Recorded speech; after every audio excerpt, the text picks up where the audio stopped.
Roll call. Director Hansen. Here. Meek. Here.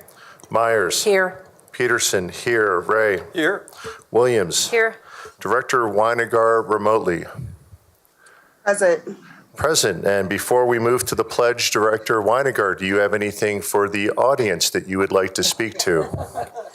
Yeah, so I got a surprise this morning, and I gave birth to a little baby girl.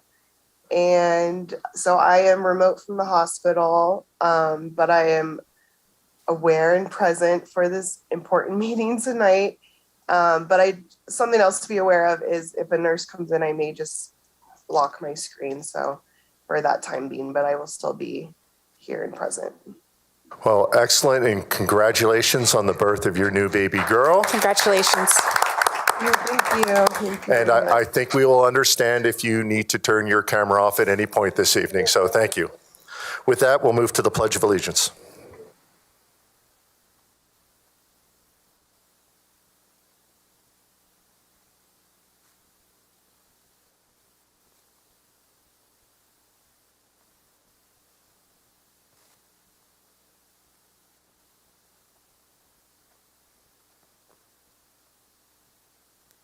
Moving into item number 3. Item number 3 is convene in executive session, a closed session. The recommendation is that the Board of Education convenes in executive session, a closed session for purposes of holding conference with the district's attorneys to receive legal advice on specific legal questions pursuant to CRS 24-6-402-4B, including conferences to receive legal advice on specific legal questions related to pending litigation, including Douglas County School District RE1 et al. Versus Douglas County Health Department, Douglas County Board of Health, pending in the United States District Court for the District of Colorado, civil action number 21 CV 02818 JLK, and Marshall v. Douglas, Douglas County Board of Education et al., pending in District Court, Douglas County, case number 22 CV 30071, and also receive legal advice on specific legal questions concerning the interpretation of superintendent contract provisions and the board's authority regarding the negotiation and approval of superintendent contract. Do we have a motion regarding executive session? So moved. Moved by Myers. Second. Second by Williams. I move to amend the agenda to expand the reasons to include additional topics for legal advice. Conflict of interest concerns related to current and proposed board attorneys and implications of the previous agreement of retaining board attorney Will Trackman. Do we have a motion regarding the amendment to add additional items to the reason to go into executive session? I believe motion's been made and I'll second it. Excuse me, we have a motion by Meek. We have a second by Ray to add that to the motion. And if you could restate one time, expand to include conflict of interest in the current litigation. So conflict of interest concerns related to the current and proposed board attorneys and implications of the previous agreement of retaining board attorney Will Trackman.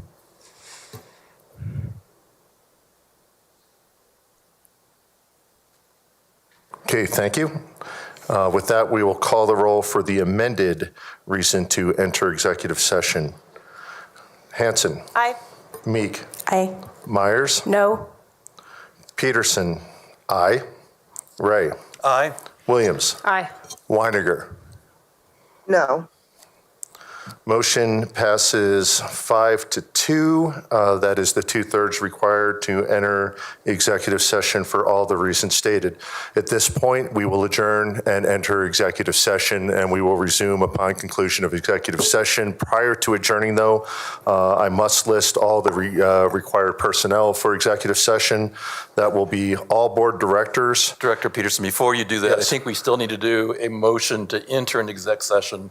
That was Okay, the approval of the correct. Thank you, amendment. Director Ray. That was approval of amendment. So let me first read the people that would be part of executive session. Requested members include all 7 board directors, either in person or virtually, Counsel Mary Klemesh, Counsels Elliot Hood and Jack Peters, both of Kaplan and Ernest, on the first issue, which is Douglas County School District versus Department of Health. Same for all directors, and then Counsel Matt Hagerty regarding the Marshall v. Douglas, Douglas County Board of Education case, and then all directors, including Melissa Barber of Kaplan and Ernest, regarding negotiation of superintendent contract. Also requested in the first part would be acting superintendents Andy Abner and Danelle Hyatt. Back to the primary motion, which is to enter executive session, and that will be via motion by Myers and seconded by Williams. Director Hansen. Aye. Director Meek. Aye. Director Myers. Aye. Director Peterson is aye. Director Ray. Aye. Director Williams. Aye. Director Weiniger. Aye. That enter executive session is passed 7-0. At this time, we will now adjourn and enter executive session and reconvene following executive session.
We'll bring the Board of Education meeting back into session and continuing with item number 4, the DCS Spotlight for Career and Technical Education. If we have Post-Secondary Readiness Coordinator Amy Barker to present, or Acting Superintendent Hyatt. I will get us started. If Amy Barker and the whole CTE crew could come up and join me, that would be fabulous.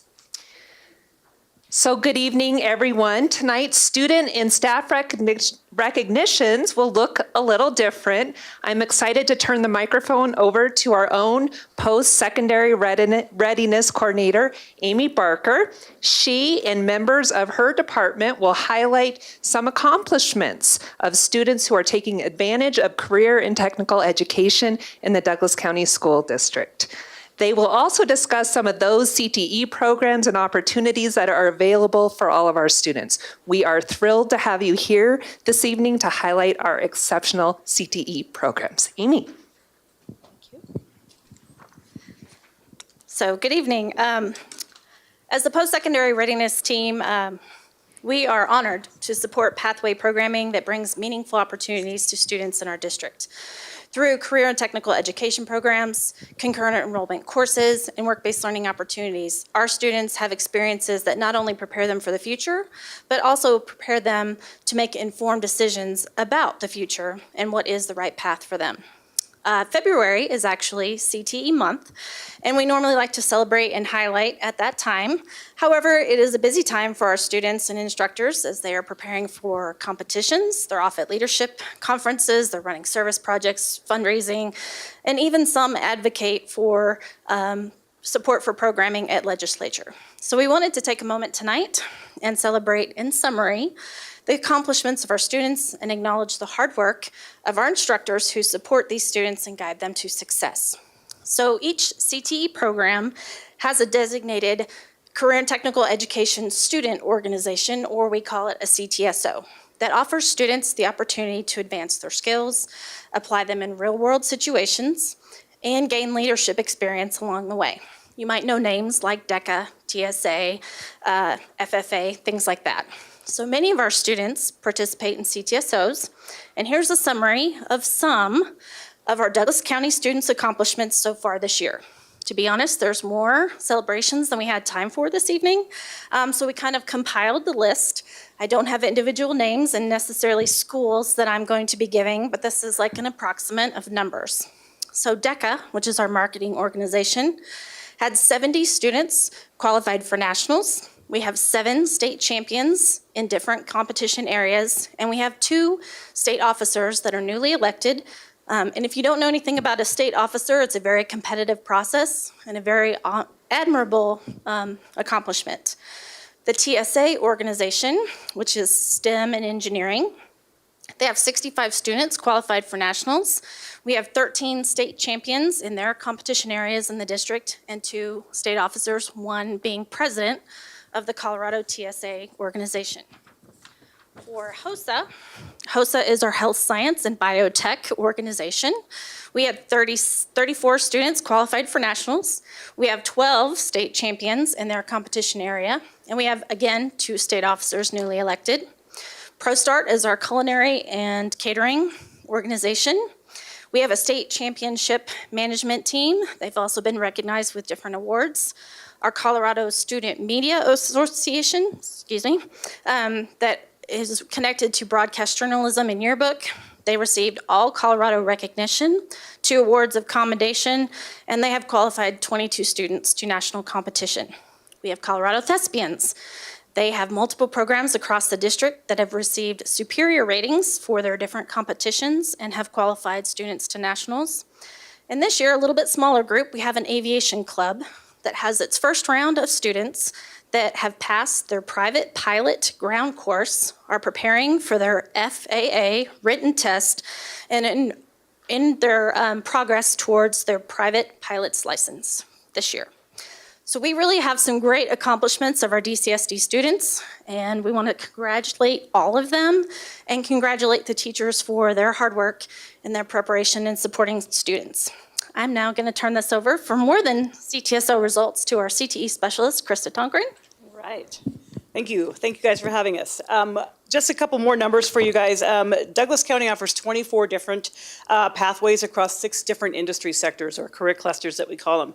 So we don't replace academic learning, but we just really complement it or enhance it, I guess, if you will. So it's just kind of adding on to their high school experience. What we're finding through lots of different research is that high quality CTE programming links education and courses, aligns curriculum. We're finding industry standards alignment, and providing that hands-on work-based learning experience really enables students to apply their skills in real-world scenarios. And that's really beneficial for these kids. So tonight, I want to welcome one of our amazing Douglas County teachers and her student in a cutting-edge program at Rock Canyon High School, Ms. Susan Petrie and Daniel Grammer. So they're here tonight to tell us a little bit about the biotech program and what he's doing and all the really great things happening in our district. So thank you, guys.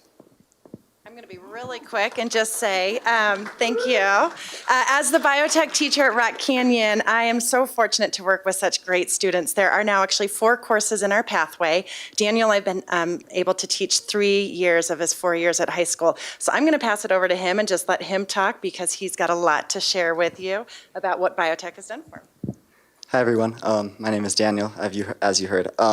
I'm currently in the last year of the biotech program. It's called CTE Biotech Capstone, and we act as mentors for current research students going through the investigative process of biotechnological projects. I'd like to talk a little bit about what I've been able to accomplish in biotech and how that's helped me prepare for college and discover my pathway. In year 2, which is experimental design, you design and conduct your own biotechnological research experiment. My group did C. elegans, which are microscopic nematode worms. We got genetically modified ones that were modified to produce Alzheimer's plaques in their neuromuscular junctions, which means that as the disease progressed, they would get paralyzed. And we exposed them to different common medication. Benadryl, it's diphenhydramine. It's an anticholinergic, which means it prevents one of the neurotransmitters in the neuromuscular junctions from operating, and we investigated how that would affect the progression of disease in the worms. And then this year, I'm doing a cell culture project. I'm working with RANM cells, which are insulinoma cells. They're tumorigenic cells taken from the pancreas of a rat, and I'm culturing them with a PARP inhibitor, which is a current anti-cancer drug called olaparib, and then an experimental antibiotic to see if the combination of the 2 drugs can help treat the cancer better than just the PARP inhibitor, trying to address multi-drug resistance. Throughout the program, you gain soft and hard skills. In considering soft skills, teamwork is huge, at least in the year 2 program, because you have a team of 4, especially in COVID. We had cohorts at our school, which meant that 2 of our team members were in A cohort and 2 of our team members were in B cohort. So we learned the skills to communicate online. We wrote an entire research proposal. We pitched without ever meeting the other 2 people in the cohort in person. We met in February. We'd been working since August.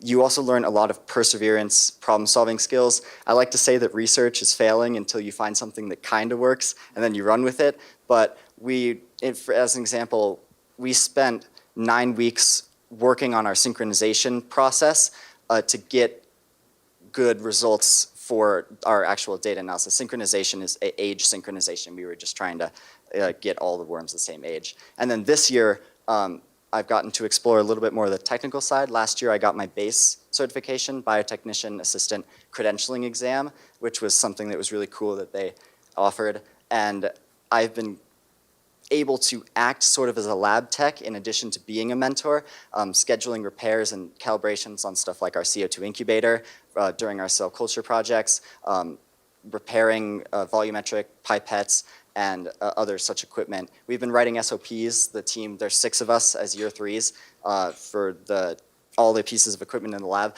There are a lot of pieces of equipment in the lab. So that next year's students can add to those and we can get a comprehensive program. But the biotech program really just sells you on STEM. As you can see, I have the lab coat here. That was a product of year 2. But I didn't really know what I wanted to do when I came into sophomore year. And Intro to Biotech, which is first year, gave me a spark. And then research gave me that I wanted to do research. And that's really important because a lot of people start research and then they find out that they don't want to do research. And then this year has been really honing communication skills so I can go on to college and get into a lab super quickly. I have connections now through the work that I've been doing, and it really has just set me on a perfect path. So.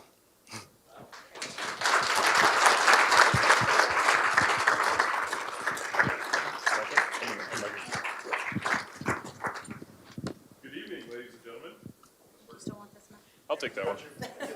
Sorry about that. Good evening, ladies and gentlemen. I'm Matt Chambliss, the Concurrent Enrollment Specialist for Douglas County School District, and we're very excited about the opportunities that our DCSD students have in concurrent enrollment. Last year, we had over 6,000 of our students earn more than 19,000 college credits. And this saved Douglas County School District families over $3 million. Concurrent enrollment is an excellent opportunity for our students in our CTE programs to earn college and high school credit at the same time. We're able to offer 123 different CE courses in Douglas County. 39% of those classes are also CTE, so we work together as a post-secondary readiness department.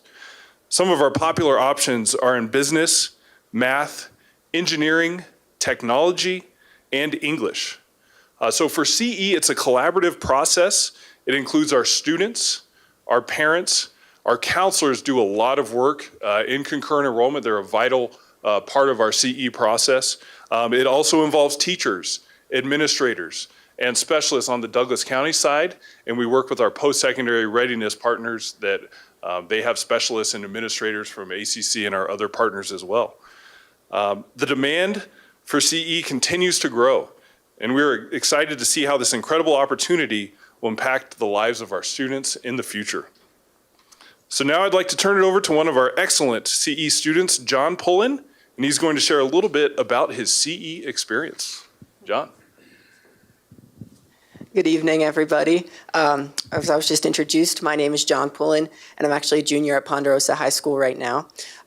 Throughout my high school career, I have taken several concurrent enrollment classes, and I found my experience to be a very positive one. Since my beginning of my high school career, I've completed 2 English courses. I'm on my way to finishing 2 math courses, and I also attended a CE business course that was offered at Ponderosa. And honestly, it was a really awesome experience. It pushed me to be better. It pushed me to learn more. It pushed me to really start thinking about what I want to do after high school and really what's going to give me kind of that flame and that passion and motivation to find something that I like and to kind of stick with it. So it certainly has helped me prepare for my future. In particular, it definitely helped me prepare for college and the courses I will take after I graduate from Ponderosa. There's more in-depth content, and because of that, I've definitely developed better study skills, and honestly, I think more importantly, more confidence in myself and my capabilities as a student. And that in turn has definitely allowed me to feel more optimistic about my life after high school and my studies after high school.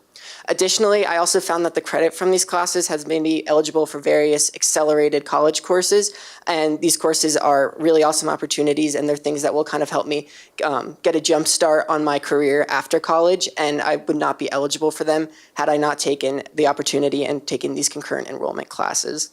So overall, these concurrent enrollment courses that DCSD offers, they've had such a positive impact on my life, more than I really thought a class in high school could. They've allowed me to grow as a student and definitely better prepare for my life after high school. So thanks.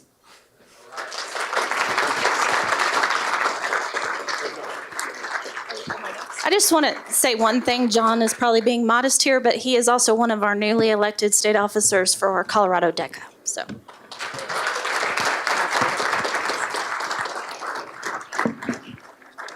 Good evening. Good evening. I'm Kathy Fromer, and I'm the Work-Based Learning Program Specialist for Douglas County School District, and I'm excited to be here tonight sharing with you the student successes within work-based learning. So first, work-based learning is an extension of our CTE pathway programming. It is the final tier within the CTE program. Examples of work-based learning include career pathway internships, apprenticeships, part-time jobs, and extracurricular projects, just to name a few. Each provides students with real-world experiences that will help them to make informed decisions about their career future. This school year, our Douglas County School District students worked with Centura Health, Lockheed Martin, Hollis and Miller Architects, our various city, county, and district departments. Students interned and held part-time jobs within the career pathways of aviation, engineering, allied health, fire science, journalism, biotech, culinary arts, early childhood education, business management, real estate, marketing, cybersecurity, information technology, automotive services, welding, and other construction trades. The students' experiences have helped to shape their post-secondary goals. Here is a video of our students' reflection of their experience. My name is Cade Forbes, and I'm currently a freshman student at Colorado School of Mines. My senior year of high school at Castleview, I got to intern at ITC Compounding Pharmacy through this program. I truly believe that this program is one of a kind and a really, really great opportunity, even if you don't necessarily know what you want to do yet. There really aren't that many other places that allow high schoolers to go through an internship, and it's really special that Castleview has this program, and it's definitely something you should take advantage of.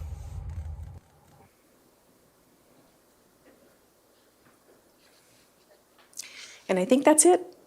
Okay, great. We had one more, but it didn't make it. That's okay. But as you can see, work-based learning is transformational for our students. And, the network of business partners and mentors continues to grow within Castle Rock, Highlands Ranch, Parker, South Metro Denver, resulting in more opportunities for our students. Now that's something to celebrate. Now here is Amy for some final remarks. So I just want to finish up with saying thank you both, or thank everyone so much for letting us have this opportunity to celebrate our students and also recognize the teachers that put in the work and the time and effort to support their students. So we have some great things happening, and we are very proud as a post-secondary readiness department to be supporting the programming and the opportunities that it offers to our students to succeed at the next level. So thank you.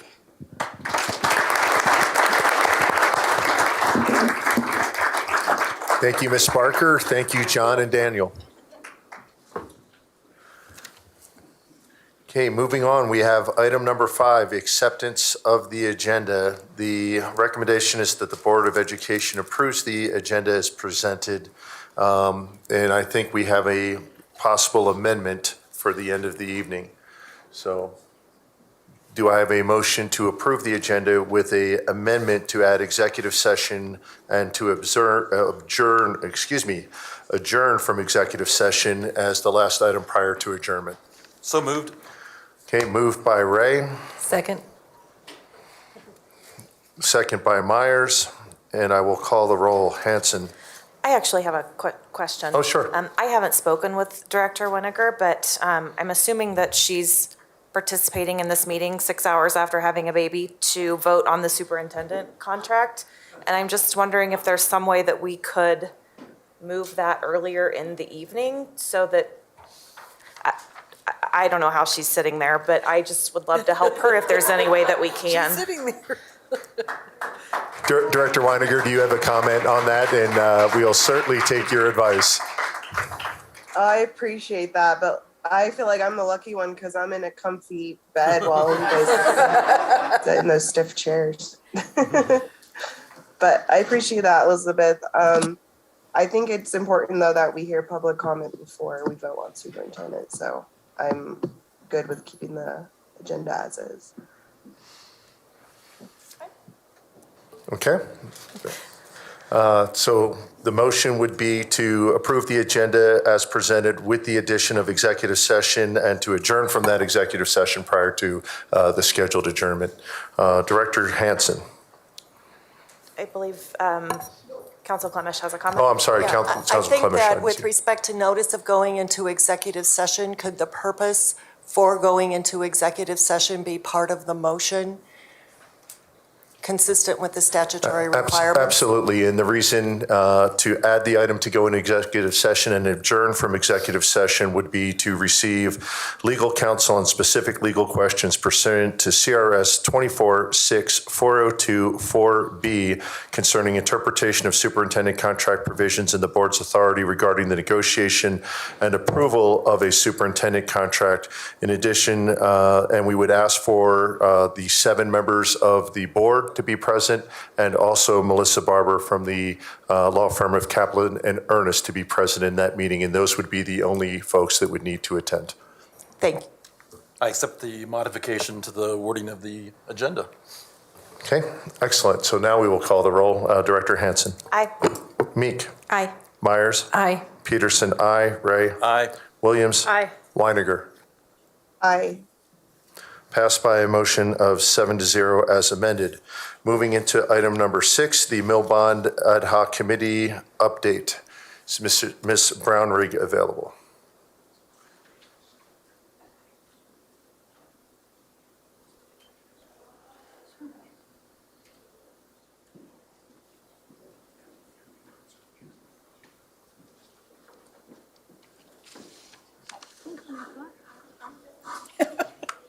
Okay.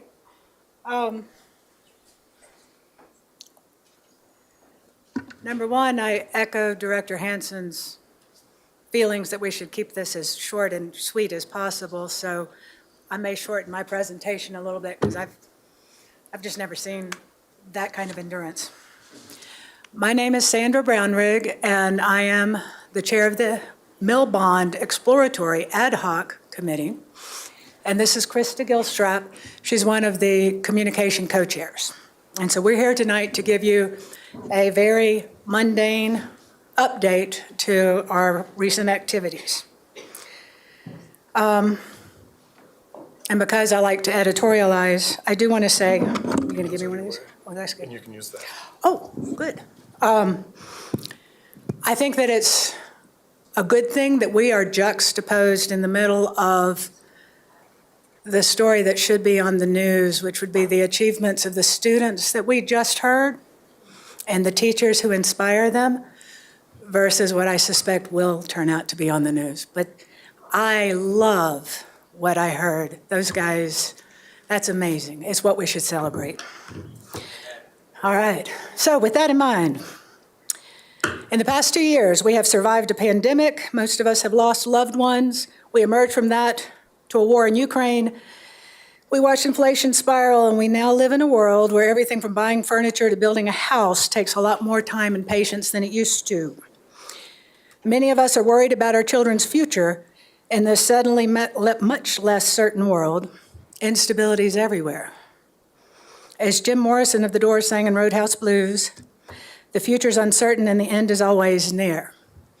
And I think it's important for us to look at what we're doing in terms of assessing the feasibility, in terms of the macro environment, which is very unstable, which makes people emotional, which creates some of the chaos we find today. So does my inability to make technology work. How does that work? That way? There we go. All right. Do you think, the question that you have given us is, do we think that an MLO and bond could be successful in November? Really?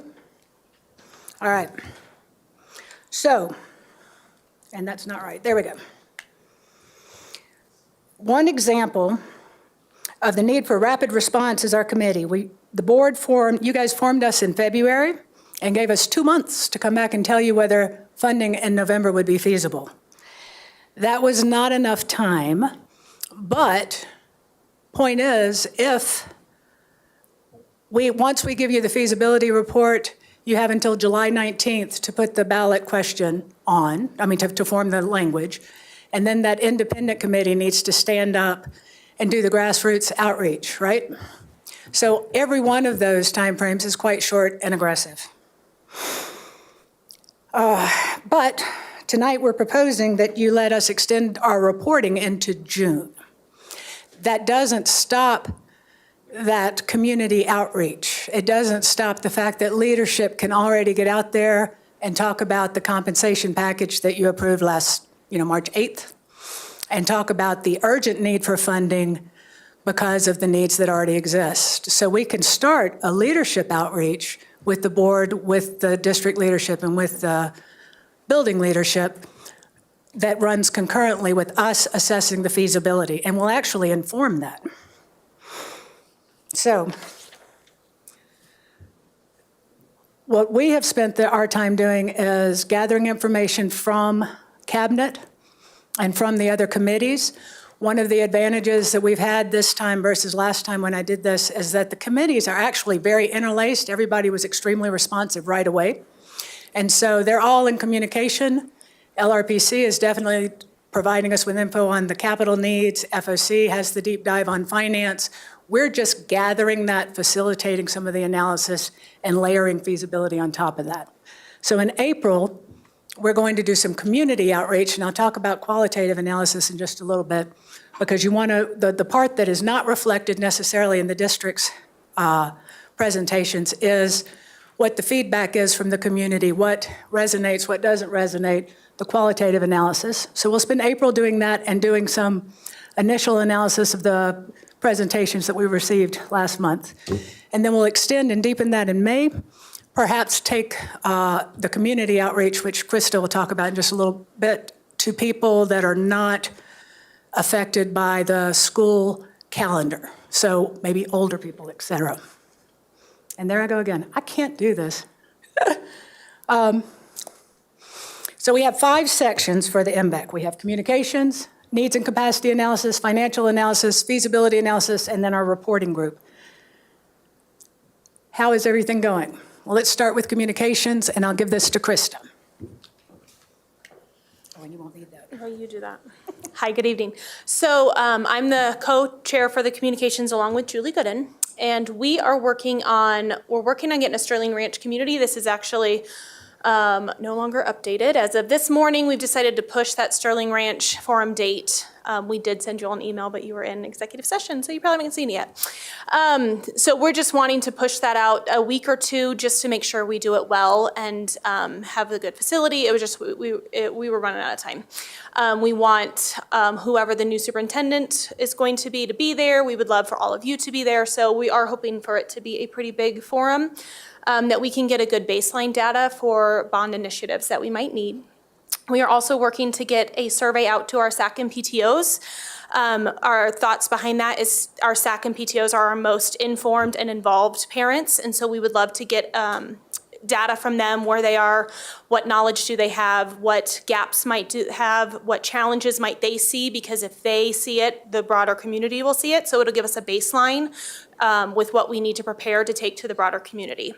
So after that, our plan is to do more forums in some of the other, the canyons, Crystal Valley, and then also do broader community surveys, reach out to 4 key demographics that we think outside of our school community, double income, no kids families, retirees and empty nesters, business leaders, as well as families with young kids who are not quite in school yet and they don't think this affects them, which obviously they're wrong. So we want to let them know that they want to start paying attention now. So that's a brief overview on what we're planning to do in communications. So back to Sandra. And I'd like to add that we will extend that effort with the help of the Community Accountability Committee and Gary Colley, who is also present tonight. And thank you, Krista, and thank you, Julie Gooden, if you're listening in, for all the work you've been doing. So next, when it comes to needs and financial analysis, we've seen several presentations from operations. And as I mentioned earlier, finance has provided 3 potential levels for an MLO. And I have up there, again, change being constant, that we would have recommendations on the bond from finance March 24th. Our meeting on the 24th was canceled because we didn't have a quorum. And that is simply because we put a lot of really busy people on this particular committee, and they're really good at what they do, but they have other obligations. So we're going to regroup next Wednesday and modify the agenda from there. So what we're also doing is the feasibility analysis I alluded to, and that'll be a long and complex document that we will provide to you in June. The initial stages for that, we are doing some analysis on the previous election data, and then Tanya Stewart, Bianca Smith, and John Freeman are working on a weighting model for our huge list of potential factors that we've identified. And those have all dropped out of the presentations that staff have given us over the last month. We've also explored projections for growth and capacity in the district. The 2018 polling will be a very useful baseline to compare with this year's surveys. And much of the data may stay similar. Back then, we were concerned with teacher salaries and retention.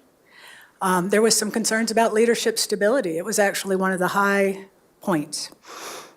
We wanted our district to be competitive. And as exhibited again tonight, we were proud of our students' achievement.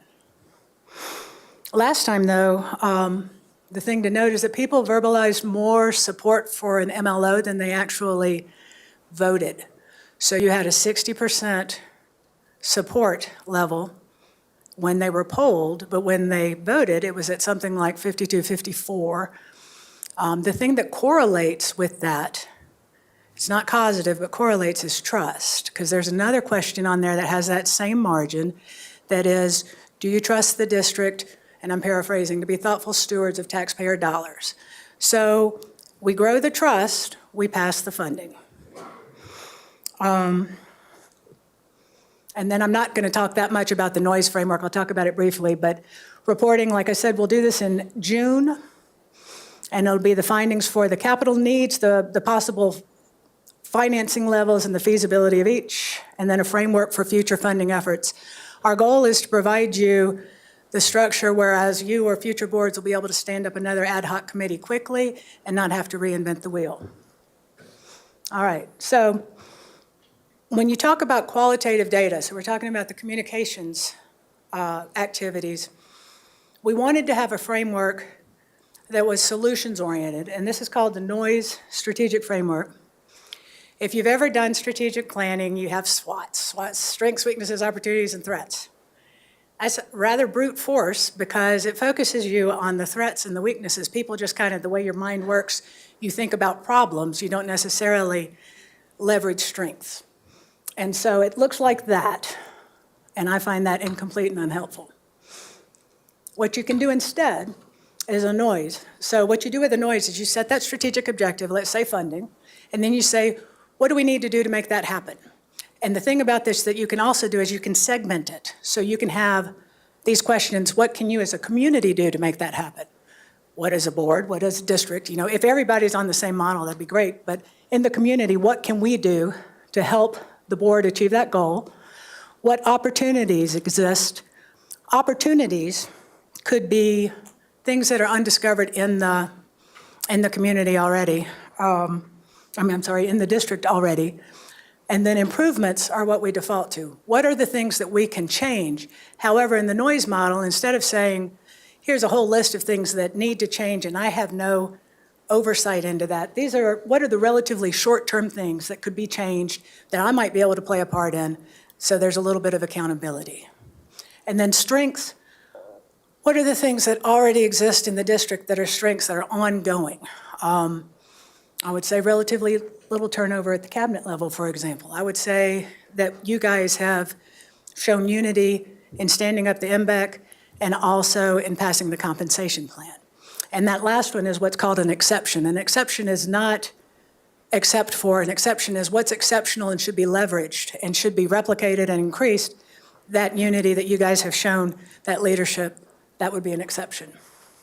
So what you do with the analysis is you put all the factors out, you do a cluster analysis, so you find themes that emerge, and then you prioritize those.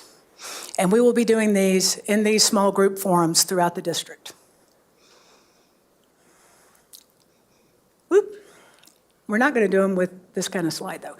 So when you tease out the improvements, the things that we've teased out from these presentations in the last month are that leadership unity I just talked about, building community trust, so the engagement with the community, like y'all will hopefully be able to attend our forum, and then reaching out to the leadership of community advocacy groups.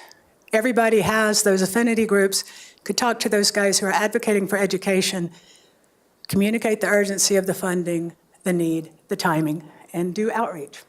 And then metric-wise, let's accelerate the polling so we measure the baseline now, and then we come back and find out what happens after you guys move the needle through that outreach. And then in terms of data clarity, that builds community trust because, for example, if we can provide apples-to-apples compensation comparisons where you have salary and benefits to our neighboring districts, that helps people trust that they're seeing the data they need to see. And then this one just happens to be a particular nit for me. Check that no tax increase language because, in my opinion, you're going to have an emphasis on older voters when you do go out for funding simply because it's 60 to 70% of the district. They're all the four demographics that Krista talked about. People who are my age don't buy no tax increases. There's no such thing for us as a no tax increase bond. You may be stepping down the debt, but just because I paid my mortgage off does not mean that I'm going to keep sending money to the mortgage company just because I'm used to my cash flow being at a certain number. So that's the kind of language you want to check. All right. So next steps, we will not have the March 24th meeting, but we will next Wednesday. Work on that quantitative analysis, reschedule that Sterling Ranch forum. I'll meet with Cabinet on the 31st to talk about polling and other activities, and then we'll report back to you if you're okay with that on the 26th. So the question again is, what happens? Do we think that this would be successful in November? The other question that we do need to answer is what happens if it's not?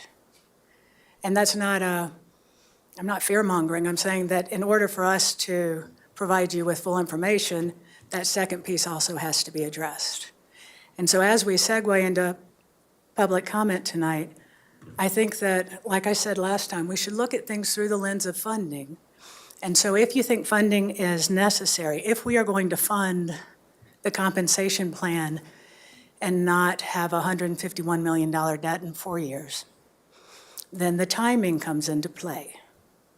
And so hopefully we can temper our feedback and pull together to make whatever needs to happen in a realistic and pragmatic way.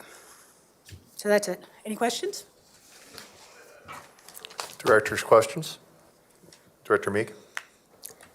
First, thanks so much for all your work. This is really great, and I appreciate all of the time that our community members are putting into this. One question, one comment. So you mentioned polling, and I'm curious, are we using a professional pollster? Are we getting SAC feedback and other feedback that might influence the questions that we'll then ask? So as a committee, as a board advisory committee, we cannot direct district resources.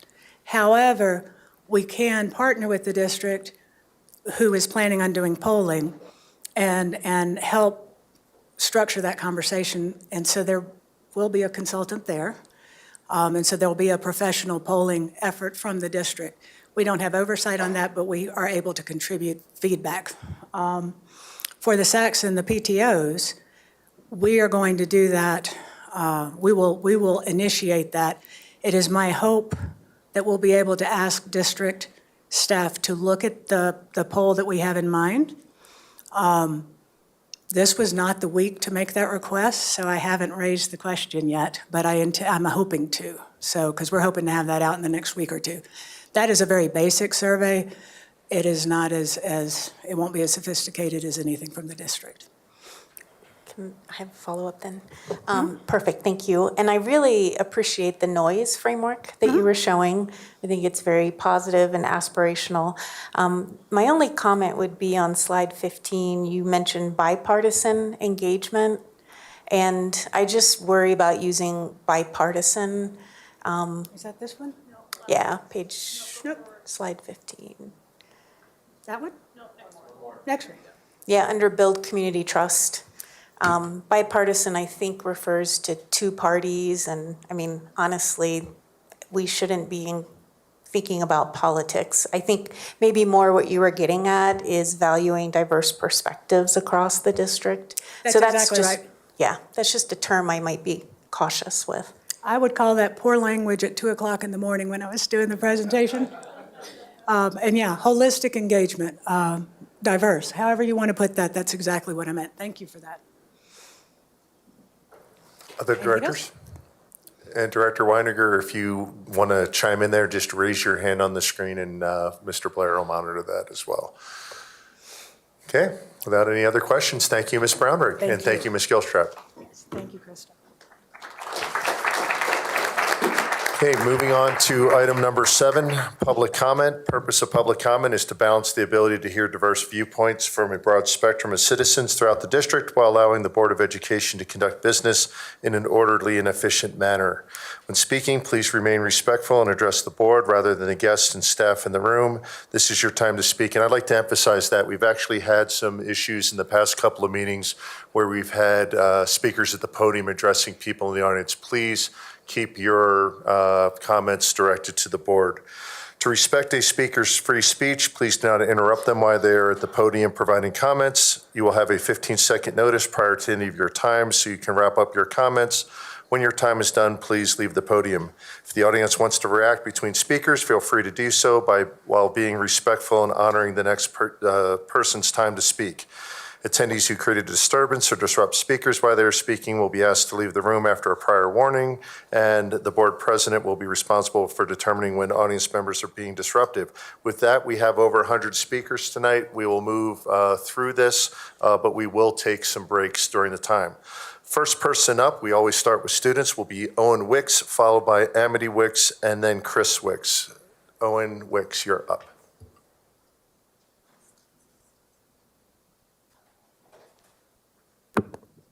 Good evening.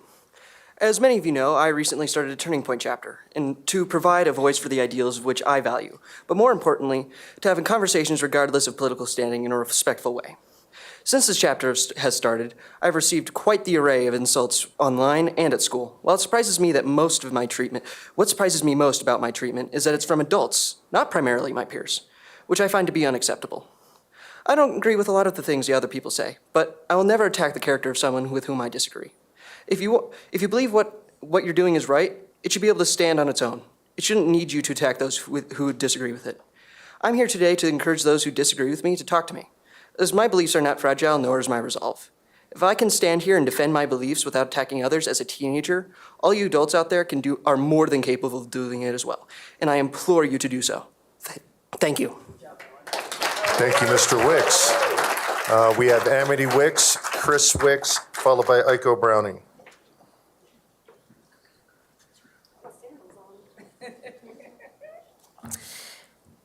Hello, I just have a few quick comments. Since you mentioned addressing the board, I would like to request that the board urge those who still think it is okay to slander minors and say all kinds of awful things about them and urge others to call their schools to say the same thing and shut down their schools after school clubs, that maybe you could suggest that they find a new hobby. Bullying and slander of a minor is really for those with low character, and slandering a person after you've blocked them from a group is extremely classless, petty, and small. It's clearly not working anyway because we are still here. You've attacked the wrong family. We will not crumble due to your cruelty. We are not going anywhere.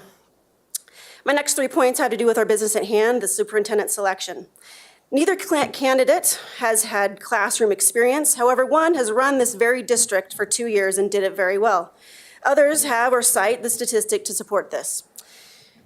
Mr. Winsor also left off of his resume that he was a representative of the Cherry Creek Teachers Union in the application process.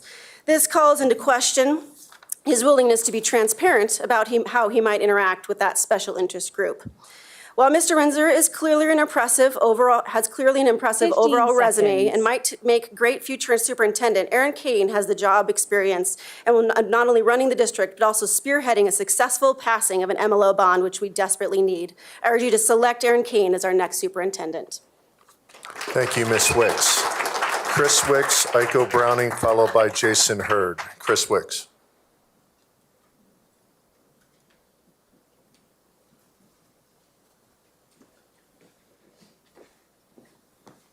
Good evening. The thing that keeps coming to mind, and I brought it up last time, is why do we all come here to speak? It's because we care about our kids, their education, the teachers, and the system. All of us want what's best for those we care about. As we discussed last time, some adults have continued their written and verbal attacks of my family and my son. They're making claims that are untrue, and they're doing it, the very thing they're accusing us of around hate and judgment. I just ask that we raise the bar and get out of the gutter of slanderous speech to share our differences of opinion in a respectful way. I stand firm in my belief that all of our opinions are needed in order to move forward, and that differing opinions are a very good thing. I ask that others would give the same consideration to us that we do to them. I respect those with differing perspectives and views. In fact, they challenge me to think differently. We all need to learn to listen, and particularly when the perspectives are different than our own. Thank you. Thank you, Mr. Wicks. Iko Browning, Jason Hurd, Robin Webb. Iko Browning.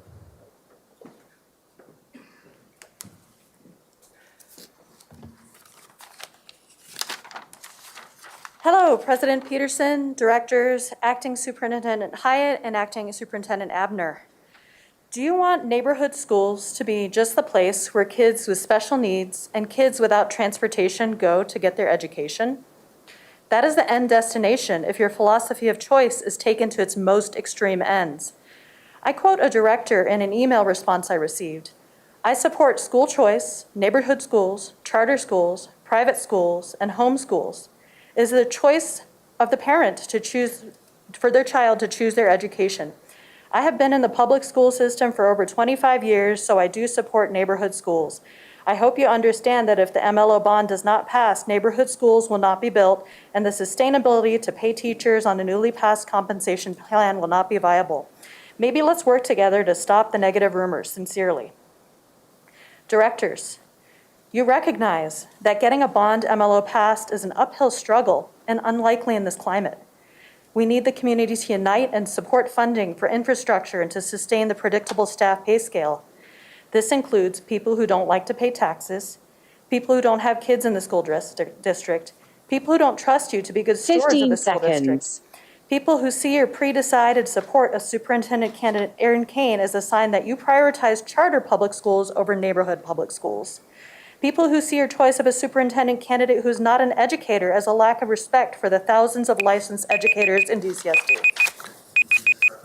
Thank you, Ms. Browning. Jason Hurd, Robin Webb, Matthew Smith. Mr. Hurd.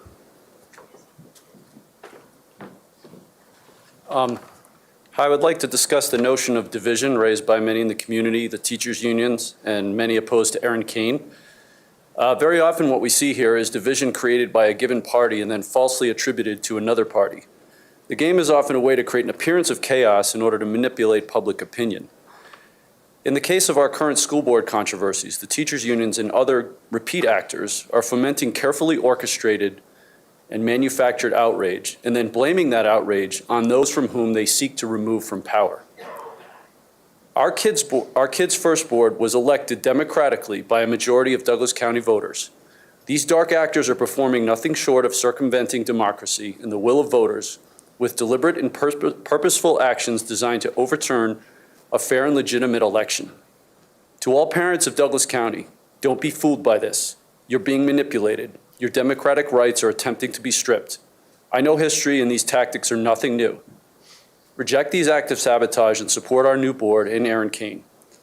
From this, we will pass the majority-supported MLO so that we can finally pay our teachers what they deserve, which we all agree on, begin to dismantle the one-sided political activism that is ever present in our classrooms so that Douglas County's academics 15 seconds. Can once again be the envy of the entire state. Thank you. Thank you, Mr. Hurd. Robin Webb, Matthew Smith, Catherine Lees. Robin Webb. Hello, I'm Robin Webb. First of all, thank you for switching out the superintendent. I was one of the parents who begged our new health board to pass the PHO because of the seriously negative effects the masks were having on my child. I reached out to Corey Wise and the board members repeatedly and told them that she was suicidal, and none of them ever even bothered asking me if she was okay. People like that do not care about your kids. I took Corey in the previous board's lawsuit because of the PHO personally. Due to that and many other things, I was happy to see him go. I would like to express my support for Erin Kane as a leader for our future. I do not have time to cover her many positive attributes, but I'd like to touch on two. She turned around a negative culture, resulting in a reduction in turnover of teachers from 20% to 13%, school leaders 23% to 8%, and staff 25% to 18%. We love our amazing teachers, leaders, and staff, and we'd really like to keep them. Somebody who can bring us together is obviously needed. The second point is she wants parents to have a place at the table. Enough said. Thank you very much for trying to work together. I can tell that you are. We appreciate it. And Kaylee, you're a rock star. Thank you. Thank you, Ms. Webb. Matthew Smith, Catherine Lees, Kelly Mayer. Mr. Smith.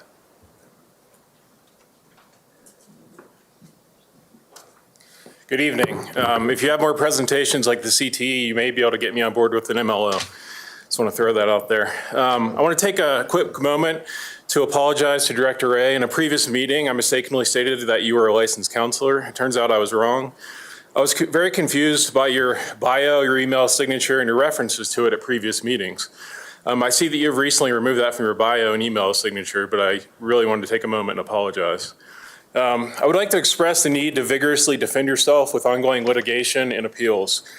As is, any Confederate flag waving, Bob, Dick, or Harry, wait, did I get that wrong? I mean Tom, Dick, or Harry, with no kids in the district can set up an activist crowdfunding campaign and file lawsuits that were teed up by your three colleagues up there. I would like to highlight some prime examples of strict adherence to sunshine laws from the three current members in the previous board. I'm sure we all remember Dr. Tucker, his employment status, and all the public meetings surrounding that. Furthermore, there was a decision to team up with certain parents in the district and sue our county health department. And again, all the public meetings and comments around that. Thank you. Have a great night. Thank you, Mr. Smith. Catherine Lees, Kelly Mayer, followed by Catherine Beck. Catherine Lees.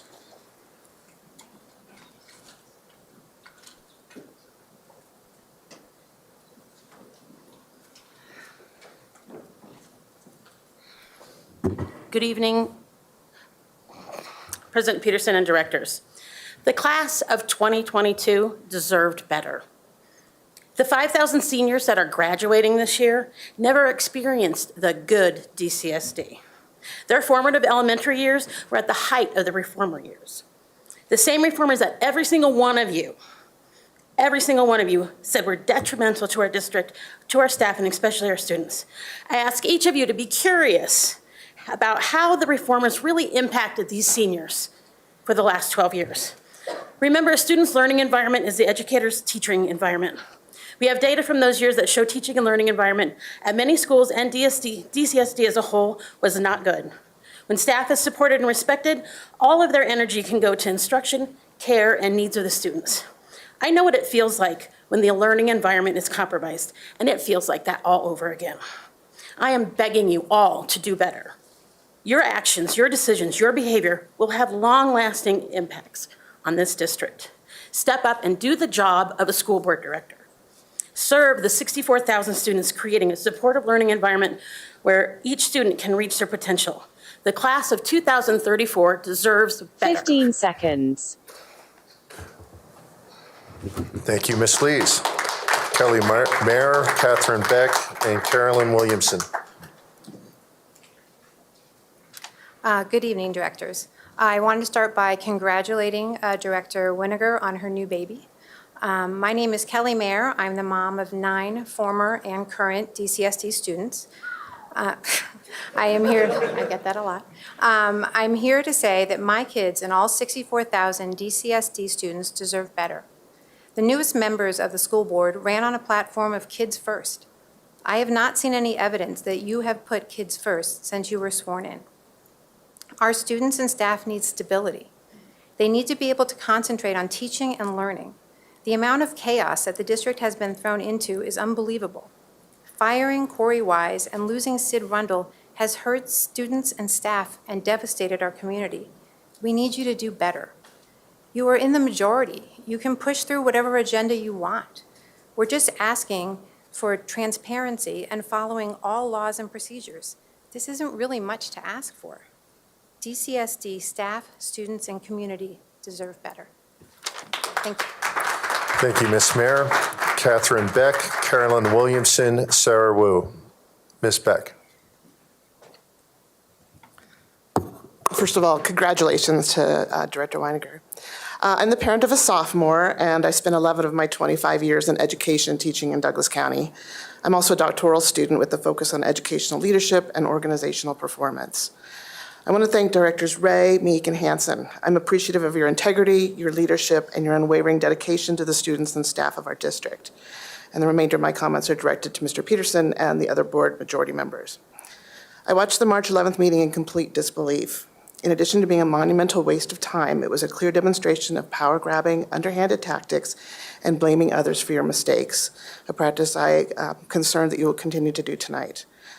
I feel the way you've responded to the lawsuit against you has lacked accountability and integrity.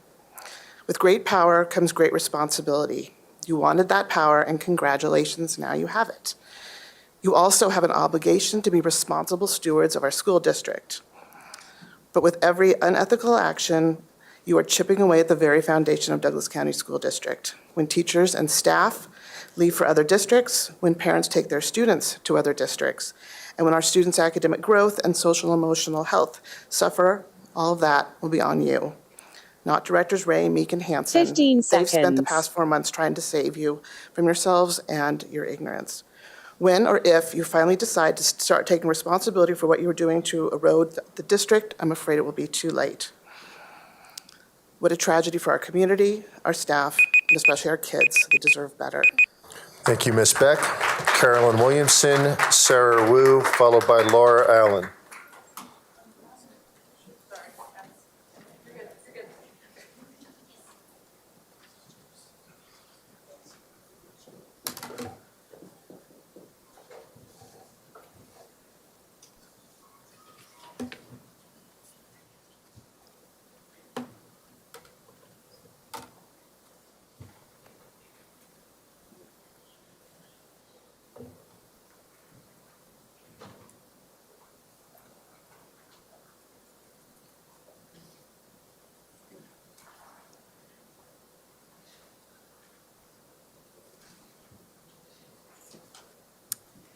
Good evening. I would like to comment on the collusion that was going on with Erin Kane, even to the point where right after you guys were elected. This picture, which was posted on your Kids First page, shows you at a retreat in Estes Park. And we have a lot of questions. Erin Kane, by her own admission, was also there. And Trackman reportedly also attended. So some of the questions we have is, what is in your binders? Who produced the binder content? What BOE business was discussed in this clandestine retreat? Why were American Academy Charter School Executive Director Erin Kane and reportedly DCSD BOE attorney Will Trackman at this retreat? Given this clandestine retreat that the other board members were not invited to, how is Erin Kane an acceptable candidate for district superintendent after this blatant collusion with Kids First board members away from public scrutiny behind closed doors? How do you ever expect to build the kind of trust that you need to pass a mill levy override? 15 seconds. Thank you. Thank you, Ms. Williamson. Sarah Wu, Laura Allen, followed by Amy Winju. Sarah Wu.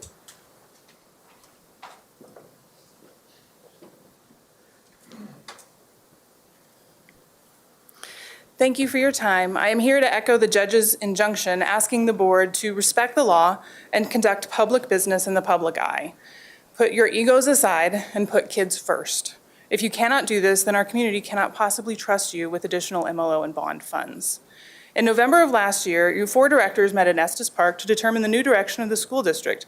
This new direction has never been presented to the public. The meeting didn't violate any laws, but it clearly set up a pattern of behavior for you as board members. Once the new board members were sworn in, one of you signed a contract to take Will Trackman on as legal counsel on behalf of the entire board. This contract was signed on December 1st before any public discussion or vote authorizing this one board member to do this on December 7th. Afterward, this board member appeared in the Board of Health video making statements on behalf of the entire board. These statements were not reviewed or approved by the rest of the board, and the entire appearance was unapproved. Next, this board member escalated this behavior to use one-on-one phone calls with 3 other board members to decide to fire Corey Wise outside of the public view. At this point, a local resident sued for violation of Colorado's open meeting laws. A judge has since reviewed the case and granted a preliminary injunction to document that the board is in fact required to conduct all public business in public with proper notifications and required process.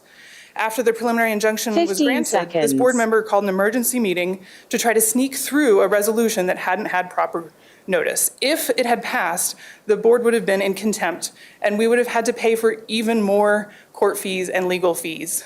Please put kids first and stop putting your ego in front of it. Thank you, Ms. Wu. Laura Allen, Amy Winju, followed by Tricia Ackerman. Ms. Allen. Hi, thank you so much for letting me speak tonight. Early on in my teaching career, I had this amazing principal that I worked for, and she used to always say to us that if we were at a crossroads trying to make a decision that affected kids, we should always ask ourselves, the choice that I'm about to make, is that what is in the best interest of kids? And if we could always say yes to that question, then we knew we were kind of on the right track. I know that I agree with some of you, and I know I don't agree with all of you, and that's okay. But I'm going to ask all of you to respectfully think about that question tonight when you're making the decisions you're making.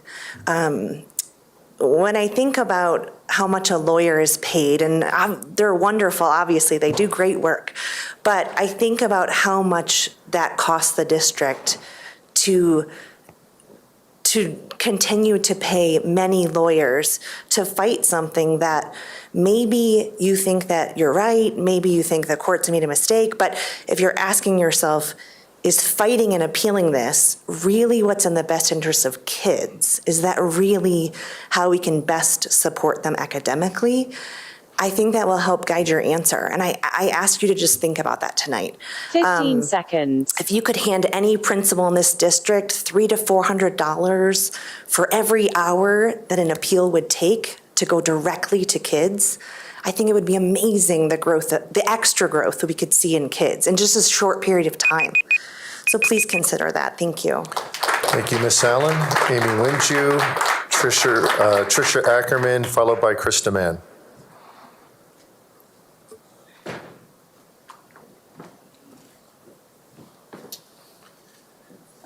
Hi, good evening. Tonight I'm going to discuss meetings that the minority board had with WISE. So let's hear about board members having 3-on-1s with previous Superintendent WISE. On the 29th of January in 2021, Director Meek, Director Ray, former Director Holtzman, and Kaylee Lieba of the American Federation of Teachers had a meeting with former Super WISE. On the 23rd of February in 2021, Commissioner Layden, Director Ray, and Director Meek had a meeting with former Super WISE.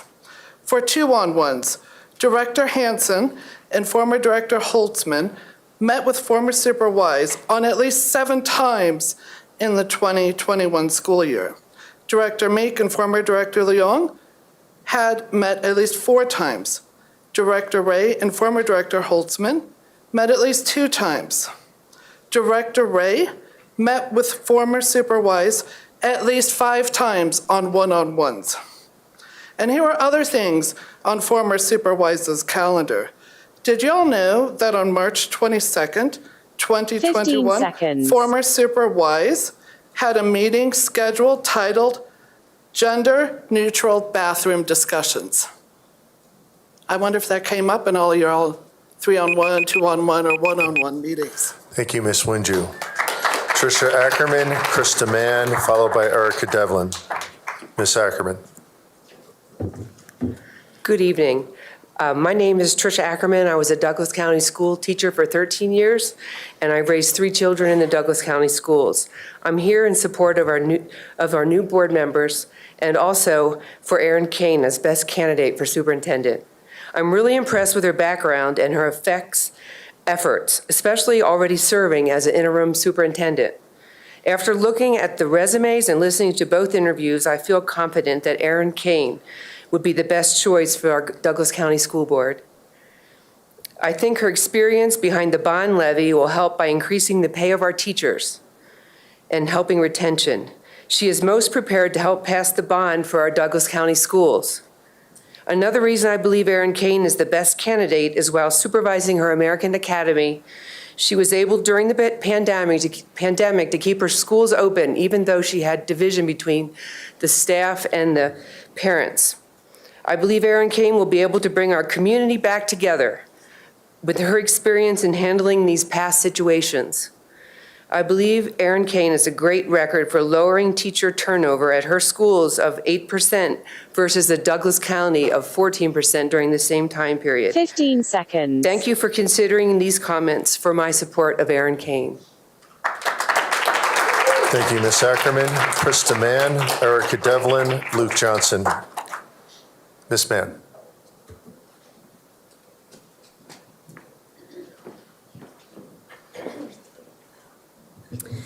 Good evening, and thank you for the opportunity to address the board tonight. As a parent with a child in Douglas County schools, I've listened to the public interviews of the 2 superintendent finalists. And one candidate definitely stood out as a visionary, someone who is prepared to lead this district now and into the future. One candidate is and prepared to lead us back into academic excellence and has a proven track record in this area. One candidate supports raising compensation for teachers and staff despite the unknowns with the upcoming MLO, and is committed to and has a proven track record of reallocating funds where they need to be, in the classrooms and in the paychecks of teachers and staff. This candidate is Erin Kane, and I fully support her as the sole finalist for superintendent.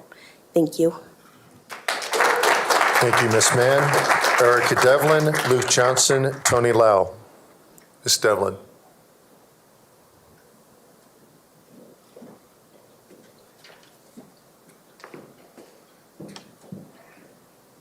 Hi there.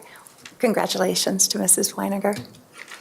I'm here this evening to express my support in the selection of Erin Kane as the next Douglas County School District Superintendent. Erin was a successful leader as interim superintendent from 2016 to 2018. Director Ray has even said, Interim Superintendent Kane has been invaluable to DCSD over the past 2 years. She has provided great leadership during this period of transition, and we greatly appreciate her service to the district. In addition to this positive remark, I read that Erin received a standing ovation from all district principals at a district leadership team meeting that happened at the end of her appointment. The fact that she founded and led exceptionally at American Academy is a tremendous accomplishment. Her record speaks for itself.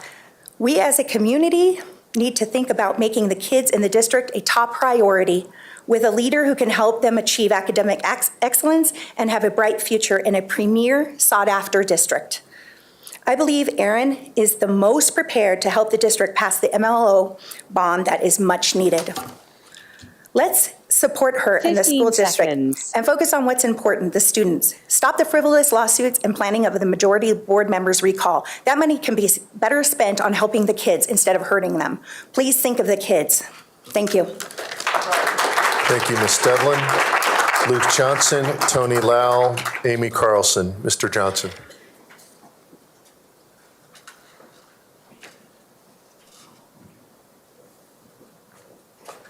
Good evening, directors. I support candidate Erin Kane as our next superintendent of schools. After watching the candidate interviews and forums, I firmly believe Erin Kane is the stronger candidate. Her track record as interim superintendent serves as proof that she is qualified to step into the role of superintendent and will hit the ground running. Erin Kane's background in engineering and data science and her data-driven approach to driving academic excellence will prove great benefit to students, teachers, and staff. I was impressed with her ideas and commitment to staff recruitment and retention at the community forum, impressed with her desire to unify our community through public outreach. Importantly, I believe Erin Kane's work and advocacy for the prior mill levy override will be quite beneficial as our community moves forward with initiatives to provide better pay, benefits, and resourcing to our valued teachers and staff. I encourage the board to finalize the hiring of Erin Kane.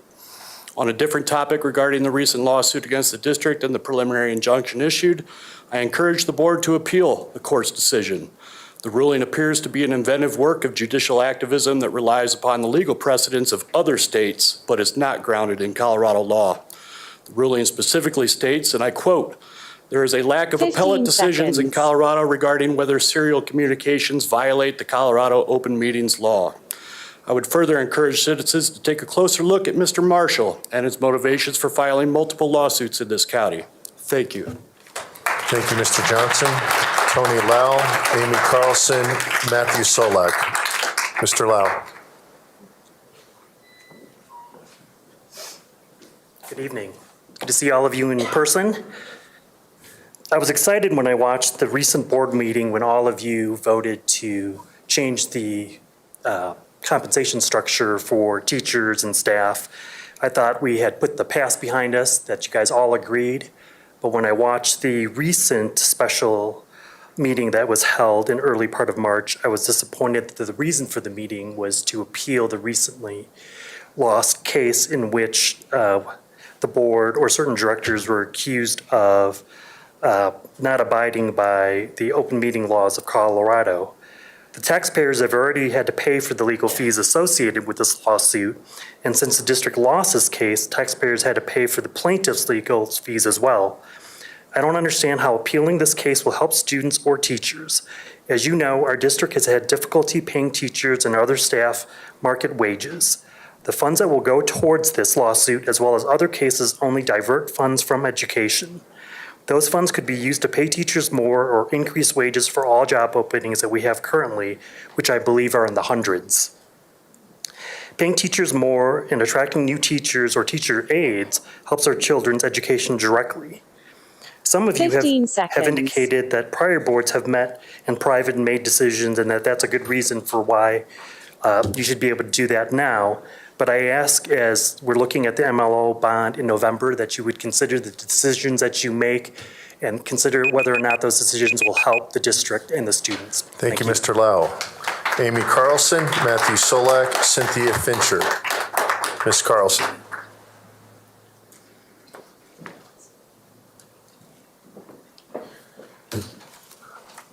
Good evening.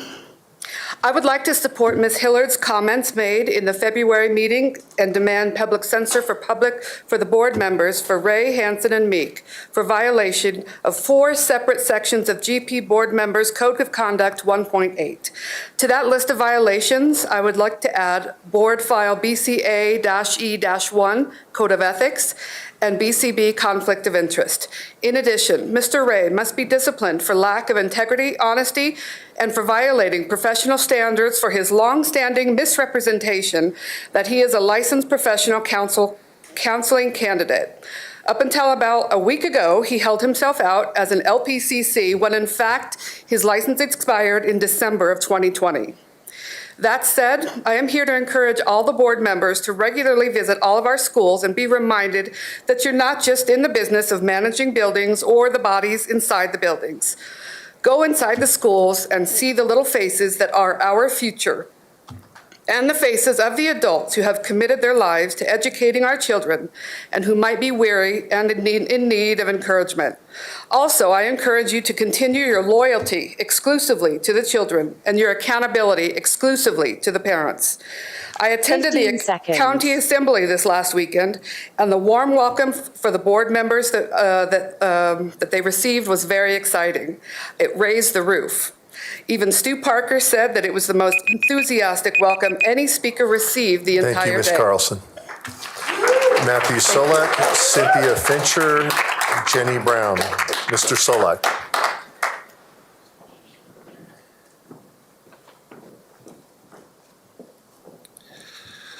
I have serious concerns about your transparency.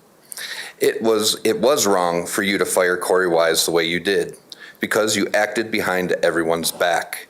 That was wrong. That is why you have been ordered by a judge not to do that anymore. Why are you so afraid to make decisions in public? Is it because you have a political agenda and you need to make sure the majority is all on board? Are you afraid to show your incompetence like you displayed at the March 11th special meeting? Why is being transparent so difficult for you?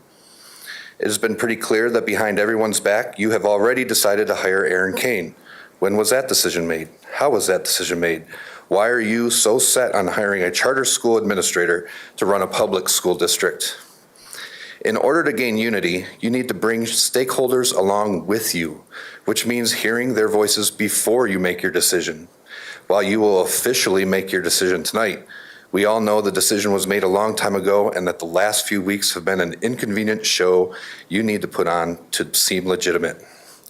I call on you to do the right thing and heal this community. Hire Danny Winsor as superintendent because he will work with all sides to do what is best for students. That is his only agenda, 15 seconds. to do what is best for students. I also call on you to accept the district court injunction and publicly commit to conducting all school board business at public meetings. That is the right thing to do for our community and students. It shouldn't be that hard.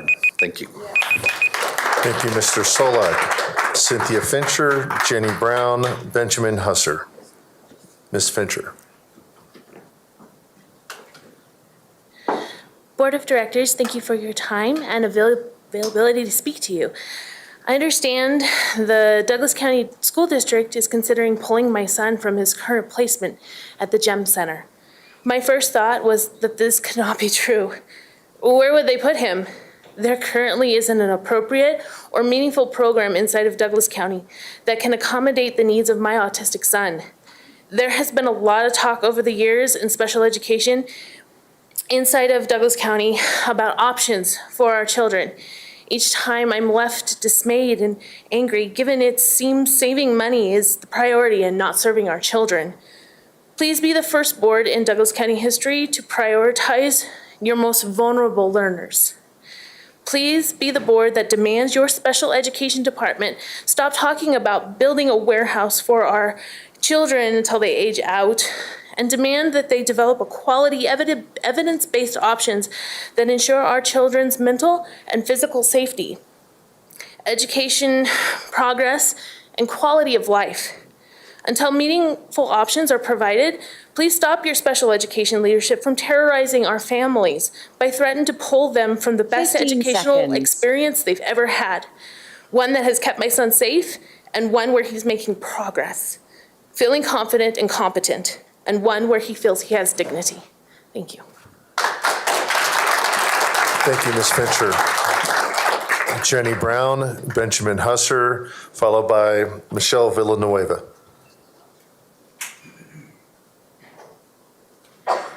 Good evening. I'm really tired and I don't want to be here tonight. I'm weary, but I'm persistent and ready to speak to another group of Douglas County School District leadership.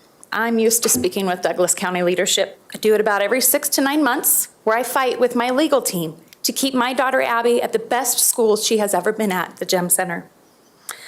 I'm here because my daughter Abby can't tell you what she thinks. She's nonverbal, highly developmentally delayed, and autistic. If she could tell you, she would tell you how much she loves her school and the people there that have drastically changed her life for the best. She's now doing things we never expected her to do. We thought she'd never be able to use a restroom, and now we're preparing to potty train her at 11 years old. The GEM staff got her to walk with minimal assistance, to communicate with an electronic device, to express her needs, wants, and feelings. They treat her with dignity and teach her without the use of an enclosure that she couldn't escape. I can't say the same for the school district. They put her in a cage, essentially. She couldn't open it, she couldn't get out on her own. Douglas County School District employees are amazing. They are 15 loving, seconds. but they lack the training. It strikes me as odd that the Douglas County School District didn't learn its lesson with Andrew F., and that my daughter is continuing to fight the battle that he has supposedly already won. Remember de minimis? do the right thing. Keep our school open. Thank you, Ms. Brown. Benjamin Husser, Michelle Villanueva, Marcos Delgado. Mr. Husser. I'm Jennifer Seibert speaking on behalf of Mr. Husser tonight. This is from him. My son Alexander has been attending GEM for several years now, after originally attending the Cherry Creek school system. I'm writing you today to extol GEM as the ideal environment for a fair and appropriate education for special needs children. While my child is not in Douglas County schools, I wanted to share my family's experiences of GEM with you so that you may have additional perspective alongside Douglas County families that have GEM learners. My son had significant difficulties learning in the special education program at Cherry Creek, particularly during his 2nd and 3rd grade years. While I'm sure the educators were doing what they could for him, his social emotional state was degrading and his education was not progressing as it should. Please note, the below is not to denounce Cherry Creek nor its educators, but to provide a point of comparison to our GEM experiences. This difficulty was evidenced in multiple calls from the teacher each week where Alexander was out of sorts and not available for learning. Regular in-person visits by me to the school to de-escalate him or take him home. Occasionally being ordered by the school to keep him home. Regular resistance to schoolwork, culminating in a full day where he sat on a beanbag refusing to work. For a student, this was not a productive learning environment. For a single parent and a workplace professional, the situation was untenable. Within 1 week of Alexander arriving at GEM, he advised me that he appreciated a teacher and had a good day. 15 seconds. This was the first time either of these positives had been heard from in him in years. A few months in, he was having a difficult day at GEM and would not complete an assignment. GEM called, but it was not to complain or ask me to pick him up, but to ask if I could possibly call off transportation and pick him up later if the behavior continued for another hour or two, as they wanted to keep working with him. Thank you. Michelle Villanueva, Marcos Delgado, followed by Craig Adams. Ms. Villanueva.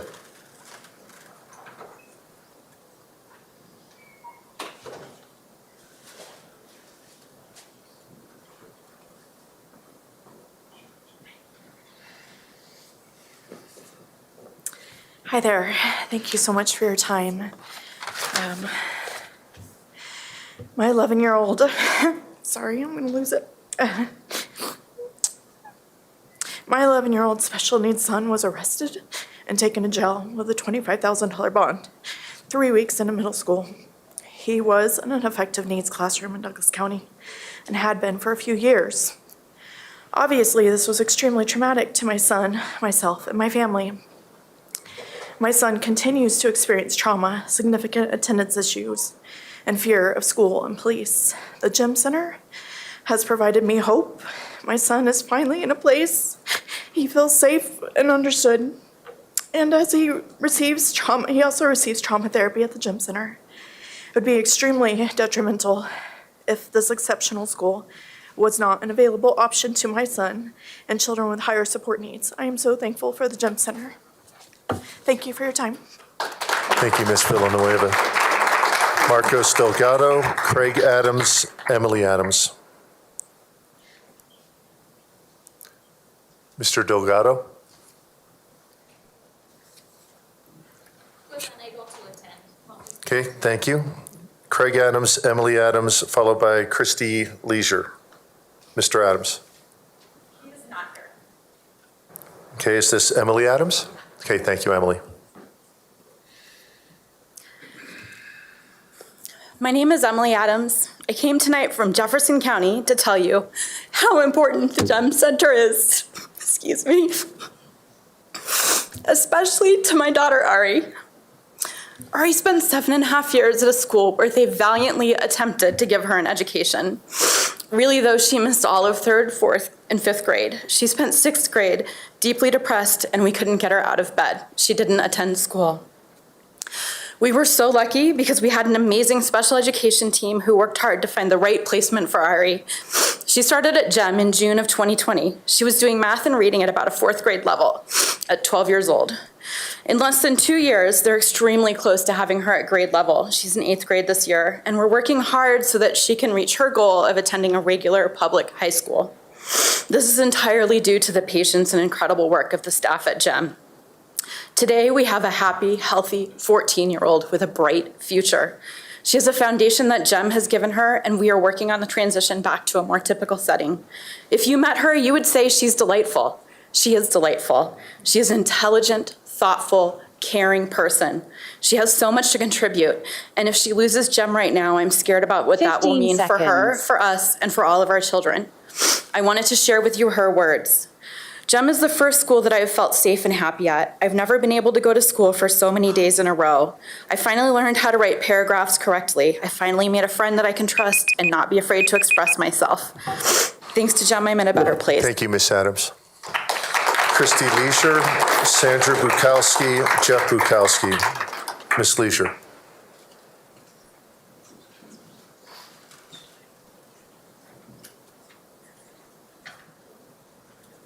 Okay, if she is not here, Sandra Bukowski, Jeff Bukowski, followed by Rachel Yamelkowski.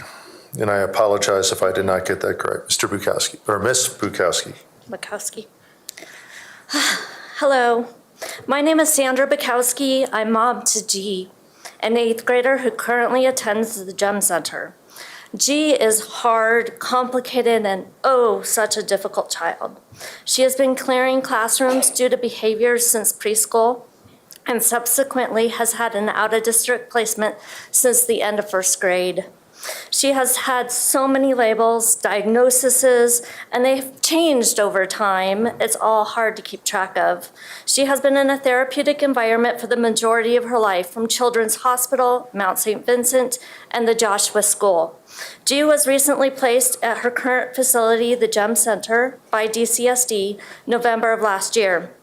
GEM stepped up in a big way, above and beyond any of her previous placements.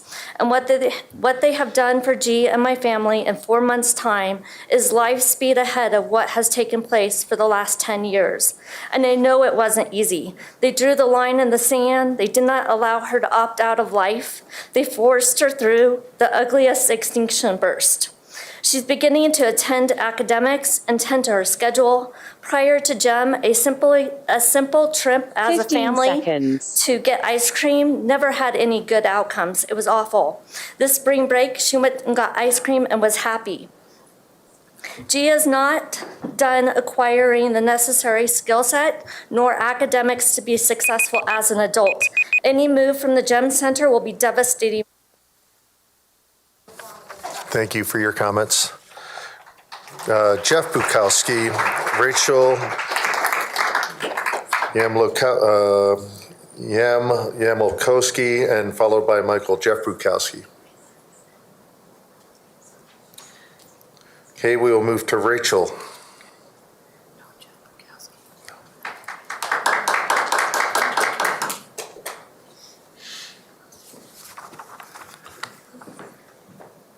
Hi, my name is Rachel Yamelkowski. It doesn't matter how you say it, it's fine. Thank you.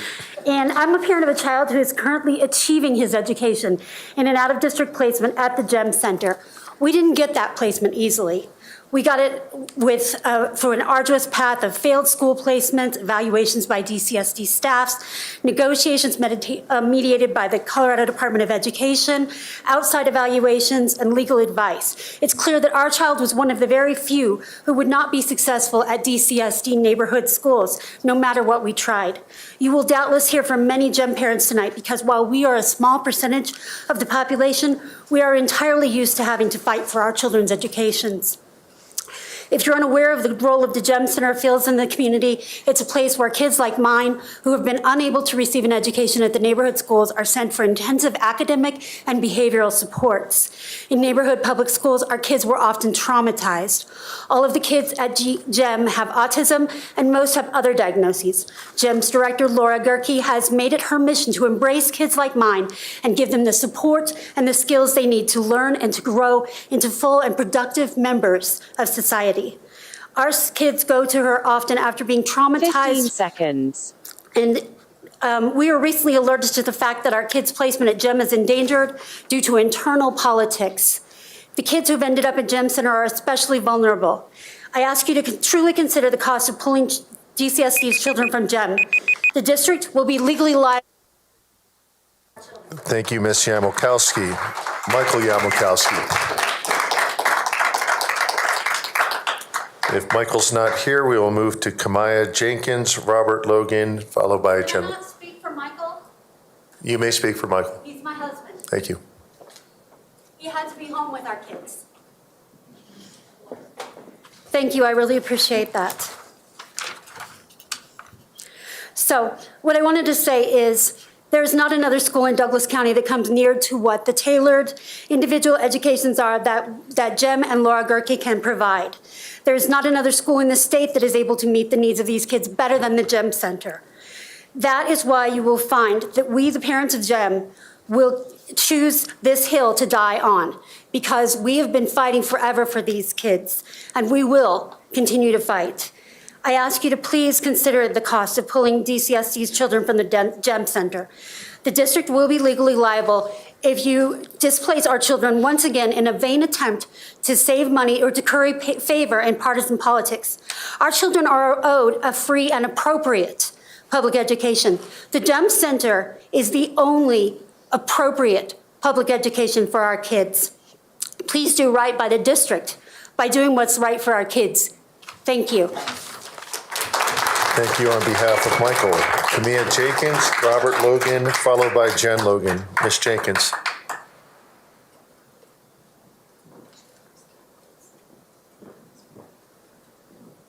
I'm reading on behalf of Camilla Jenkins. Dear esteemed directors, my name is Camilla Jenkins, and I am the mother of an autistic son who attends the Jem Center in Parker. As a mother of color, with a child of color, my only hope is that I have is for my child's safety and security. It is every parent's nightmare to learn that your child's needs aren't met, that they're being mistreated, or that they are not safe. This nightmare became a reality for me in late 2019 when I discovered that my son, who was placed in a center-based autism program through Douglas County, was being locked in a closet, secluded, and had his fingers smashed in the locked door. Words cannot explain the pain and fear that I felt that day and every day until finding the Jem Center. For the first time in a long time, my son is safe. His needs are met, but most importantly, he is happy and he's learning. My son is thriving due to the vicarious academic and therapeutic environment that Jem has created within its walls. For the first time in a long time, my son is learning. He's not afraid, he's not hiding, and he's not being abused. He's being treated like a human being, which is every child's basic right. Also, for the first time in his entire academic career, I have been able to work a full-time job without the fear of being called to pick him up on a daily basis. As a single mother, I am thriving. The Jem Center has quite literally saved my small but mighty family, and I am not allowed for this environment to be taken away from us. Thank you very much. Thank you. Robert Logan, Jen Logan, followed by Beth Giro. Mr. Logan.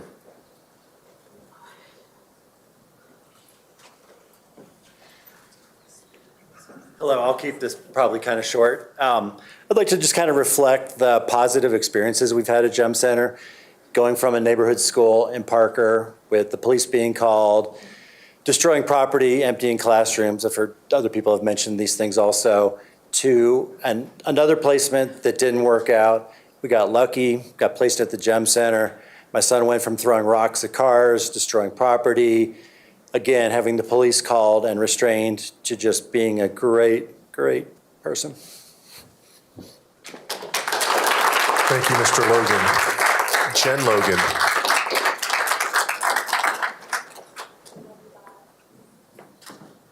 I'm also reading on behalf of Jen Logan. Dear esteemed directors, my name, oops, that's the wrong one, I apologize. Dear board directors, my son Jack is thriving at Jem Center in Parker. He started off his school years in a public school in Parker. We soon discovered that he had social anxiety and was acting out in class when he had to speak in school. By second grade, Jack was hiding under desks, running around school and acting out. He went to an IEP and was placed in an SED classroom. He did okay most of that year because of the teacher and student ratio was 1-on-1. Third grade was challenging and Jack acted out and was not accessing academics. The SED student to teacher ratio became much higher as more kids were attending the program. By the time he hit fourth grade, he was severely acting out by throwing things, running from school and yelling, making verbal threats. The SED teachers were forced to put him in a padded and small locked room until he could calm down. He was unable to calm himself, so he would tear at the padded wall, threaten staff, and refuse to participate in school. He started trying to run home, so the school was called Parker PD almost daily. The assistant principal put him in her locked 15 office seconds. and told him that the only way that he could go home would be to destroy school property and get suspended. He promptly destroyed her wood desk down to splintered pieces. She called Parker PD. When we arrived at the school, Jack was sitting on the ground holding a stuffed animal. Thank you very much. Thank you. We have Beth Gurrow, Jason Gurrow, followed by Jennifer Sievert. Ms. Gurrow. Mr. Gurrow. Okay, we'll move to Jennifer Sievert, Marshall Leaker, followed by Rachel Leaker. Jennifer Sievert.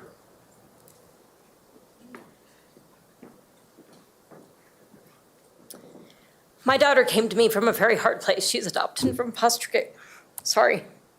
She has several developmental disabilities, including autism, FAST, and an anxiety disorder. She has some challenging behaviors because of these disabilities and her lacking skills. She began attending GEM in June of 2020 in person, and before that, a little bit through remote learning with the pandemic. But since she's been there, she's made academic progress for the first time in her life. She's improved over a grade level in reading and math. She's enjoying creative writing. She feels valued. They're part of their community, respected as an individual. She's viewed as a child who has problems due to lagging skills, rather than the child who is a problem, which is what she was looked at in Douglas County schools, where she was locked in rooms, where she was isolated from others, where she came to believe that she is stupid and worthless. I was extremely concerned to hear that the district is considering pulling kids from GEM who have finally found a place where they feel like they can learn and that they're safe. And I know that this will seriously damage her mental health as well as her academics. And I'm just pleading with you to please keep these kids at GEM. Thank you. Thank you, Ms. Sievert. Marshall Leaker, Rachel Leaker, and Tammy Stout. Mr. Leaker.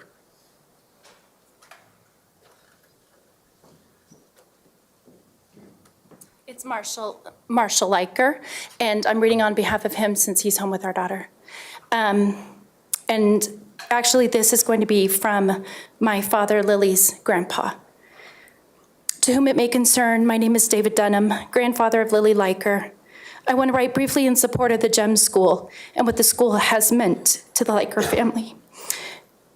And to Lily in particular. Quite simply, it is the tale of two Lilies, the before and after Lily with the GEM school playing a pivotal role in the transformation. Before GEM entered the picture, Lily was an at-risk child in the public school system because of the severity of her autism. Her behavior, and at times self-destructive behavior, had escalated to becoming unmanageable, not just in the school classroom, but outside of it, in what most of us would consider normal routines, at one point requiring hospitalization. Her meltdowns at school were met with direct physical restraint that caused injury to her and those trying to restrain her. It was at this time, a little over 2 years ago, that GEM entered the picture through the Elizabeth School District.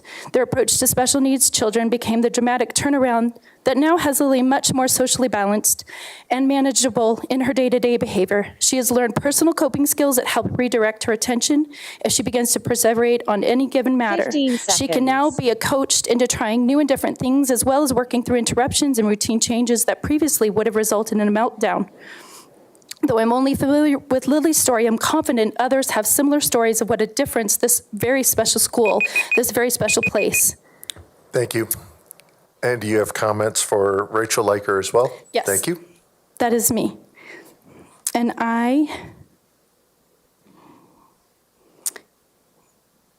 okay.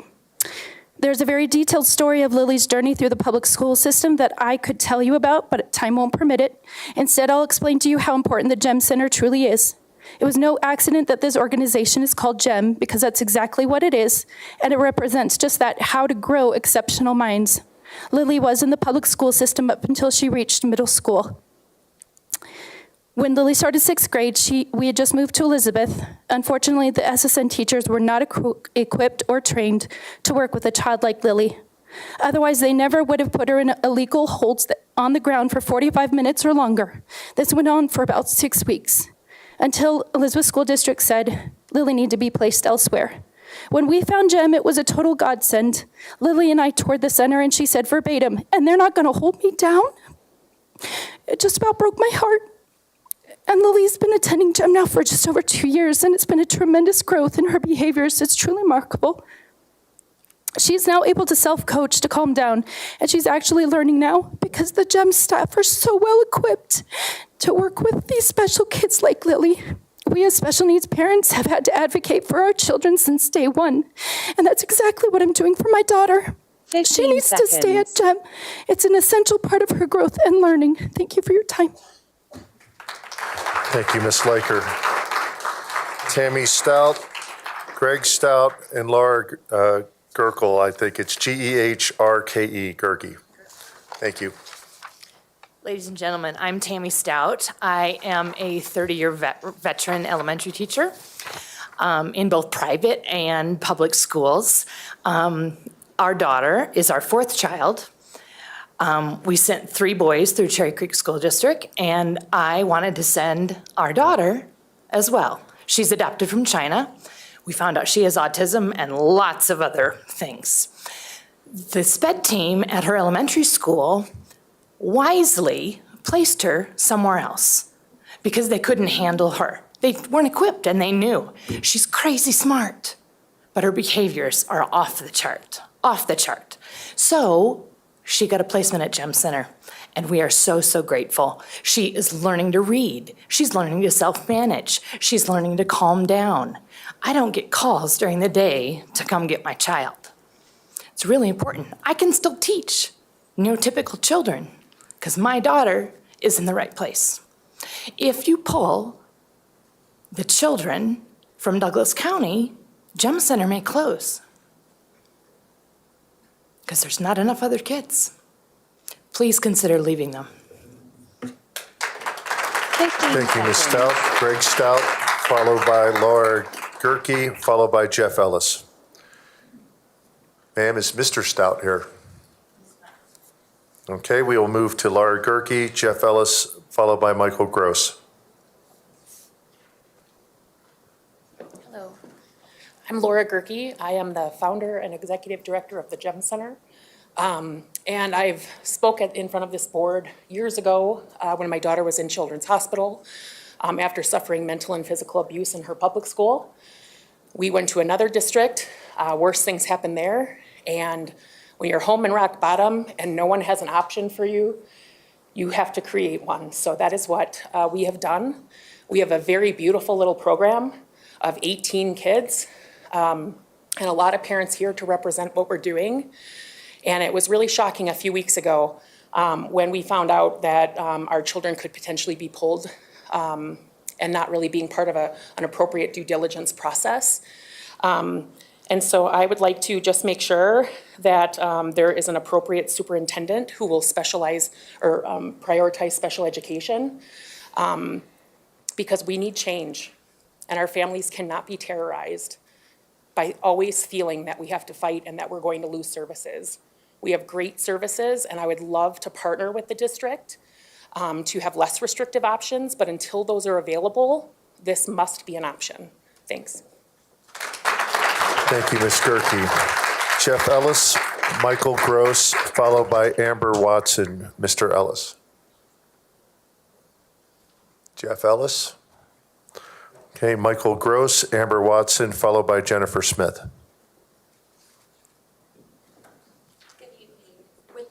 Permission, my name is Sheila. I'm speaking on behalf of my husband, Michael Gross, as well as Amber was listed on there, who is our co-parent, that is Shiloh's birth mom. I would like to speak in her place as she is not here. Okay. Ladies and gentlemen of the board, I am not here to speak to you as board members, but as parents or as those who have a heart for the children in our community. In the words of my husband, Michael, Shiloh experienced so much mental trauma and other negativity being bounced around the school district like a soccer ball until we found a placement and a home for him at Jem Center. And it's not just the school, it really is a second home to all the children If you haven't gotten a chance to tour it, I implore you to. But he was bounced around. He was diagnosed with high-functioning autism at the age of 4 years old, which led to an anxiety disorder due to co-parenting and instability on the other side of the family. He experienced abuse physically, emotionally, other things that led to his behavior spiraling out of control, and other schools saying, "We love your son, he is smart as a whip, but we do not have the appropriate facility and staff to handle him." And he was politely expelled from a few different schools until Legacy Point pushed him and us to Gem Center. At the other schools, he was running away off campus because they were 15 trying to seconds. mold him into the cookie cutter of what society thought he should be, not what he should be to society, and meeting him at his level, which has improved drastically with being at Gem Center, forming him into the brilliant, well-mannered young man that we know. And go ahead and continue for Amber Watson. Thank you. And with me. So with Shiloh and Gem Center, it has made such a huge difference. It has positively shaped him from having violent outbursts and stuff to being able to control them, to where he is no longer damaging property. He is no longer hurting himself, which was the biggest issue of all, because when he got in trouble, he would self-discipline. And that broke my heart.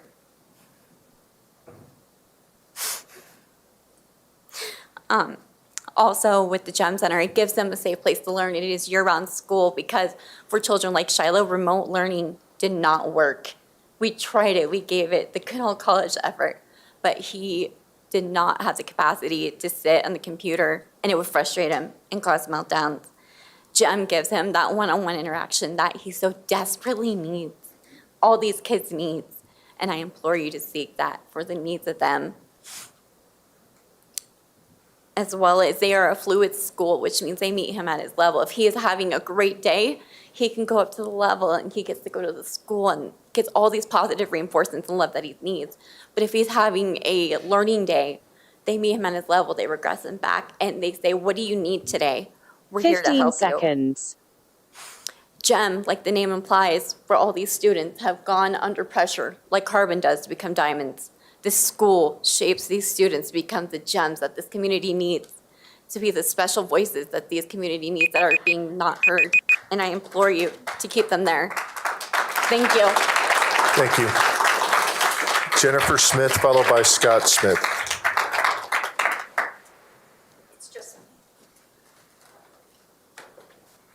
So I'm actually not going to say much. My son Ty is at the Gem Center. He was the first student for Gem Center, and I had to unilaterally place him there myself because the district was failing my son, and he was trying to kill himself at school. And I went to a IEP meeting in which they told me that his needs were being met. And I was shocked, and they couldn't even acknowledge that they were failing him. And so I pulled Ty, and I found Laura. I don't know how I found Laura, but I found Laura. And Ty was their first placement, and he's been there ever since. And he is back to being my beautiful, loving, funny, hilarious kid that he was before he was put in a series of placements that destroyed him. So I have too much to say to share it with you guys here, so I wrote it all down because that's what I do. So I would respectfully ask that you take the time to read that for me, please. Thank you. Thank you, Ms. Smith. Brandy Bradley, Jim McGannon, followed by Scott Jacobson. Brandy Bradley.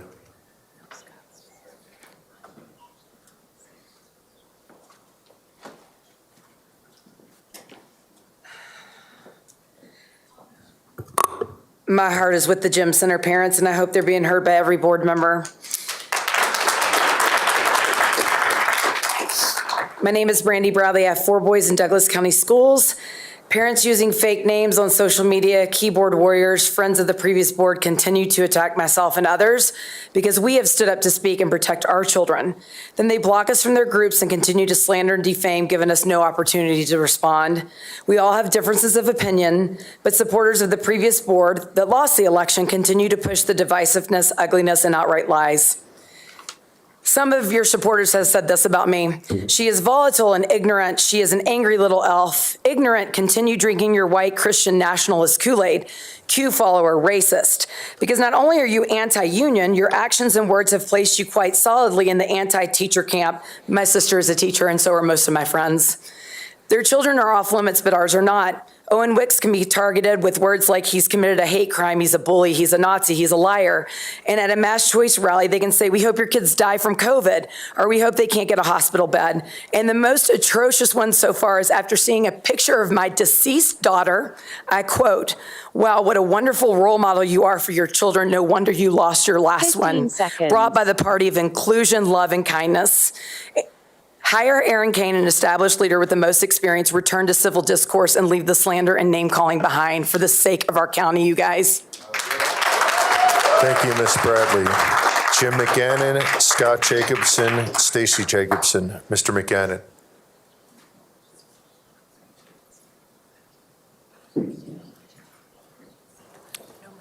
Okay, I do not see Mr. McGannon here. Scott Jacobson, Stacy Jacobson, followed by someone who signed up as Mike from Harvey Incorporated. I will not give the rest of the email if they are here. So Mr. Jacobson. And Mr. Jacobson, Stacy Jacobson has yielded your time. So we'll stop you at 1:30 and we'll reset the clock. Thank you for the opportunity. Wow, I don't even feel right speaking after hearing all the need from the Gemini Center.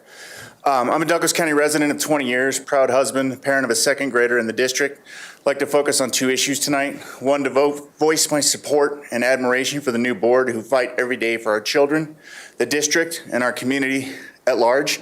This fresh new blood and earnest engagement in the community and most importantly with the parents is exactly what this divided community needs.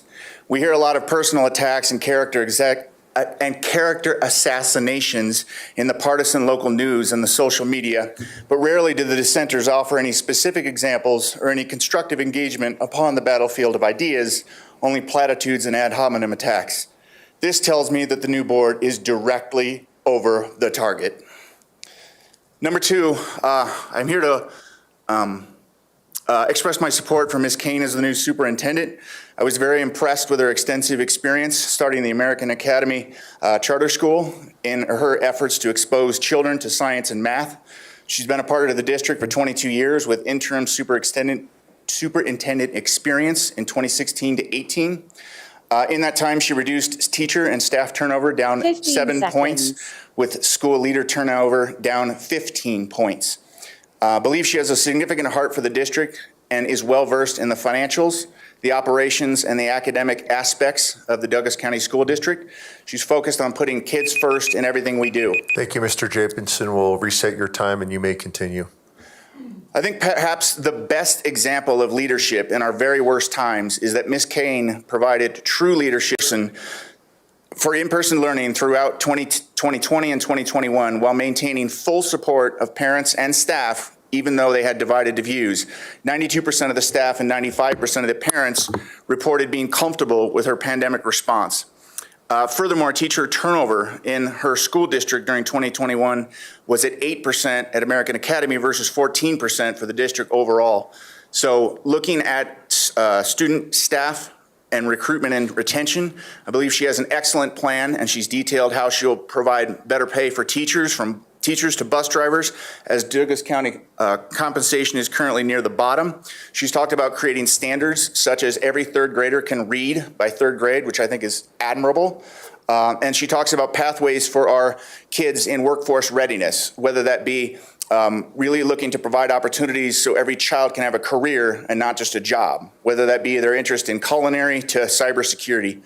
Ms. Kane has already had the job for 2 years. She's done exceptionally well, and she's a proven leader that we desperately need right now.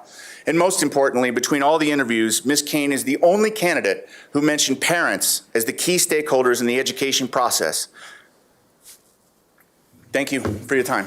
Thank you, Mr. Jacobson, and for Mrs. Jacobson. We have, again, Mike signed up. First part of the email is Harvey. I don't know if they are present. Oh, we do have Mr. Mike. Thank you.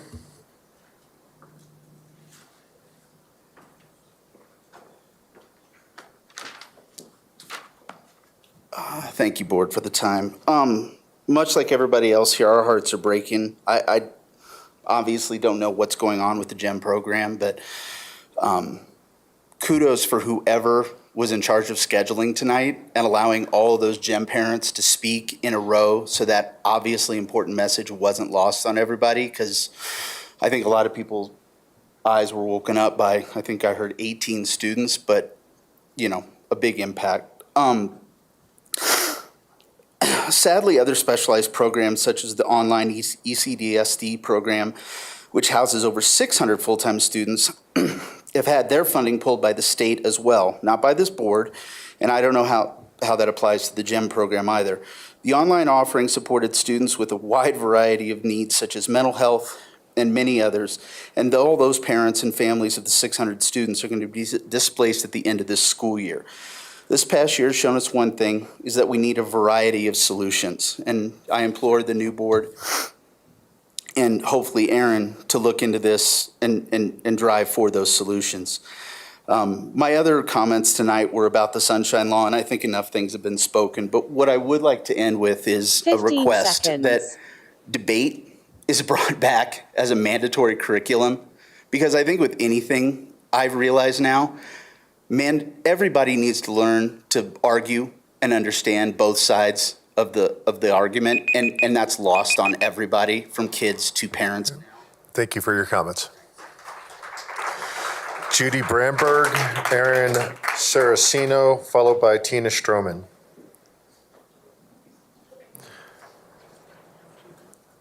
I do not see Miss Bramberg here. Oh, there she is, coming. Thank you.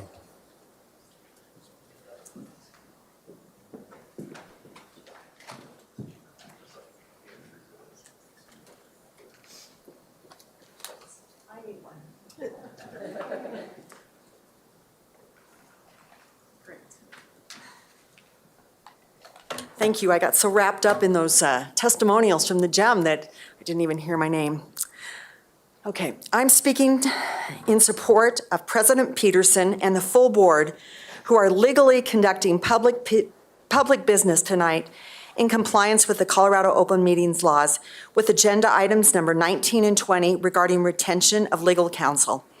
I commend President Peterson and the full board for using a resolution, a motion, and a public vote so that these actions are transparent for the community. Conversely, on December 9th, 2021, the minority board of Hanson, Meek, and Ray took formal action outside of a public meeting, conducted public business privately, retained counsel, and then appealed the Brandberg and John Dewey Institute case to the Colorado Supreme Court secretly, without a resolution, without a motion, without a public vote, without even briefing the newly elected full board of directors, and without transparency of the community. Hanson, Meek, and Ray are guilty of doing what they have falsely accused Myers, Peterson, Williams, and Weiniger of doing, conducting public business privately. Therefore, we ask the board to settle the JDI case without further litigation, grant charter approval, and stop wasting thousands of dollars in legal fees, which should be spent on kids. Hanson, Meek, and Ray must be held accountable for these egregious and unauthorized private business practices. Thank you. Thank you, Ms. Brandberg. Erin Saraceno, Tina Stroman, followed by Will Johnson.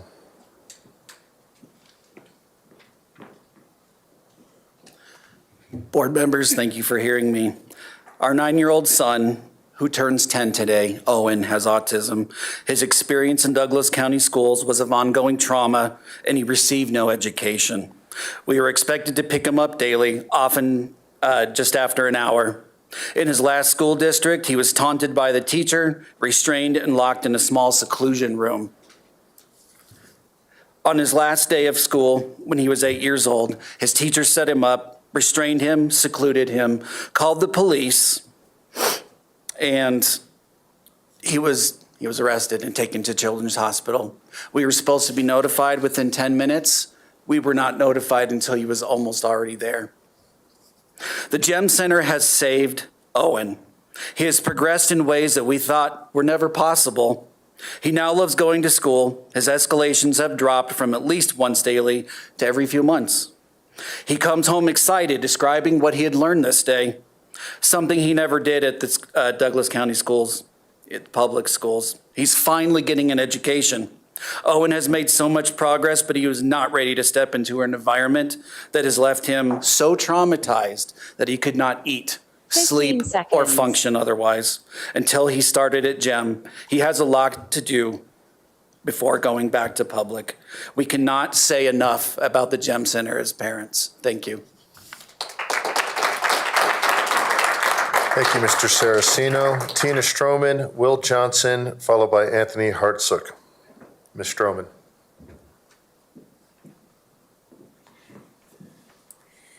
Good evening, directors. Once again, thank you for having me tonight as a parent and as an educator in Douglas County. A huge shout out to the GEM School. What brings me here is a sentence I heard at the Superintendent Community Forum. That sentence referenced that Douglas County Schools needs to get out of the news. I am here to remind you that the lack of ethics of this majority board is what is keeping Douglas County schools in the news. The first unethical move was gathering together to make a decision about the fate of our leader behind closed doors. The second unethical move was then firing said superintendent for no reason without allowing public comment. The third unethical move was contacting Erin Kane to encourage her to apply for a job that didn't yet exist. She joined your unethical behavior by sending a message to the superintendent of his current contract and also agreed to apply for the job that didn't yet exist. Your most recent unethical move is appealing a decision handed down from a judge who simply directed you to follow the law. You are establishing a pattern of unethical behavior, one that is very obvious to any reasonable Douglas County citizen. I can tell you that everyone is watching, and I can assure you that there is one candidate the majority of educators support, and that candidate is Danny Winsor. If you have any hope of gaining teacher support, you need to change your pattern and make an ethical decision. 15 seconds. Hire Mr. Danny Winsor. He is your hope for passing an MLO. He is your hope in reestablishing respect in this district, and he is the hope in being the leader that students and teachers will respect and follow. Doing anything different will give reason for Douglas County schools to continue to be in the news. Thank you. Thank you, Ms. Stroman. Will Johnson, Anthony Hartsook, Denise Dirks.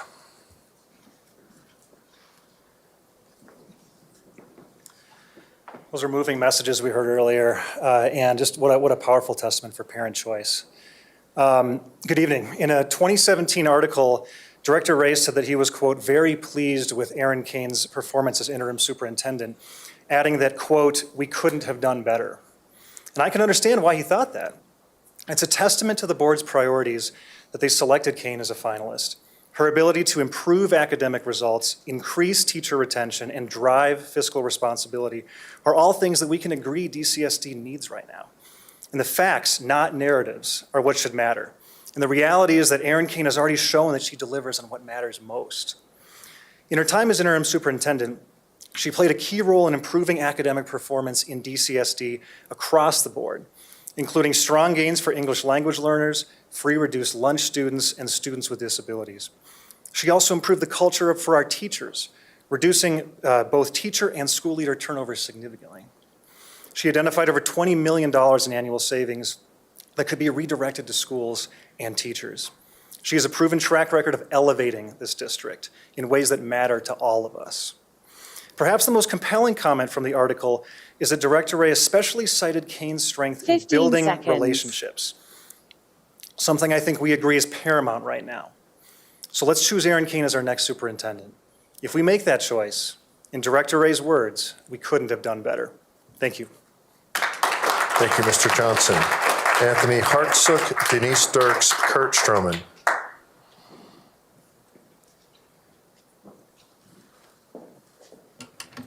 Good evening. My name is Anthony Hartsook. I'm a businessman, a combat veteran, a husband, but most importantly, I'm a father of two boys. One is in high school and one is in middle school. We supported Erin Kane when she was the acting superintendent, and we support her today. Nearly 2 years ago, my 15-year-old son at the time was able to see that the policies and the mandates of the previous school board and the superintendent were failing the students and the parents. My son came to me and said, "Dad, this will not get me into college, and it certainly won't get him into West Point." So he started researching on his own, and we ended up transferring the boys, and they went into private schools. Our other son in middle school was on an IEP. It was below grade level. They are now thriving and excelling. He's been in the honors program. They are doing much better with choice.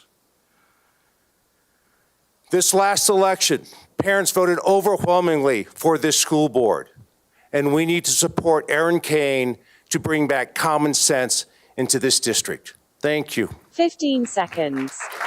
Thank you, Mr. Hutzlick. Denise Dirks, Kurt Stroman, followed by Kara Clark. Denise Dirks.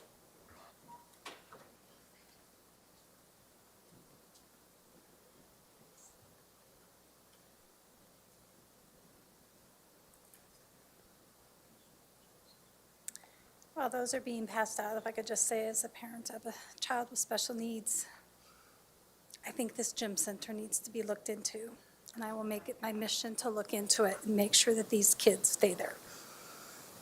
It's not what I'm speaking on, but, okay.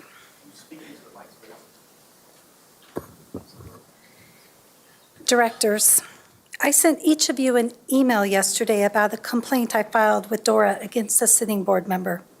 While the elected board secretary did acknowledge my email, I've not heard back from anyone else. Therefore, I brought the email and the attachments for your review. On February 25th, David Ray's bio on DCSD's website said he, quote, is a registered psychotherapist, or LPCC.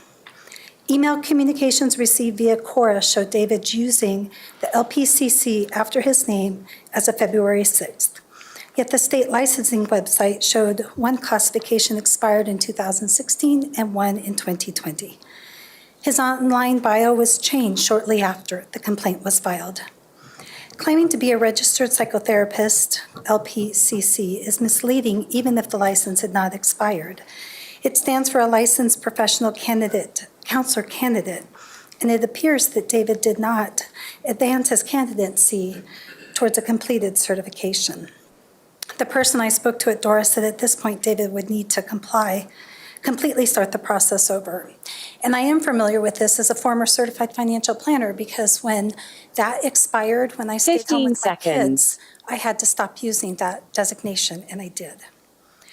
Director Ray, you need to publicly explain these misrepresentations. And as a resident of the district you represent, I do call for your resignation. If David Thank you, Ms. Dirks. Kurt Stroman, Kara Clark, followed by Kimberly Sharp.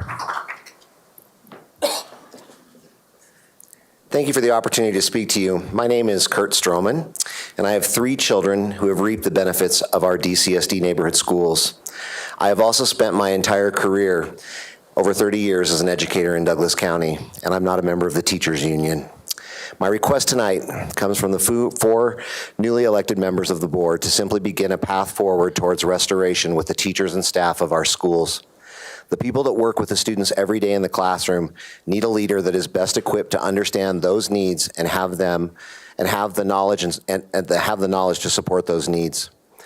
Danny Winsor has demonstrated himself as an educator, a coach, and a counselor, and also as an administrator. He has provided his knowledge and leadership in the neighborhood and charter arena.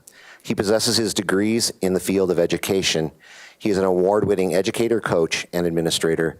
He is respected by all who have worked with him. Tonight is your opportunity to build a bridge and mute some of the madness that has been the unfortunate headline of our district recently. Many teachers like myself, who have poured every ounce of the best of ourselves into our students in this district for many years, would appreciate and welcome a decision that is not stained by controversy and corruption. Hiring Danny Winsor is not only the best decision, but more importantly, for the sake of our district, hiring Danny Winsor is the most ethical and honest decision you could make. Tonight, you will be defined by your actions. As someone who has made every effort to be an ambassador for the reputation of this district for 30 years, I urge you to stifle the controversy and do the honorable thing by hiring Mr. Winsor. Thank you, Mr. Stroman. Kara Clark, Kimberly Sharp, followed by Liz Wagner. Ms. Clark.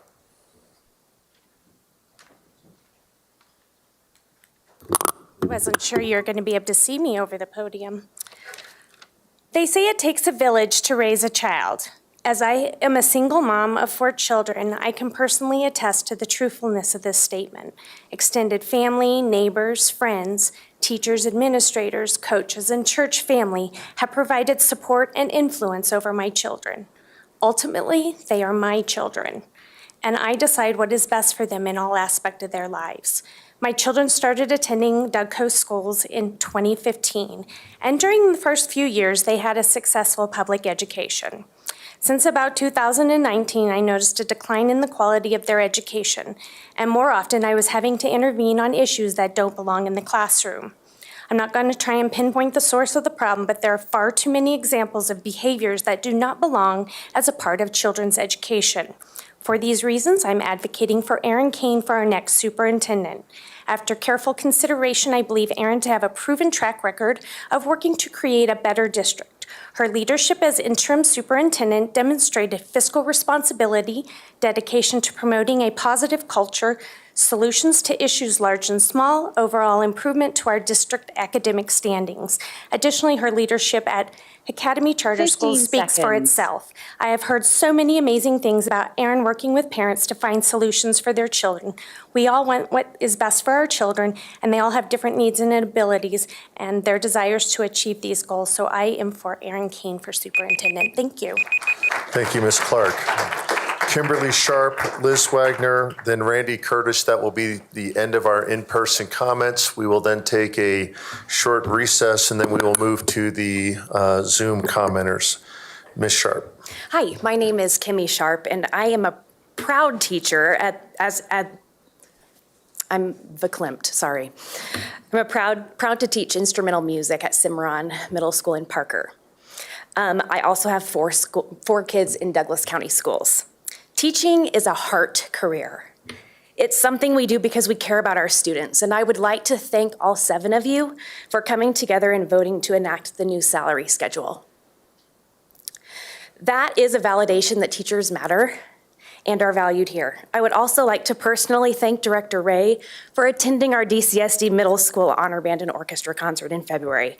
Actions speak loud. I encourage you all to keep getting into our schools to show support and see the wonderful things that are happening.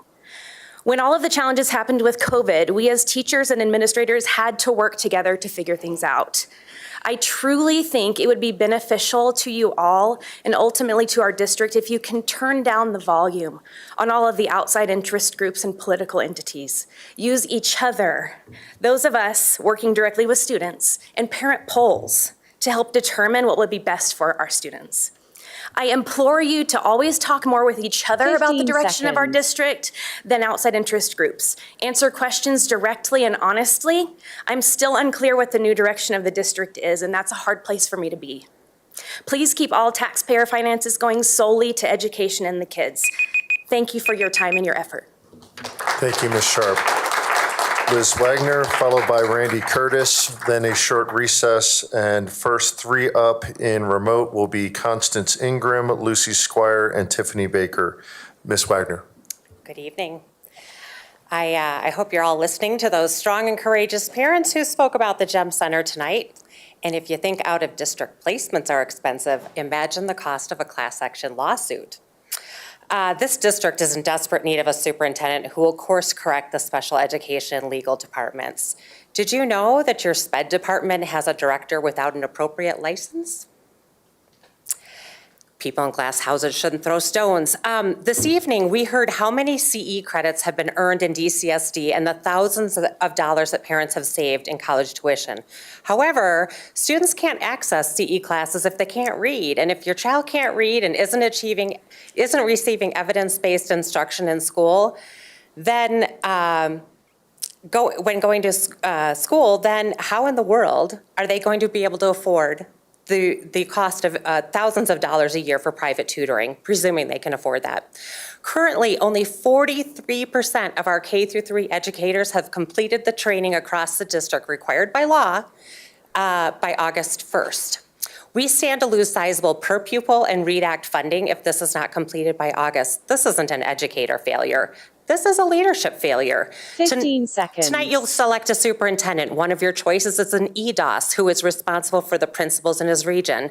The completion rate for this required training in the Parker region is the lowest of the entire district, coming in at 37%. For a district whose board had prioritized literacy. Thank you, Ms. Wagner. Randy Curtis will be our last live speaker.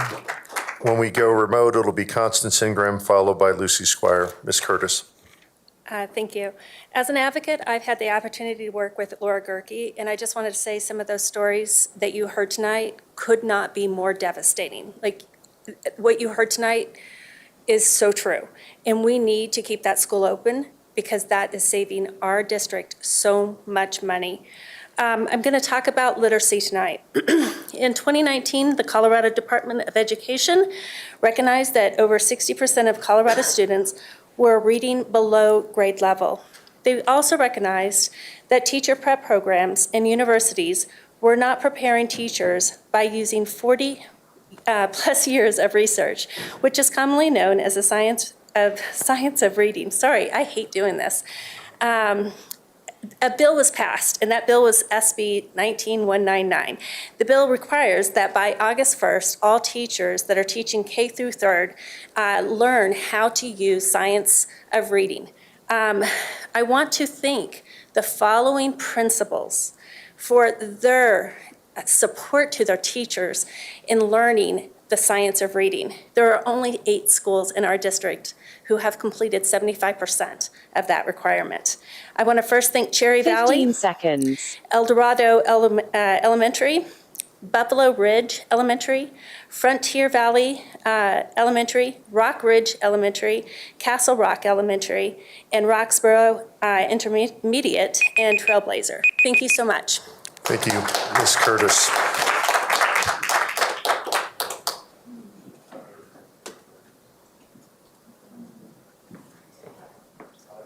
We will now take a 5-minute recess. The time is 9:55. We will start at 10 o'clock again, at which point we will transition to our online commenters.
We'll move to Lucy Squire, Tiffany Baker, followed by Robert Marshall. Ms. Squire, are you online?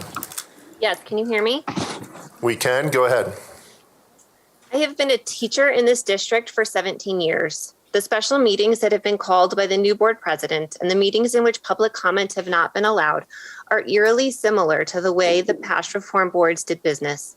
Teachers throughout the district were fleeing. I'm alarmed at the patterns I'm beginning to see now with teachers already leaving, combined with the number of job openings currently posted. What we need now, after 2 years of pandemic teaching, is stability in our leadership. We don't all have to believe in the same things or have the exact same vision.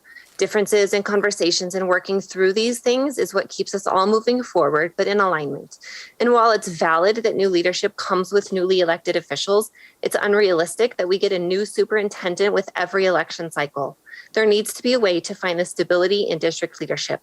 We have continued to show up, the teachers and school staff, and we demand that you show up with us and work with us.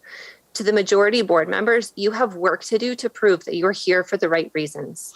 I heard multiple times from the majority directors in the meeting on Friday the 11th that you firmly believe you've done nothing wrong and wish to continue fighting this court battle. This is a prime example of how you may not understand or want to accept the preliminary injunction by the judge, but what he has shown you is the clear line in which you must conduct business. Continuing to move forward at the expense of the district shows us that not only are you unwilling to reflect upon your past conduct, but that you are not in this to actually put kids first. If your reasons for being here are anything but to actually put kids first, then I'm afraid our reasons for concern are. Thank you, Ms. Squire. Next is Tiffany Baker, Robert Marshall, followed by Tina De Los Santos. Ms. Baker, are you online? Yes, I'm reading for a teacher.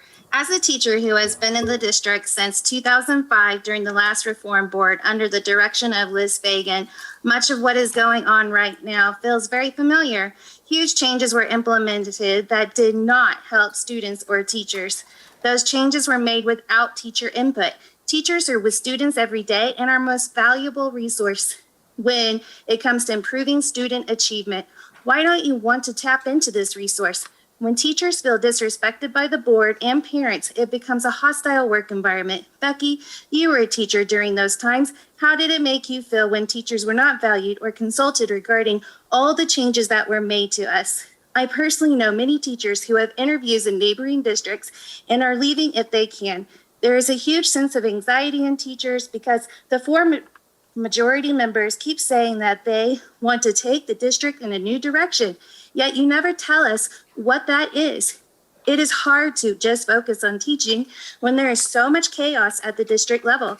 Spending district money when there is so much, on frivolous lawsuits, which will take money out of the general fund for all our students, is not putting kids first, nor is it valuing teachers. You ran on a platform of taking 15 politics out of the school board. seconds. And it seems everything you've done so far is purely based on politics. What have you done for the kids? Hiring Erin Kane will only further divide our community. This teacher fully supports Danny Winsor for superintendents as a bridge to unite our community. Thank you. Thank you, Ms. Baker. We have Robert Marshall, Tina De Los Santos, followed by Lisa Freeman. Is Mr. Marshall online? He is not online, sir. Okay, we will move to Tina De Los Santos, Lisa Freeman, Margaret Furlow. Is Ms. De Los Santos online? I am. Good evening. First, and congratulations, Kaylee, and you look marvelous, and thank you for your dedication. And also, after hearing from all the parents of Jim, I hope that we can really work to help support their children.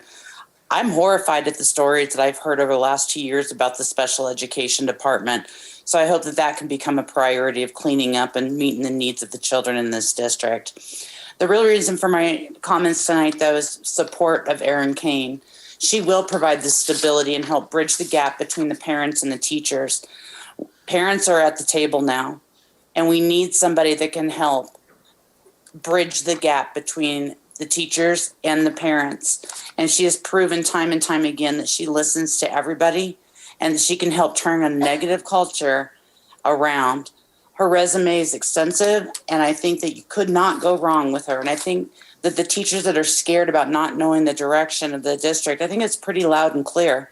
It's academic excellence, and it's having parents have a seat at the table for their own children. Thank you. Thank you, Ms. De Los Santos. Lisa Freeman, Margaret Furlow, Triana Burdick. Is Ms. Freeman online? Ms. Freeman is not online, sir. Okay, Margaret Furlow, Triana Burdick, Julie Watkins. Is Ms. Furlow online? Can you hear me? We can. Go ahead. Last meeting, I commented on the urgency for the MLO to be passed. Your current actions indicate you have no interest in working towards this. Pursuing an appeal to the judge's order to follow the law communicates to taxpayers you would rather spend money in court than in classrooms. Why would this encourage the public to pass the MLO? This litigation was brought forth by a community member in order to hold our elected officials accountable. Now, please just go forward and conduct public business in public. Secondly, I thought we wanted to keep politics out of the classroom. Somehow, I only know the political affiliations of the Kids First directors. Attending political events where homophobic comments are made sends a message to our LGBTQ community that we are not valued, and that is the exact reason we need the equity policy. Finally, I would like to express my support for Danny Winsor as our next superintendent. Thank you. Thank you, Ms. Furlow, Triana Burdick, Julie Watkins, Megan Dahlgren. Ms. Burdick, are you online? She is online, sir. Yes, I am. Can you hear me? Go ahead. I'm reading for a teacher tonight.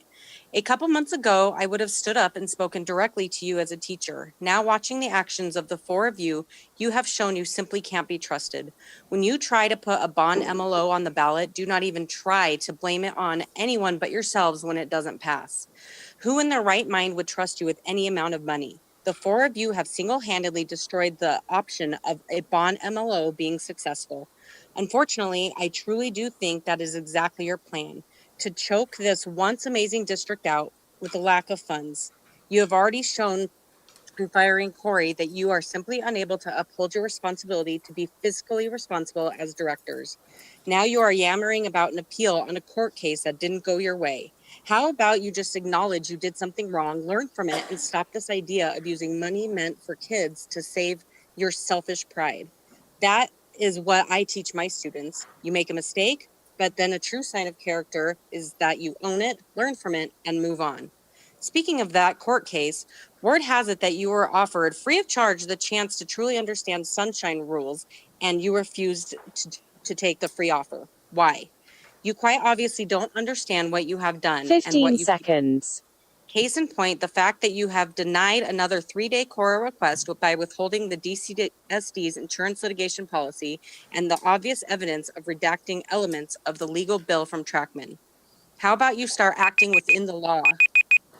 Thank you, Ms. Burdick. Julie Watkins, Megan Dahlgren, followed by Margarita Fiducia.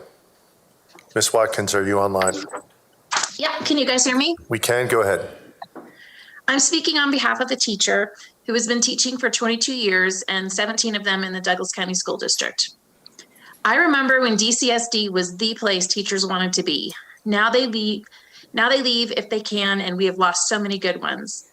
The thing about teachers is that we want students to be successful in our classrooms, and the top two things proven to positively affect student achievement are teacher collaboration time and small class sizes. Corey Wise was working hard to get teachers more collaboration time, even asking schools to build this into our schedules for next year. Please don't take this time away now that you're moving the district in a new direction. If anything, you could expand it by allowing teachers who are singletons in their building to collaborate across the district on professional development days. And by the way, the union is who fought for the small class sizes, something we haven't seen in DCSD since the collective bargaining agreement was allowed to lapse. Another key element that helps students engage in our classrooms is feeling seen. I had a transgender student who was the sweetest, kindest person and dropped out of school because of bullying and no support from administration. When students are in a welcoming and supportive environment, they engage in our classrooms and in our subject material. When they don't feel valued, they don't attend class or engage with the materials. When a student comes to me with their preferred pronouns, and how can I possibly turn them away? My job is to make students feel loved and supported so that they can learn. And the equity policy helps these marginalized students feel that. And as you review that policy, I beg that you include these students in that discussion. And finally, as a teacher, I want to voice my... Thank you, Ms. Watkins. Megan Dahlgren, Margarita Fiducia, followed by Robin Miller. Ms. Dahlgren, are you online? I am. Can you hear me? We can. Go ahead. Thank you all for passing the new salary schedule. Please continue working together. As the presentation said, compensation is still less than neighboring districts. We've worked to dig out of this compensation hole since the reformer years, and we're not done yet. DCSD teacher pay remains below market. Here, in one of the 10 richest counties in all of America, we choose to pay our teachers lower than almost everywhere else in America. I beseech you, choose Danny Winsor as our superintendent to bridge the divide within our community. Let's move forward together as a district, as a community.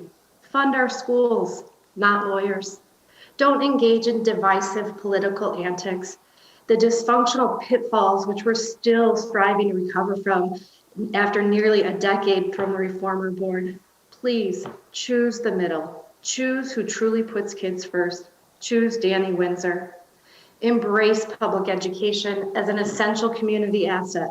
Be leaders for our education system, not a catalyst to destroy public education in America. Show you mean kids first. Protect their public education. 15 seconds. Don't ask us to pass an MLO with your lawyer's bill in tow. DCSD teachers have been discounting their billable hours for over a decade. Fund our schools, not lawyers. I take umbrage. Thank you, Ms. Dahlgren. Margarita Fiducia, Robin Miller, followed by Ursula Keikos. Ms. Fiducia, are you online? She is online or asking to unmute.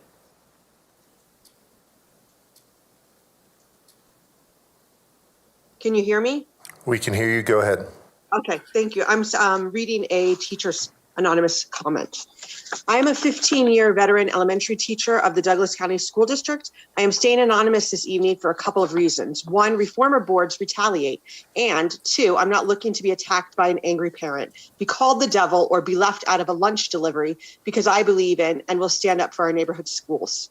Board majority, I am appalled by the circus you have created. It's not even necessarily about the decisions you are making, it's how you are making them. A different viewpoint is one thing. Going about implementing new ideas the way you have been is quite another. Slow down, be respectful, follow the law, keep your political shenanigans out of our schools, stop speaking at political events, listen to your clientele. A majority of public comment is against your far-right agenda. Students and teachers have been very vocal with their input, yet you continue to not acknowledge us. Board veterans, thank you for showing up to a ridiculous amount of unorganized, unethical special meetings and continuing to be a voice of reason. Your knowledge and expertise is appreciated and valued. Board directors, all of you, I have a few suggestions for you. Although I suspect your decisions were made a while ago, hire Danny Winsor, a nonpartisan choice who would represent all of Douglas County in a positive manner. Sign yourselves up for some board training. You skipped CASB and have declined other opportunities, and it is glaringly apparent that it is desperately needed. Do not appeal the judge's decision to simply follow the law. And last but definitely not least, bring back boring. Thank you for your time. Thank you. We now have Robin Miller, Ursula Kakos, followed by Bobby Hillard. Is Ms. Miller online? Good evening. Can you hear me? We can. Go ahead. Great. Thank you and good evening. I'm here to voice my support for Danny Winsor as DCSD superintendent. Not only is his career experience far more suitable for the job, but his hiring does not continue the theme of dishonesty, collusion, and premeditated political planning on the part of the Kids First board members. While I also have the floor, please support the families and the children of the GEM school. Additionally, I'd like to list a few additional themes of the Kids First board members. Firstly, you're wasting taxpayer money on lawsuits and contractual salaries paid when Superintendent Wise was unjustly released. Second, the great division you've created within the community based on political motivations and power-hungry behaviors. Thirdly, you are the epitome of deceitful, dishonest, and underqualified elected officials. Please do what is right. Hire Danny Winsor for the position and discontinue the unethical practices that you've been engaging in. Thank you. Thank you. We now have Ursula Kakos, Bobby Hillard, followed by Brett Bradford. Ms. Kakos, are you online? is online asking to unmute.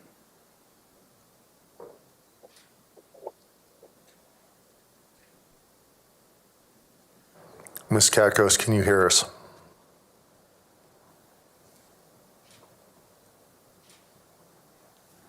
Hello? Yep, we can hear you. Go ahead. Oh, great. Thank you. Good evening. Thank you all for volunteering your time for our community.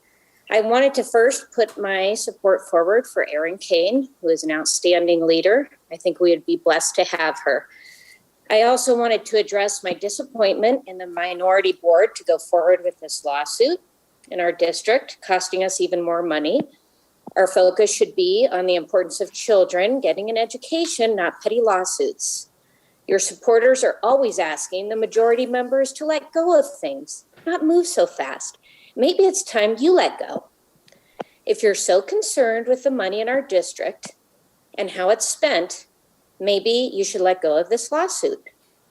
No one's going to sign up for any type of levy if you keep spending money. Show the district that our children and teachers come first, not your political agendas. You had years of being able to do whatever you wanted with basically no oversight or accountability. And now that it's been taken away from you, you won't put your attention where it's needed. It's strictly about destroying the voted opposition. Even at the beginning of the school year, when our children were forced to wear masks, Douglas County formed their own health board, and you brought a 15 lawsuit together seconds. saying that special needs children wanted and needed masks. Who did you even speak to get this opinion? No one came to me to ask me about my son. Thank you very much. Thank you. We have Bobby Hillard, Brett Bradford, followed by Tracy Jones. Ms. Hillard, are you online? I am. Can you hear me? We can. Go ahead. Perfect. I want to share my support of Erin Kane. We've already heard several comments about all of her accomplishments. Sorry about that. Many for our own district, so I have a quick story to share instead.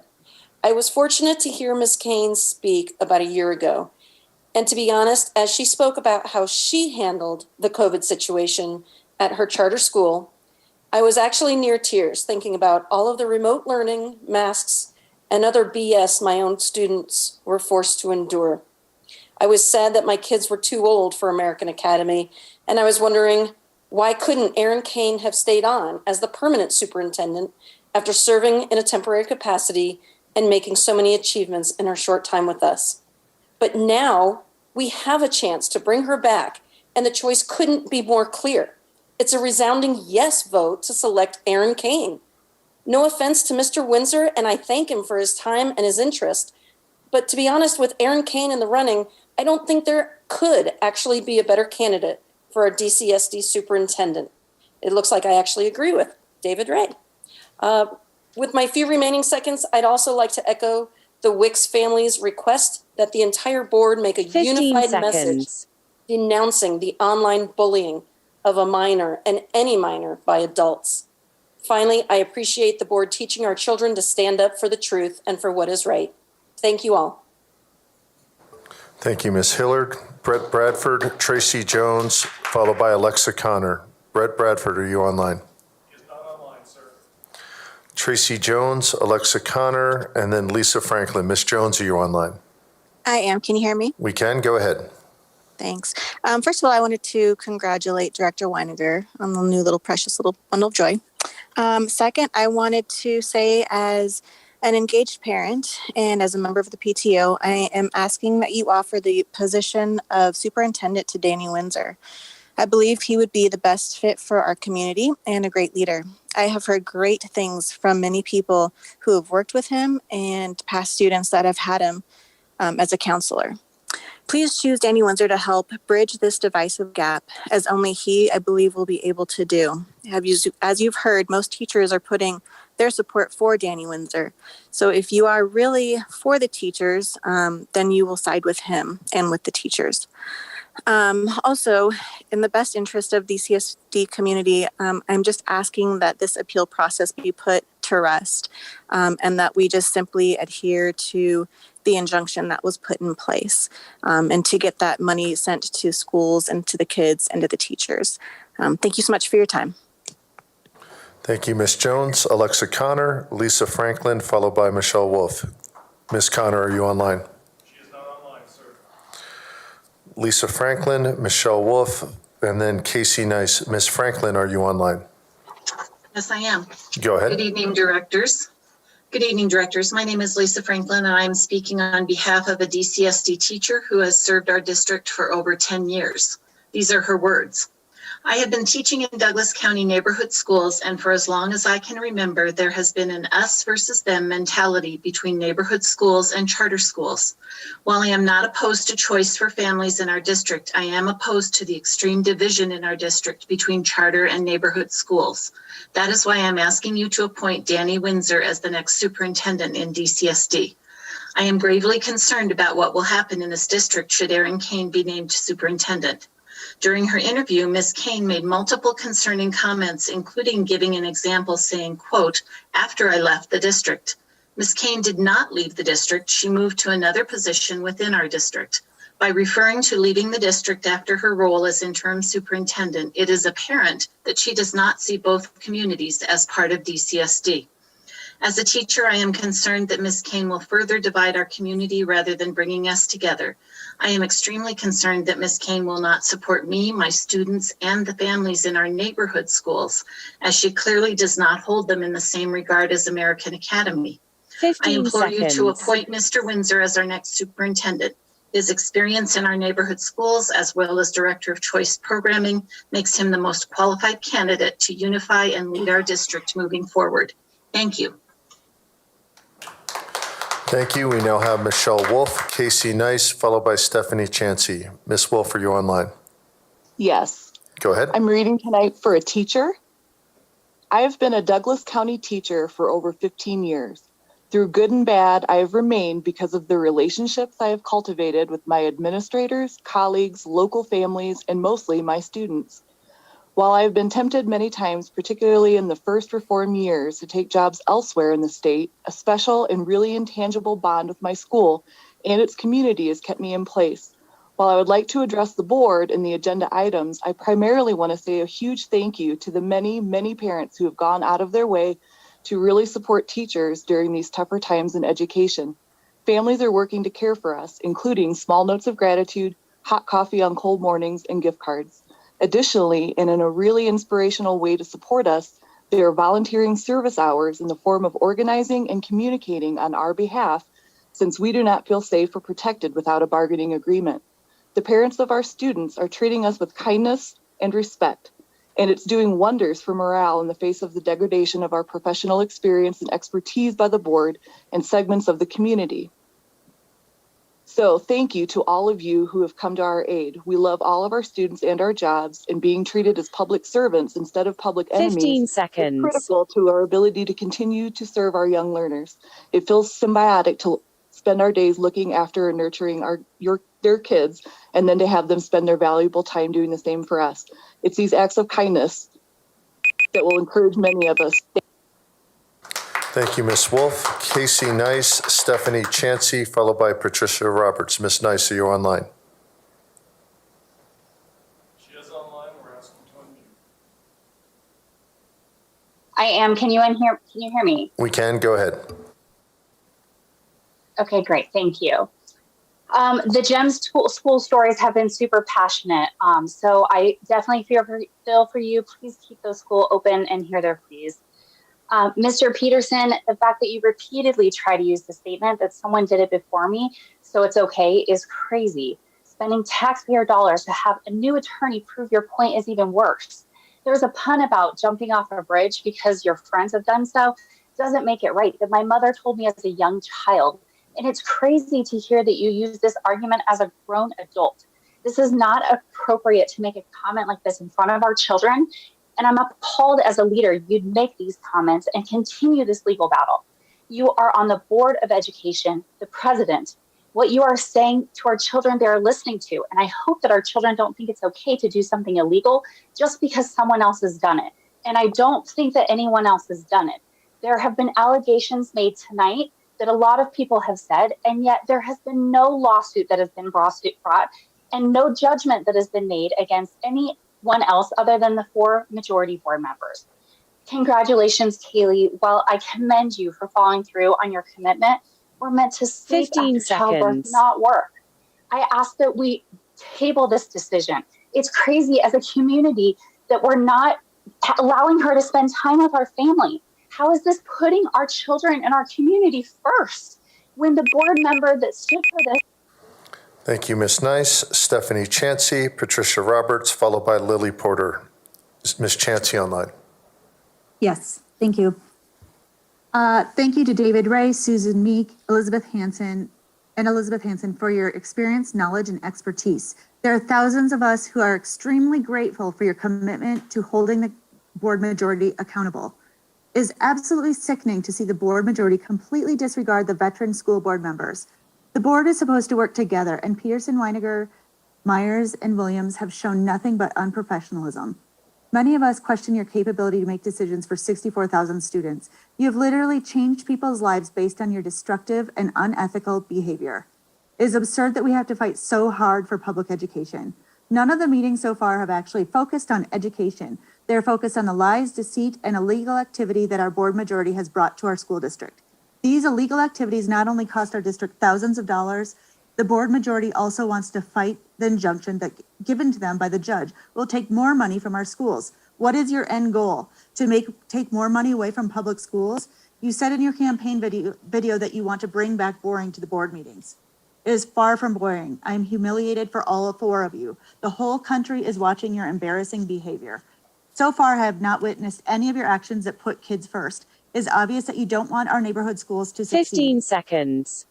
So far are set up for the neighborhood schools to fail and for our teachers to leave the district. I do not believe that you want the bond and mill to pass. Sure, you will put it on the ballot, but who in their right mind will trust you with our tax dollars, given all the wasteful spending that you have done?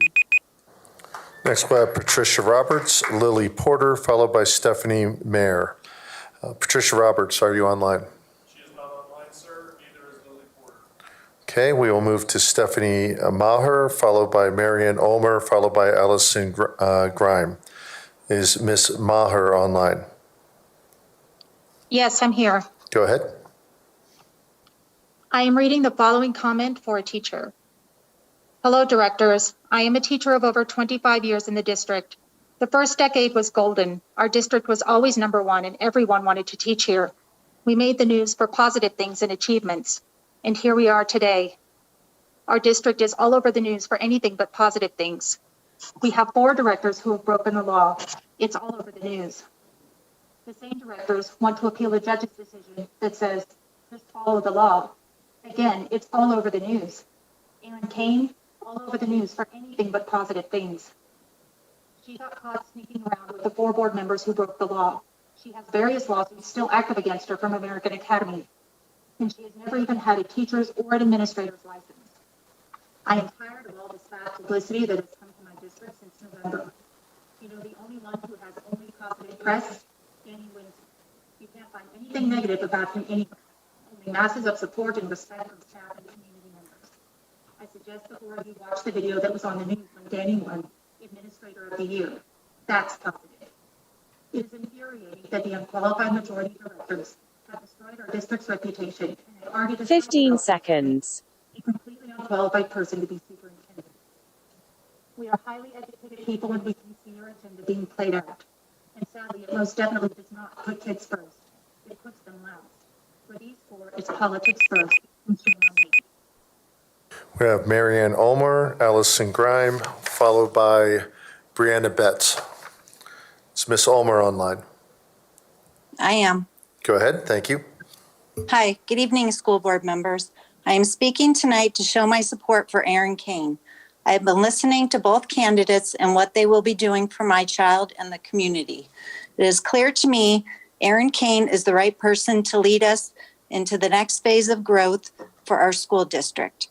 She is obviously capable and willing to work with all affected parties to address any and all concerns that we have as parents, whether that be budgeting or managing the school district or some politicized issue we keep going around and around about. I feel Erin Kane will be the most effective leader for Douglas County School District. Thank you. Thank you. We have Allison Grime, followed by Brianna Betts, followed by Walter Bennett. Is Ms. Grime online? Yes, I am. Go ahead. Now that it is public knowledge that litigation insurance will not be covering further court costs, I cannot believe the board would choose to pursue appeal of an order that just requires them to follow the law at my expense. What motivation do I have to vote for an MLO if this is where my tax dollars are going? The board can argue that the district needs money to fund a much needed pay increase for teachers and staff, but actions speak louder than words, and your actions show that you're willing to spend my money inappropriately. I was not a parent in this district when Erin Kane was interim superintendent, but it appears she has many conflicts of interest in being offered the superintendent position, which we all assume is what you will be doing tonight. It is clear that Kane and the board majority planned, even prior to swearing in, to oust Corey Wise and replace him with Kane. Beyond this concern, I listened to their interviews. Kane spoke to the board and how she would support you and your needs and interests, but I felt like Danny Winsor was speaking to me as a parent. I felt like he saw that his responsibility to the district lies with the kids and the parents and the teachers. He has plans to grow and expand and improve. Each of you, as well as your top pick for superintendent, has said many times that the divide in this district could be mended by just listening to each other. Not once since you guys took over have I felt listened to as a DCSD parent. I have not felt represented. You cannot make progress on this board as long as you continue to ignore a large portion of your constituents. It's time to listen to everyone and show that you can be trustworthy and responsible with district dollars. Thank you for your time. Thank you. We will have Brianna Betts, Walter Bennett, followed by Rebecca Weiniger. Ms. Betts, are you online? Yes. Go ahead. I'm a mother of 3 kids in our Douglas County Public Schools and also a teacher at one of our Douglas County Public High Schools. I'm here to represent the 150 or more students that I teach every year. It's no secret that our school system operates on an extremely tight budget. I want to illustrate for you what it looks like in my classroom. First, it looks like textbooks that are older than my students. The biology textbooks I have in my classroom were written in 2002. The anatomy and physiology textbooks were written in 1998. While foundational information may still be valid, I assure you that technology and scientific advancements have greatly improved throughout the past 24 years. I have been told to reduce the number of copies I make in an effort to reduce costs. Therefore, I rely on technology more often. Well, I have 10 Chromebooks for classes of up to 32 students to share. Upwards of 80% of my anatomy and physiology students have requested the addition of a second level of anatomy classes to help them prepare for medical studies and careers after high school. Their requests have been denied due to budget concerns. This is what the budget looks like in my classroom before any of the frivolous spending that this board is proposing to spend fighting their own personal legal fees. 4 of the board members ran on the slogan, Kids First. I urge you to put these kids first by voting against the use of our district funds to fight your personal legal battles. Our kids deserve the best resources to support their learning and leaders who actually consider how their actions affect the students in our schools. These kids deserve more than just a catchy slogan. Thank you for your time. Thank you. We'll have Walter Bennett, followed by Rebecca Weiniger, followed by Serenity Hayes. Mr. Bennett, are you online? I am. Can you hear me? Go ahead. I'm speaking for a district employee and parent. I've been closely watching the board meetings lately, and I'm increasingly concerned with the division in our district. I'd like to move forward with a student-centered focus in our school district, as I'm sure most of us would. I would like to speak directly to the 4 new board members. I'd like to remind you that you ran on a Kids First campaign. Kids first. To me, that means putting the needs of our students above all else. I'd like to know how appealing this current lawsuit and denying any culpability in the actions you've taken move this district in a positive direction and puts our kids first. You're not setting the example to bridge the division in our district and are wasting funds and resources that should be for our students. Please show our students, staff, and families that you really do want to put kids first. Do what the judges ask. State publicly that you'll follow the Colorado open meetings law from this point forward, and you'll be more transparent and public with your actions on this board. Stop this appeal process that will take greatly needed funds from our school district. Be an example to our community. This is a simple lesson I try to show my own children. Accept and recognize when you've done something wrong and move forward in a positive manner. Please show our children that we as adults must also follow the rules and admit when we are wrong. We all make mistakes, and that's okay. We learn from our mistakes. 15 now, seconds. Admit that you made a mistake, and let's move forward and truly put our kids first. Thank you. Rebecca Weiniger, Serenity Hayes, followed by Jessica Metzler. Ms. Weiniger, are you online?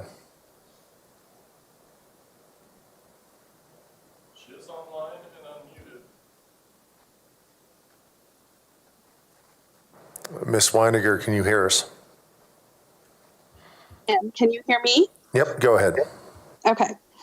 Thanks for the time. I have 2 elementary age children and serve on our neighborhood school PTO board. I'm joining the conversation to voice my support for Danny Winsor. Simply put, he is the less divisive choice. I have been sad and disappointed as I've watched some of the recent decisions by our board, decisions that, in my opinion, do not put our kids or taxpayers first. The decision to terminate a superintendent and pay out his contract, creating chaos and division when we could have tried to work together and, if needed, make a change when his contract was up. Discussions tonight that will evaluate legal fees and lawsuits that cost our district valuable funds. I'm all too familiar with how hard parents work raising funds for our school where the district falls short of covering needed expenses. To me, actions speak louder than words. If you want to pass an MLO, you need to prove you will not recklessly appropriate funds. People don't want to pay for lawsuits and terminated contracts. They want to pay to support kids. We should be focused on ensuring we have resources in the right place to support the kids. There are many who expect hiring Erin Kane was the choice all along, why Corey was fired, which is fueling more anger 15 and more division. seconds. Please prove people wrong and lean into Danny's experience and tenure supporting Douglas County schools. Actions speak louder than words. Choose the less divisive candidate. Build trust. Let's focus on passing an MLO. We will now have Serenity Hayes, Jessica Metzler, followed by Tiffany Wilson. Ms. Hayes, you're online. I am. Can you hear me? Yes, go ahead. First, congratulations, Director Weiniger. Thank you for your dedication. Second, I support Erin Kane for our new superintendent. She has a proven track record with American Academy and superintendent experience in our district. Under the previous board, our public school students struggled with their grades, social connection, and depression because of masking, remote learning, and hybrid schedules, all while Erin Kane kept her students in person, full-time, while still giving families the choice of remote learning if needed. The low turnover rate for her teachers and long wait lists of families hoping they'll get the opportunity to go to her school says it all. Third, directors, if you do not get your first choice for the new superintendent, please keep in mind the community. Your students and teachers are watching. Model for them what it looks like to lose with grace. Consider your words, your Facebook posts, and what you say to those that may need reassurance that the sky is not falling.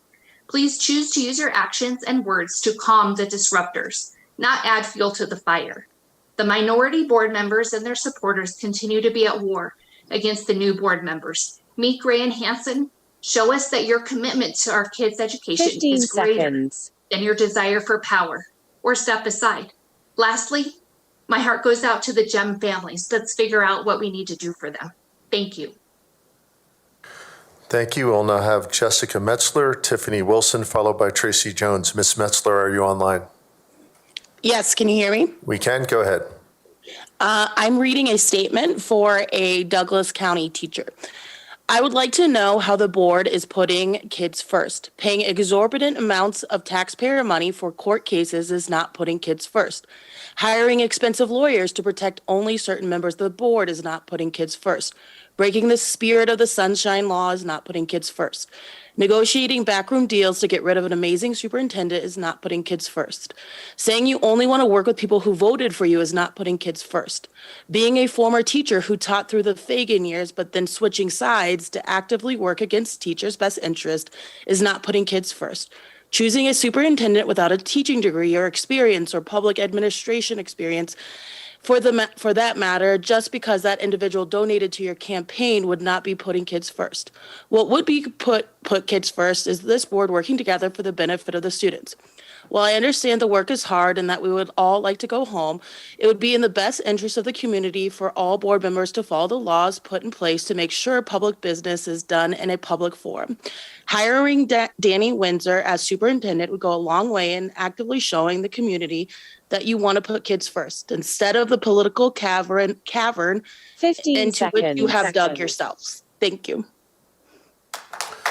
Tiffany Wilson, Tracy Jones, followed by Cindy Thompson. Ms. Wilson, are you online? Yes, good evening. Can you hear me? We can go ahead. Okay, thank you. I am calling to support selecting Erin Kane as the new Douglas County Superintendent.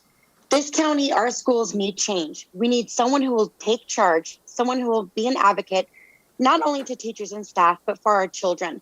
We need a leader who will fix what's broken in the public schools. This county does not need someone who has affiliation with school unions or other special interests. We are at a crossroads. Do we poll and move our kids to charter, or do we stay in public schools? I will do what's necessary to ensure my children not left behind or pass through because of the lowering of standards and the excuse of COVID for 2 years. Directors Ray, Meek, and Hansen, you have been throwing stones in a glass house, pointing fingers with fingers being pointed back. I would be careful when you speak of transparency. The prior board showed zero transparency with Dr. Tucker's resignation, zero transparency on the 2-in-1 meetings and the 3-in-1 meetings that were held with Mr. Wise and individuals associated with the union. Does this mean the litigation gets 3 additional names added, or does it get dropped? You continue to put your politics before our kids. Those who continue to show support for you are the same individuals who are bullying our kids, attacking anyone who thinks differently, and yet they are screaming for equity. You 3 continue to hide behind them and let them do your dirty work. 15 If seconds. you do not publicly speak out against the bullying of our kids and community and the chaos that your supporters are causing, I'm asking for your resignation. Kaylee, you are a rock star. Thank you. Tracy Jones, Cindy Thompson, followed by KUSA Braga. Ms. Jones, are you online? Yeah, I already spoke. I think there was an issue, like the technical stuff, but yeah. Oh, okay. Okay, we will move on, guys, then to Cindy Thompson. Ms. Thompson, are you online? She is online, asking to unmute, sir. I am. Can you hear me? We can hear you now. Go ahead. Great. I am speaking on behalf of a teacher in Douglas County. I have proudly been a teacher in Douglas County for 21 years. My number one priority is always what's best for my students. The school I teach at is a 1-to-1, which means each student must bring their own computer device to class. Some kids don't have the means for this, so our school has a small bank of computers. Kids can check in and check out on a daily basis. Sadly, if a student doesn't get to school early enough, the devices run out, and the student goes without a computer all day. Because our math, science, and our social studies curriculum are all computer-based, those students do not get the opportunity to complete the practices and assignments in class like their peers do. Why am I bringing this up? I've read the cost of 4 new board members appealing the judge's order could run our district $90,000. I can't even imagine how many extra computers for our students that would buy. If we just had just one extra computer in each class, students would never get behind in work. $90,000 could be spent on so many other things and appeal a decision that does not even have any penalties for you. The judge did not sentence you to any time, money, or any other penalty. The judge just said, follow the law. And you want to appeal that. Why? For your own ego? I thought you ran on kids first. Can you name one single thing you've done that's made education better for our 15 district? seconds. Can you name one single teacher, not a charter, that you've sat down with and asked what's needed in the classrooms? Have you done anything at all for our students besides creating havoc and chaos? Quit spending our students' money on you. KUSA Braga, Chad Cox, followed by Jane Batt. Ms. Braga, are you online? She is not online, sir. Chad Cox, are you online? He is online, asking to unmute. I'm online. Okay, we can hear you. Go ahead. I'm speaking to you tonight on an effort to have you pause moving forward with appealing the ruling in the matter of Marshall versus Board of Education et al. I recently had the pleasure of sitting down with my children's school administrators, some faculty, and a group of fellow parents to discuss how to allocate the 2022-23 discretionary and non-discretionary budget. While we were able to keep all faculty in place, we did have to stretch a few members thinner than what anyone would be comfortable with. While we have the privilege of living and attending schools in one of the more affluent districts, this does not mean we have a pot of excess funds from which to flush down the drain. You have already clogged the toilet with nearly $250,000 in money that would have been better spent keeping the superintendent that we had. Now being found in violation of Colorado's open meeting law and issued an injunction simply stating that you must follow the law. What a noble idea, huh? You want to break out the plunger in an effort to force more brown stuff down the throats of taxpayers to appeal the ruling and argue that, quote, you have done nothing different than boards before you have done. That's not a defense, and it's an excuse of a 5-year-old. So I guess I'm a parent and asking 5-year-olds in the room to grow up, accept the little slap on the hand you received, take a time out and think about what you've done.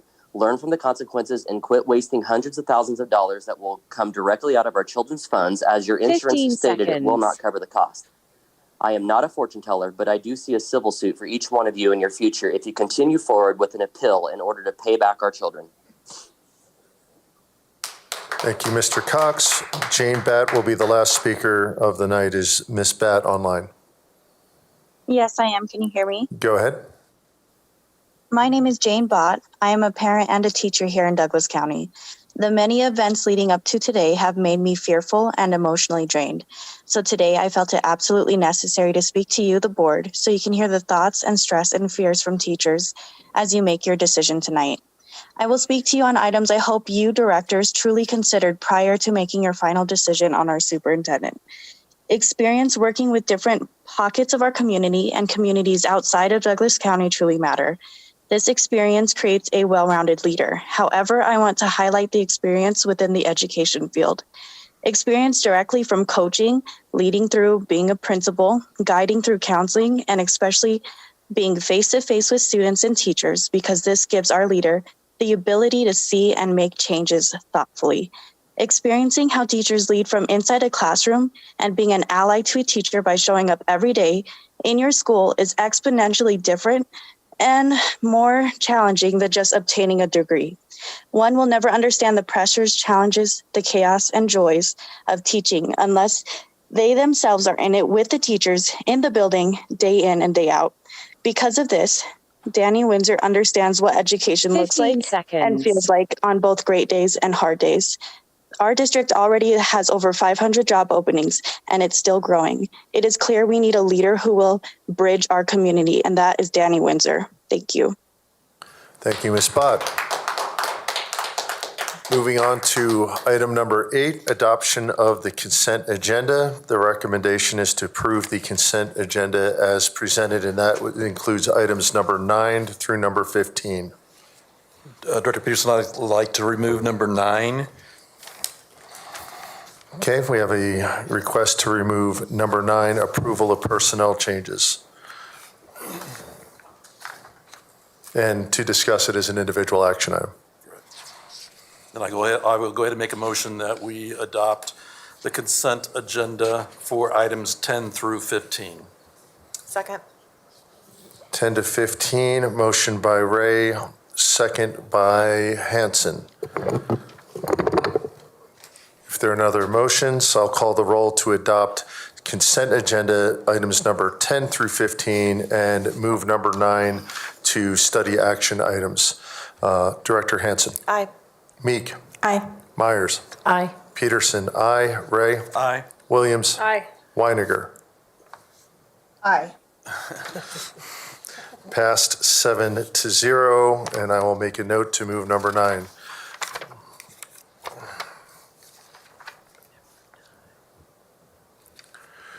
Personnel changes.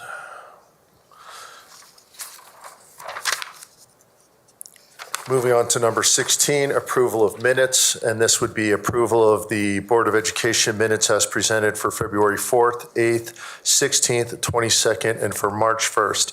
Do I have a motion for approval of minutes as presented? Motion to approve the minutes as presented. Motion by Ray, Second. second by Myers. Director Hanson. Aye. Meek. Aye. Myers. Aye. Peterson, aye. Ray. Aye. Williams. Aye. Weiniger. Aye. Pass 7-0 as presented. Moving to item number, or the study action items, we will first take up number 9, the personnel changes as presented as part of the consent agenda. Any discussion around the personnel changes? Director Peterson, I pulled that item. So just a quick clarification. When this was originally published, it had Corey Wise's name on the personnel changes, and then later a new revised edition had that removed. I just thought for the sake of transparency to our community, as well as helping me understand what the change was, if we could explain that. Sure. Ms. Thompson, do you have any comments on that change? I do see that there is the corrected personnel list attached. Yeah, there's two lists, and Right. one was already publicly posted, so that'd be helpful to understand the change. Yes, thank you. In previous conversations, it had been shared that the board had previously already acted upon that personnel change for Mr. Wise and that it did not need to be re-posted through. So that, yeah. So acted meaning that we have submitted our resolution to terminate his contract. Is that Yes. what you mean by acting on? Yes. Okay, very good. Thank you. Mm-hmm. No further questions? If there are no further questions, do we have a motion to approve the personnel changes as presented? So moved. Moved by Myers, Second. seconded by Meek. I'll now call the roll. Director Hansen. Aye. Director Meek. Aye. Director Myers. Aye. Director Peterson.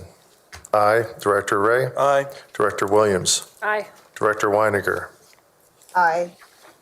Item number 9, personnel changes passed 7-0.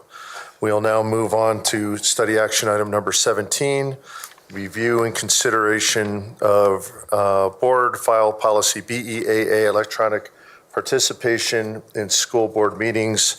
The current policy was attached as a attachment. We'll take any discussion and then any motions. I'll go ahead and just start off on the discussion. I don't know if we need to act on this tonight, but I thought I would bring it up as I believe there's some. Just start off on the discussion. I don't know if we need to act on this tonight, but I thought I would bring it up as I believe there's some lack of clarity in our current attendance. Specifically, the issues I have before opening it up to other directors is it makes no delineation as to what personal circumstances may be. I think we may be able to add some language around what, quote, personal circumstances may require members to be absent from a meeting. And the second issue that I think we should take up, again, we can do it tonight or in a future meeting after consideration, is the differentiation between regularly scheduled board meetings and special meetings. As we know, special meetings may come up on a short notice, and according to our current policy, it just says a board member may attend and participate by electronic means in a maximum of 2 board meetings per calendar year. We already have, due to inclement weather and other things, and if you include all special meetings, directors that are basically at that threshold, or in fact have exceeded that threshold if we were to encounter inclement weather. So those are the only 2 things I think we should clarify, and my recommendation would be to differentiate the difference between special meetings and not have those count due to the short notice, and keep the current maximum at 2 regularly scheduled board meetings per calendar year. Again, that's just my thoughts. We can have a discussion. We do not have to take up changes tonight, or we can if people have amendments to propose. I'll open it up to any other directors. Well, with regards to the, I'm sorry. Go ahead, Director. Go ahead, Director Ray first, then Director Williams. No, So in regards to the extenuating circumstances, Director Peterson, I think it does define it as a member's job, military service, or personal circumstances. So I don't know, is there some vagueness in those 3 that you're concerned about? It was the personal circumstances. I thought we could explain that, maybe to consider that personal circumstances may include travel to from the meeting location during forecast significant weather or any other safety-related issues. Just to say, if a director thought that they had a safety issue in their ability to physically arrive at a meeting, that we should, of course, allow them to attend electronically. And it really wasn't the extenuating circumstances, it was the, quote, personal circumstances. And I wanted to make sure that safety was broken out there, that each director could make their own assessment. Sure. And I would just say personal to me means the same as you're describing, so Right. I'm indifferent to whether that needs to be revised or not, but Okay. it always seems if we start delineating more reasons that we always come back to, well, we need to make another exception because this doesn't capture it, so I'm indifferent. If you feel strongly about it, I certainly won't object. And I guess the other comment I would make, I agree with you. I think the 2 board meetings per calendar year should have referred to regular board meetings and not special meetings. At one time, we did have a separate policy for special meetings, which did state that those could be attended telephonically, I think was the term it was used back then. But I would have no problem with the regular delineating that it's the 2 regularly scheduled board meetings, so. And I agree, I think we certainly don't want to have anyone try to attend a meeting when it's not safe or they have personal issues that would require them not to be here. So I have no problem making those revisions tonight if necessary, so. Director Meek, go ahead. Yeah, I don't think I have problems. I like separating them because we're having so many special meetings that it's a little crazy. So my only desire is that we make suggestions and then vote at a future meeting so the public has an opportunity to weigh in. Yeah, I will certainly take that on. Again, we don't need to act tonight, but I wanted to at least have the discussion tonight about the concerns. And if directors have other concerns, I would be prepared to discuss this at a future meeting and make motions and actually vote that on. I don't think we have any concerns right now about the meeting about the electronic attendance at this point, as long as we kind of tacitly agree that we can continue to have people attend electronically as long as they're not missing regular meetings until we get this policy updated. And I think that's generally agreed to. I'm seeing a lot of head shakes on this board because I don't want people to come forward and say, by the letter of the law, we have people that have already missed 2 meetings if we count all the special meetings and then have an issue. So, Director Williams. Yeah, so I'm actually in favor of tabling this issue until we have a lot on our plate tonight. So I don't think this is a big priority, but I am definitely in favor of making sure we separate both regular and special meetings. Okay, and if there's no discussion and no motions, which seems to be the case, we can move forward to the next item on the agenda. Okay, next item on the agenda is item number 18, offer of employment to a sole finalist for Douglas County School District RE1 Superintendent of Schools. And the recommendation is that the Board of Election modify and adopt the resolution to offer employment to a sole finalist for the Douglas County School District Superintendent of Schools. President Peterson? Go ahead, Director Myers. I move to nominate Erin Kane for the Douglas County School District Superintendent of Schools. Okay, I understand you have a motion to modify the resolution to insert the name of Erin Kane as the sole finalist? Yes. Okay. Is there a second? Second. Motion by Myers, second by Williams. I would make a secondary motion that we insert the name Danny Winsor into our resolution for moving forward as sole finalist. We have a second motion to insert the name for sole finalist, to modify the resolution to insert the name as sole finalist of Danny Winsor, and that is by Director Ray. Do we have a second? Second. We have a second by Hanson. We would take the second matter up first, but first we can have any discussion or questions as required by the individual directors. President Peterson? Go ahead, Director Myers.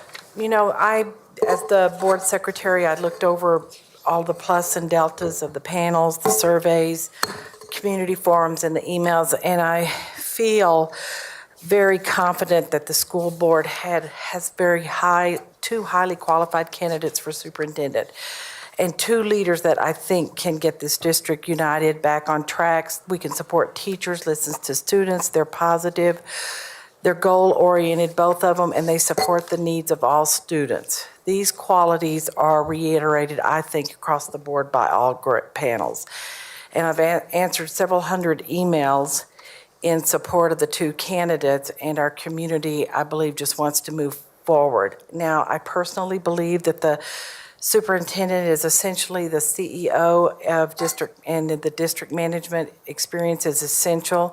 Now, a CEO surrounds themselves with experts, and a CEO is not necessarily an expert in every field, but they know where to find and how to put their place in the administration. So I believe the two qualities that Erin Kane has set her apart as the best candidate. Number one, she's done the job before.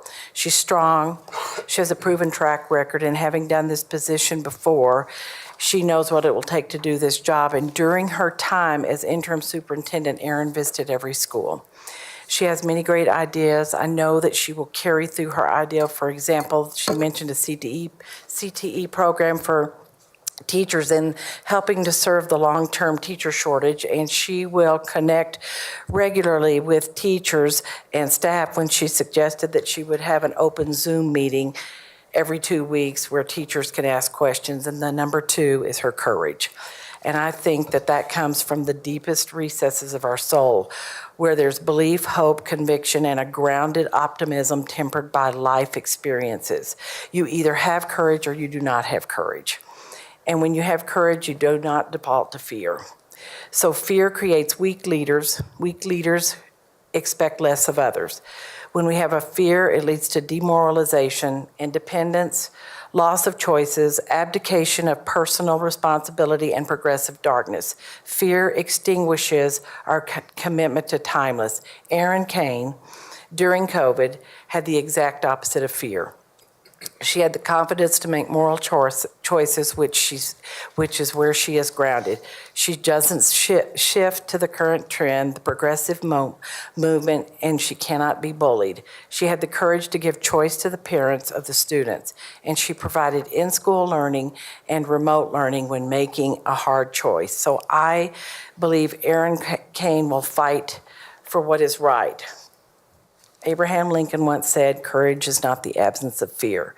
It is going forward with the face of fear." And that's why I believe Erin Kane is the best choice for the superintendent of the Douglas County School District. Thank you, Director Myers. Any other directors? Director Ray? Well, I think we're talking about Danny Windsor. Yes, I do know that, but I wanted to get mine. I know. I wanted to get mine. Second motion first. So the second, just to be clear, the initial motion was for Erin Kane. We had a second motion, which we are addressing now, for Danny Windsor. We'll take that out of your time for the first motion, Director Myers. Thank you. So any other directors on the second motion, which is the modification of the resolution to insert the name Danny Windsor? Director Ray, go ahead.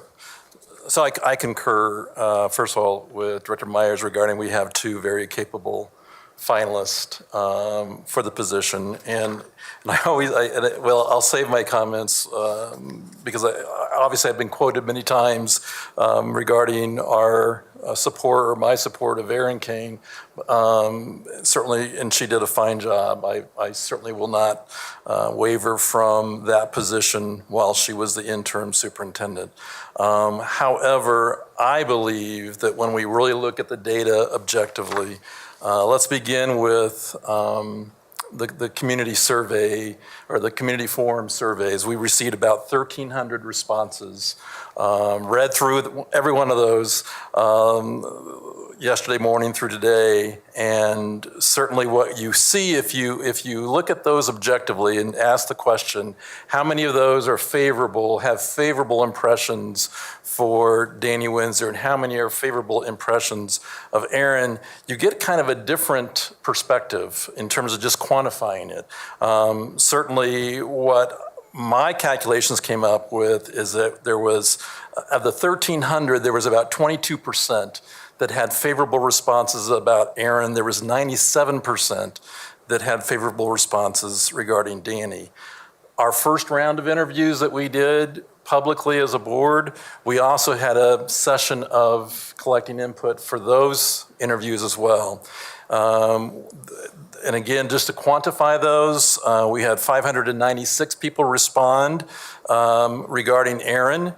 where there was 433 that were favorable impressions, which is about 72% of the people that responded.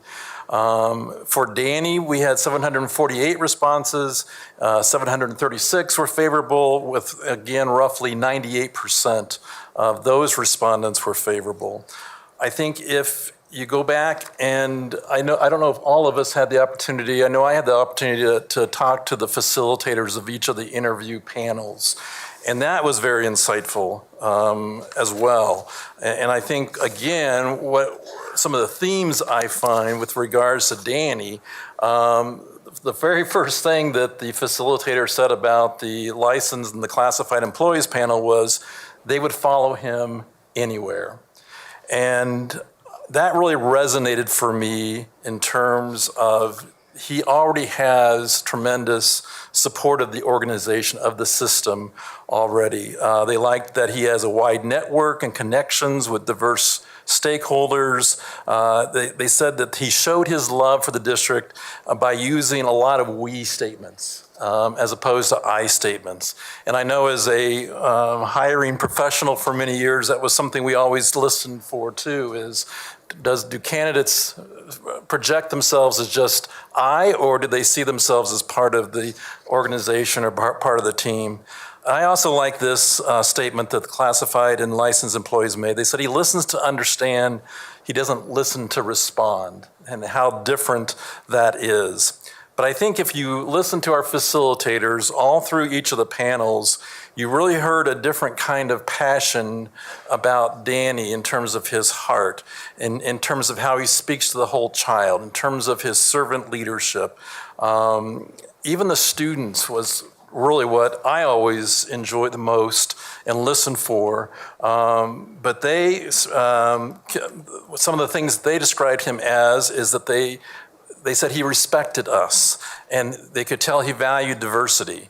You could tell that he loves the district, and they used several words, and just like I said, I love our kids because they, to me, are the most insightful of this organization, but these are the words they used: thoughtful, reflective, authentic, listener, inclusive, goal-oriented, experienced, knowledgeable, advocate for our mental health. And so those are out of the words of our students.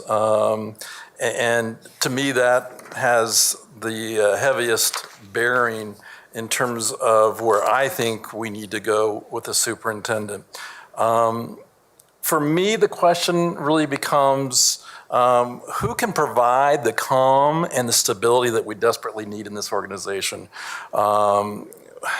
We desperately want that stability and calmness for our staff and our students, our teachers.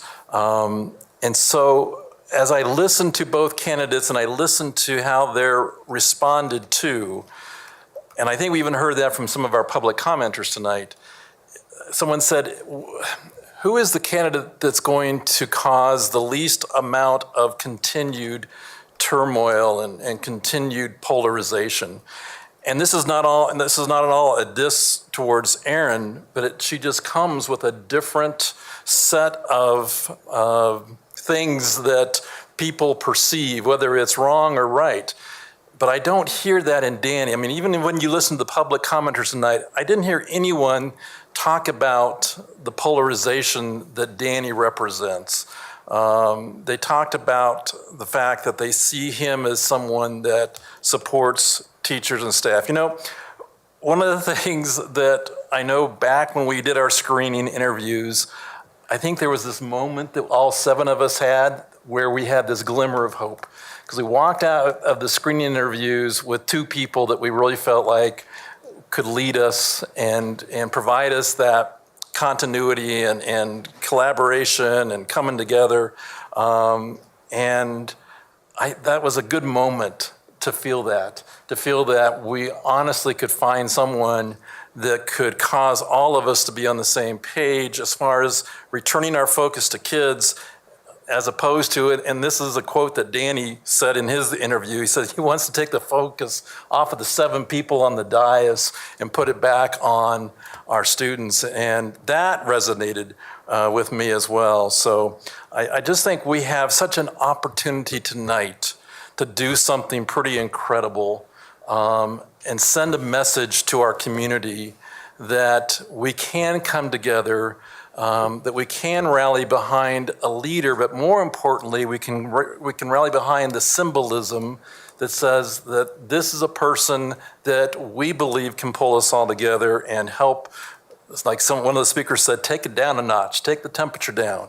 I just feel that if we put Danny forward as our sole finalist, we will immediately hear this sense of relief from a multitude of people. And it's not because Erin is not an exceptional leader, she is, but there's so many unfortunate circumstances surrounding her candidacy that we continue to hear tonight, we continue to hear in our email, and whether it's true or not, I'm not gonna press that tonight, but it's just unfortunate the path that Erin has been on, not because of her, but just because of the circumstances around some issues around board majority versus board minority. So I would just appeal to all of you to do what's in the best interest of our district, not just the supporters who elected us, but what will get us back on track to focus on student learning rather than reacting to this frenziness of divisiveness. So I would tell you my vote tonight for Danny is more symbolic than it is for one individual. Selecting Danny to me symbolizes and signals a desire to find common ground, to restore trust, and to place the students, or place the focus on our students and not us. So that's what I would advocate, is that let's do something symbolic tonight. The greatest gift we could give our community, our staff, our students, is to walk away tonight with a 7-0 decision on a sole finalist. And I think if we could do that, that would be a huge turning point for us as a board, but even more importantly for the district in terms of moving forward. So those are just some beginning thoughts I have regarding moving Mr. Winsor forward as a sole finalist. Other directors on the motion to amend the resolution and add Danny Winsor as the sole finalist? Director Meek? I don't think I have as much to say, but I agree with everything Director Ray said. I think as I'm thinking about it, I'm thinking who can build a bridge the best for us right now and with our community. And I'm thinking about listening to all of the gym center parents today, and you could just feel what it means to have safety, feeling included, feeling a sense of belonging. And when I listened to Mr. Winsor speak about safety and answer that question, he expanded his answer to include information on mental health and safety and inclusion. And that resonated with me when I was listening to him, because we have heard over and over the importance of mental health. And so that just resonated with me. And Mr. Winsor also expanding on CTE programming and all of those opportunities for students, for post-secondary, his relationships with the community. We have the new, I'm not even sure what we're calling the Innovation Center, Legacy Campus, and his ties to programming and business interests and everything. So that just seems like a really natural fit, looking at what we need right now. And so those have resonated with me. And then who will help us build trust the most? Trust among us, the board, and then trust among the community. And, I heard loud and clear that there was a lack of trust with the prior superintendent. And I ask each of you to think about all of us up here on the board when there are meetings that have been held with one of those candidates in a private retreat, that there's pre-existing relationships there. When you contacted that candidate, before there was even a job opening, financial contributions to campaigns. I mean, people question conflict of interest. And so those are issues that are out there that the community knows about, but they're also things that we as a board need to work on with building trust with whoever we put into that position. And I feel like Mr. Winsor is someone we could put into that position and be able to move forward most quickly and build the relationships that we need to build most quickly. I could probably go on, and I know it's late, but those were just some of the main points that are resonating with me and contemplating Mr. Winsor. Other directors, and Director Weiniger, if you want to speak up, just either interrupt or just put your camera on if you're even able. So any other directors for the second motion on Danny Winsor? Director Hansen, go ahead.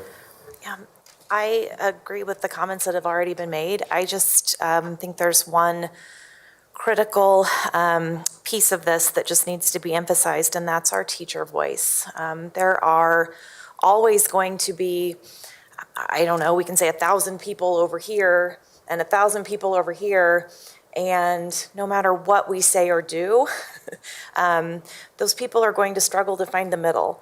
There are tens of thousands of people in this middle, and they couldn't even tell you our names, but they could tell you the names of their teachers and those principals and those EAs and our employees who work with their children every single day. And those voices are the voices that I think deserve the greatest weight in our system, because that is how we ultimately provide our kids an outstanding education, is through the individuals that work with them every single day. And the voice that has come from our teachers and our staff has been loud and clear that Danny Winsor is their choice. And I feel like we have an obligation to hear, not just say we hear you, but to actually use our votes, our actions to say we hear you and we support you. Thank you, Director Hansen. Any other directors? Director Williams? So I echo the fact that we have two outstanding candidates, and I also felt that glimmer of hope when we left executive session that day after interviewing and knowing that we had two really great candidates. And things that I've seen of Danny just in my short time on the board, he is extremely genuine. He has a ginormous heart for our kids.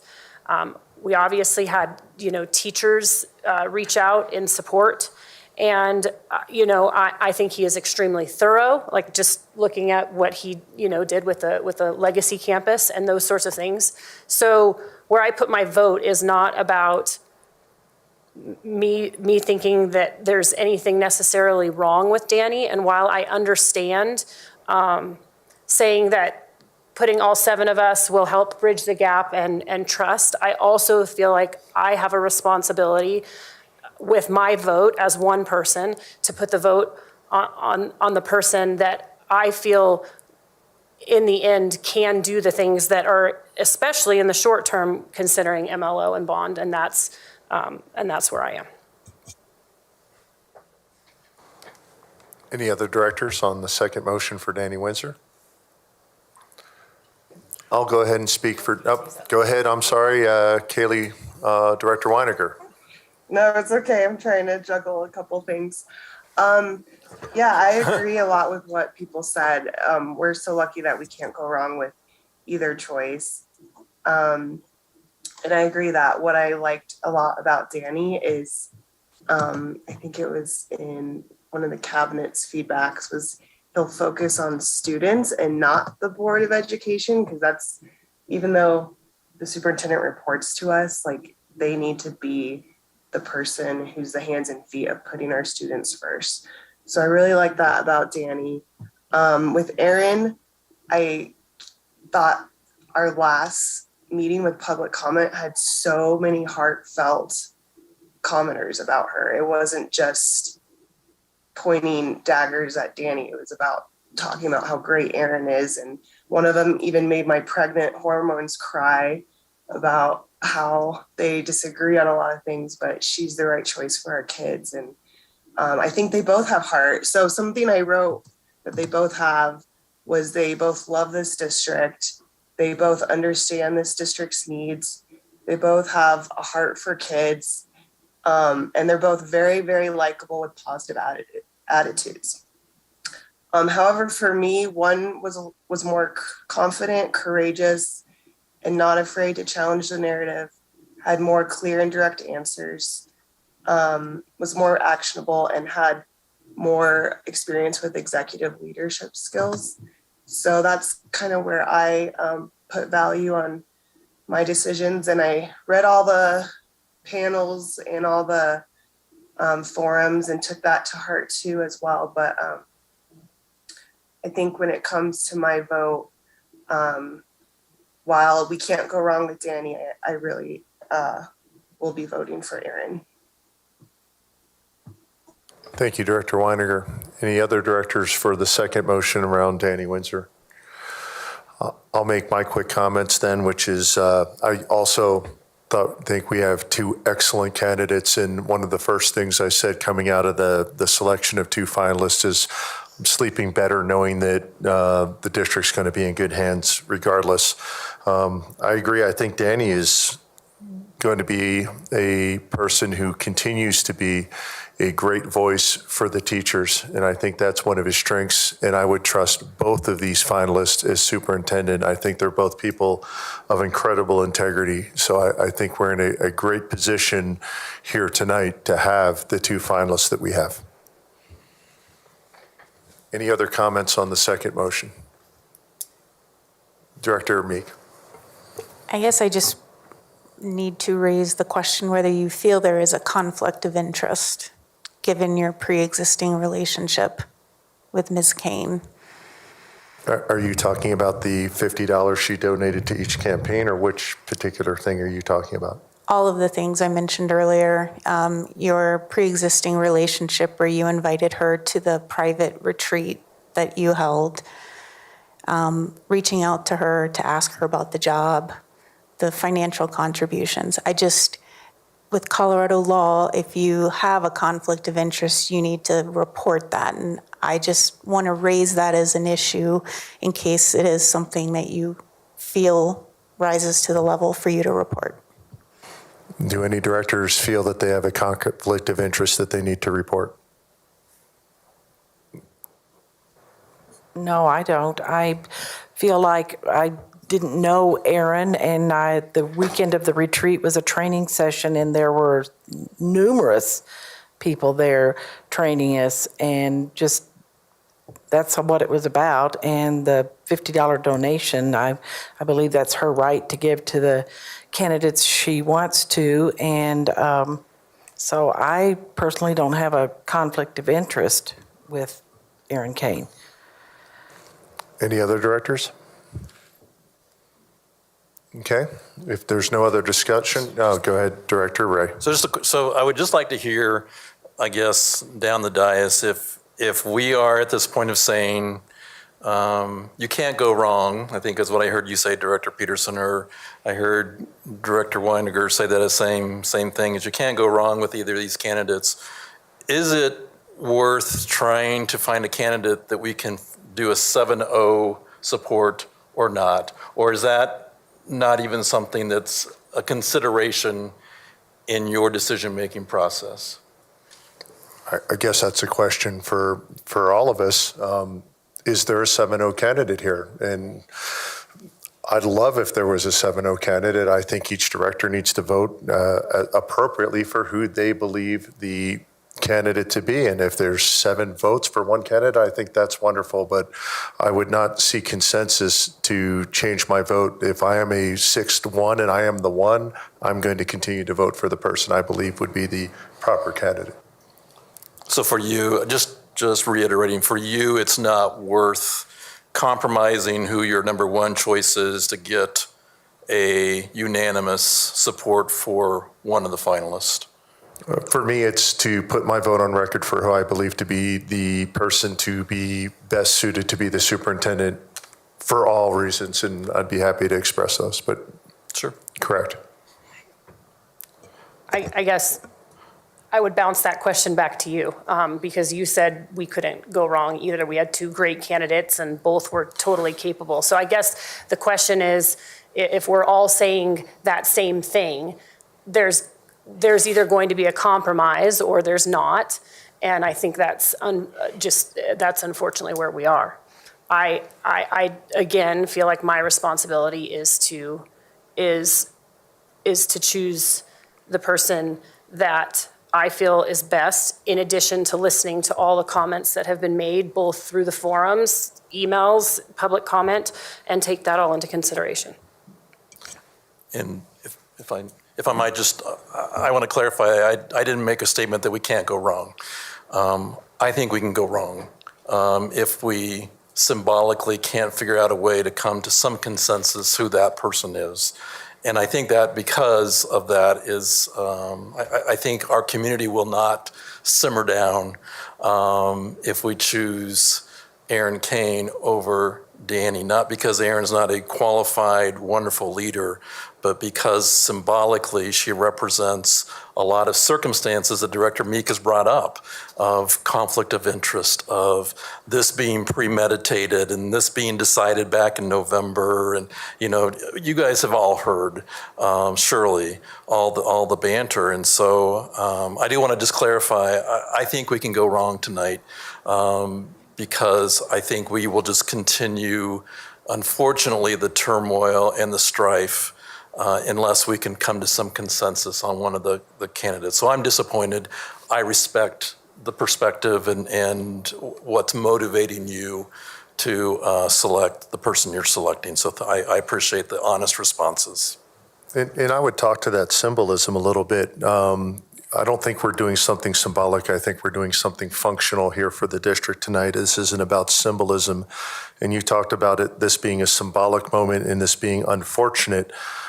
We had a public commenter, not tonight, but at the previous meeting, that talked about where that symbolism comes from. Does it come from the candidate, or does it come from another place to surround that candidate in that symbolism, to surround them in a narrative that frankly creates this chaos out of something that is either not accurate, because you even said, I don't know if it's true, I don't know if it's not true, I don't know.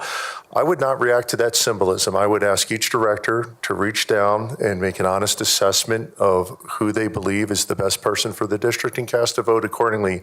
I am certainly not going to cast a vote based on a symbolic gesture or to react to any narratives that I do not believe to be true. So again, that's not a slight on one candidate or the other. That's just a simple weighing of who I believe, and I suggest each director do the same, to be the best person to lead the district. Any other director comments? Okay, we have a second motion which we would address first, and that motion was made by Director Ray, seconded by Hanson, to modify the resolution to insert the name of Danny Winsor as the sole finalist. We will come back to the first resolution, depending. So I'd like to call the roll on the second motion, which is an aye vote would be to modify, just so we're very clear here, an aye vote would be to modify the resolution to insert the name of Danny Winsor as the sole finalist.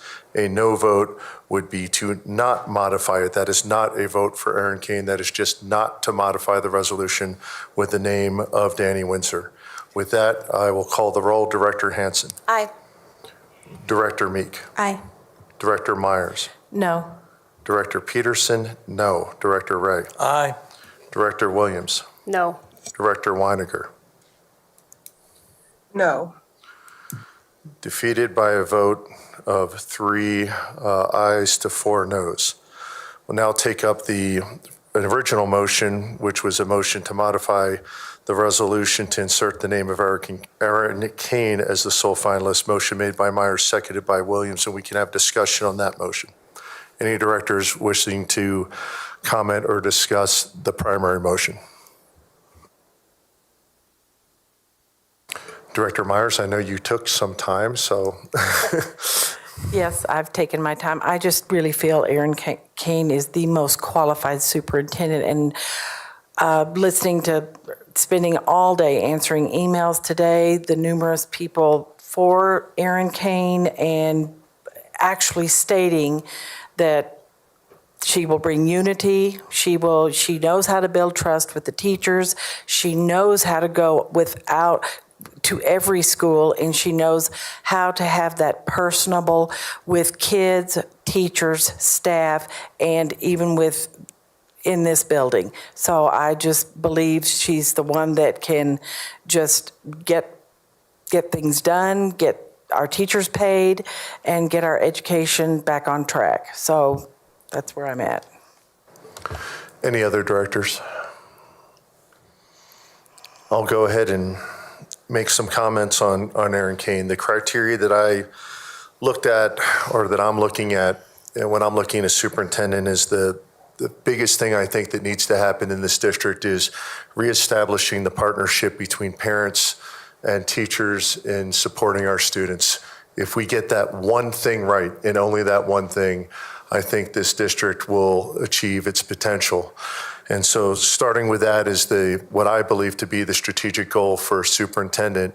I see someone in Erin Kane that can not only represent teacher voice and give them a voice in the district and honor that voice, but also be firm, and someone who has not only the potential to walk the path, but has actually walked the path of superintendent for 2 years as an interim and has come out on the other side and has the fortitude to lead with expectations, but also lead with honor and integrity.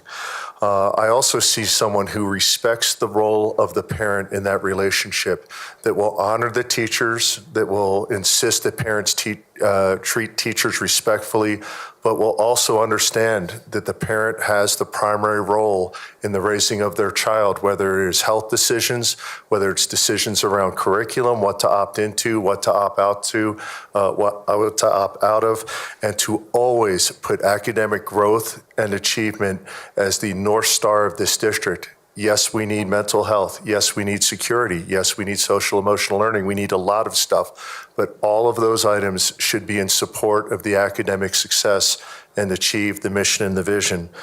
The mission and the vision is getting kids ready for what's next. We had an awesome example of CTE and CE and where that fits into the role, and preparing students, and that should be the singular metric of this district. When children leave this district, are they literate?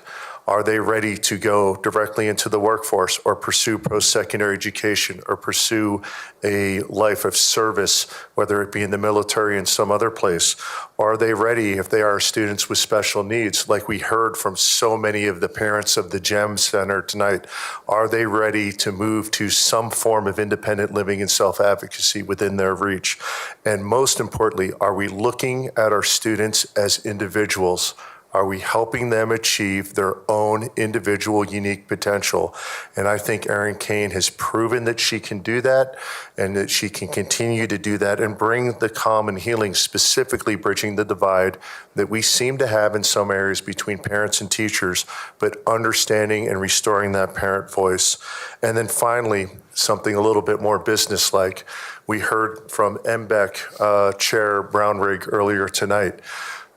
We should pursue a bond and MLO as they advise us, and I think the entire community needs to support that. This is something that Erin Kane has achieved previously successfully, but I also trust her to have a plan that should we not pass an MLO this year, should we not pass an MLO the next year, she has the acumen and the financial wherewithal to figure out a way that we can keep this going for our teachers, give them the comp that they need, do the construction to meet the needs, those educational voids that we have been briefed on in our areas, and address the education needs for our community. I think she'll put this district back on focus on academics, and I trust her to do so. And my final testament is her followership. The followership that she has achieved in the number of people that have followed her when she went to American Academy, when she came here, and the people that continue to follow her to the ends of the earth is an absolute testament of leadership that I think is unparalleled in this district. And when she comes back, should she be voted in, I think she will gain that trust and followership in the district. With that, I'll conclude my remarks, and Director Williams, go ahead. So I'll keep mine short and sweet. So I too think it's important to take teachers' voice into consideration. And last public comment, we had a lot of employees from American Academy who have worked underneath her and have a testament to who she is as a leader and who she is as a teacher, even though she hasn't necessarily been in the classroom. In addition, she has a big love for DCSD because she's trying to come back for a second time to do this all over again in a contentious environment. And then obviously the big thing right now is the MLO and the bond potential for this November. She has the experience. She was out talking about this in 2018, even after she left her position as interim superintendent and went back to American Academy. She was out advocating for this, and she has an extensive knowledge of how School Finance Act works, and her financial background with managing budgets is pretty stellar. And so I support her because I think she can get the teachers what they want. In addition, she can bring a good culture for the teachers, and for those reasons I support Erin. Any other directors? Okay, if there's no other comments by directors, we'll take up the original motion, which was to modify the resolution to insert the name of Erin Kane as the sole finalist. Call the roll, Director Hansen. I feel like it is, I honestly feel like it is very important to provide the new superintendent a 7-0 vote to say that we are going to stand behind them. I would like the opportunity to pass my vote. I have been instructed for the community, I have been instructed by President Peterson that as the first person called alphabetically during the vote, I expect you to either respond aye or no unless you wish not to vote at all or have a conflict of interest. I don't know what's going to happen in the next 6 votes, and it puts me in a really unfortunate position. But while I would like to send a message of support to Ms. Kane in the event that there are 4 votes, I don't know what's going to happen, and I have to vote no. Director Meek. So I guess I just have to say I wish Ms. Kane would have disclosed that she had prior relationships and had worked with board members previously. And I think there's going to be trust issues that are going to plague the board a little bit. I will be open with her. I will be honest with her. I will work with her. She was not my top choice, and I am going to have to vote no based on the way we all spoke about we're going to vote for who we think is best, not compromise. And so I'm a no vote, but I will work with her and be as open and honest and do everything possible to help our students be successful. Director Myers. Yes. We did have a moment here, and I was hoping we could get to 1-7-0 vote, but I do acknowledge I was the one that said vote your conscience, so I appreciate the other directors voting their conscience. Before I cast my vote, you have to be very careful what you ask for. And the one thing that I believe of Erin Kane is she will be a strong superintendent, and that means that she will push back against all members of the board, myself included. And I know that that's what a vote for Erin Kane will do, and I am willing to live by that because I believe, like actually Danny Winsor said, the focus for this district should not be on this board. I believe that the proper role of the board, yes, we have ends, we have policy governance, we have oversight of a superintendent, evaluation of a superintendent, accountability of a superintendent as the singular employee. But I believe this district needs an absolute, strong, committed leader. And that means that superintendent should be out in front leading this district, and we should do the best as a group of 7 to support that superintendent. And I believe Erin Kane will be an absolutely strong and courageous leader, and I think sometimes she's going to push back real hard on me, and I'm okay with that. And so with that, I vote aye for Erin Kane. Director Ray. Yeah, I would just echo too that certainly for the sake of the district, absolutely, we need to support whoever is the superintendent. And I think I probably have a longer relationship with Erin than the rest of you, quite honestly. And so I have no qualms about picking up right where Erin and I left off. And certainly we will continue to have some great conversations. However, that said, I do not believe this is what's best for our district. And so my vote is a no. Director Williams. Aye. Director Weiniger. I really appreciated this civil discourse we had in agreeing to disagree. It's very refreshing, and my vote is aye. Director Weiniger is an aye. The motion to amend and insert Erin Kane's name as sole finalist is passed by a vote of 4-3. Moving on. Sorry, thank you. At this point, Mr. Blair, do we have Erin Kane online? Thank you. Okay, if you could bring her up, I'd like to offer Ms. Kane an opportunity to make a few remarks before we move on to the next item. Erin Kane, can you hear us? I can. Can you hear me? We can. Go ahead. Thank you.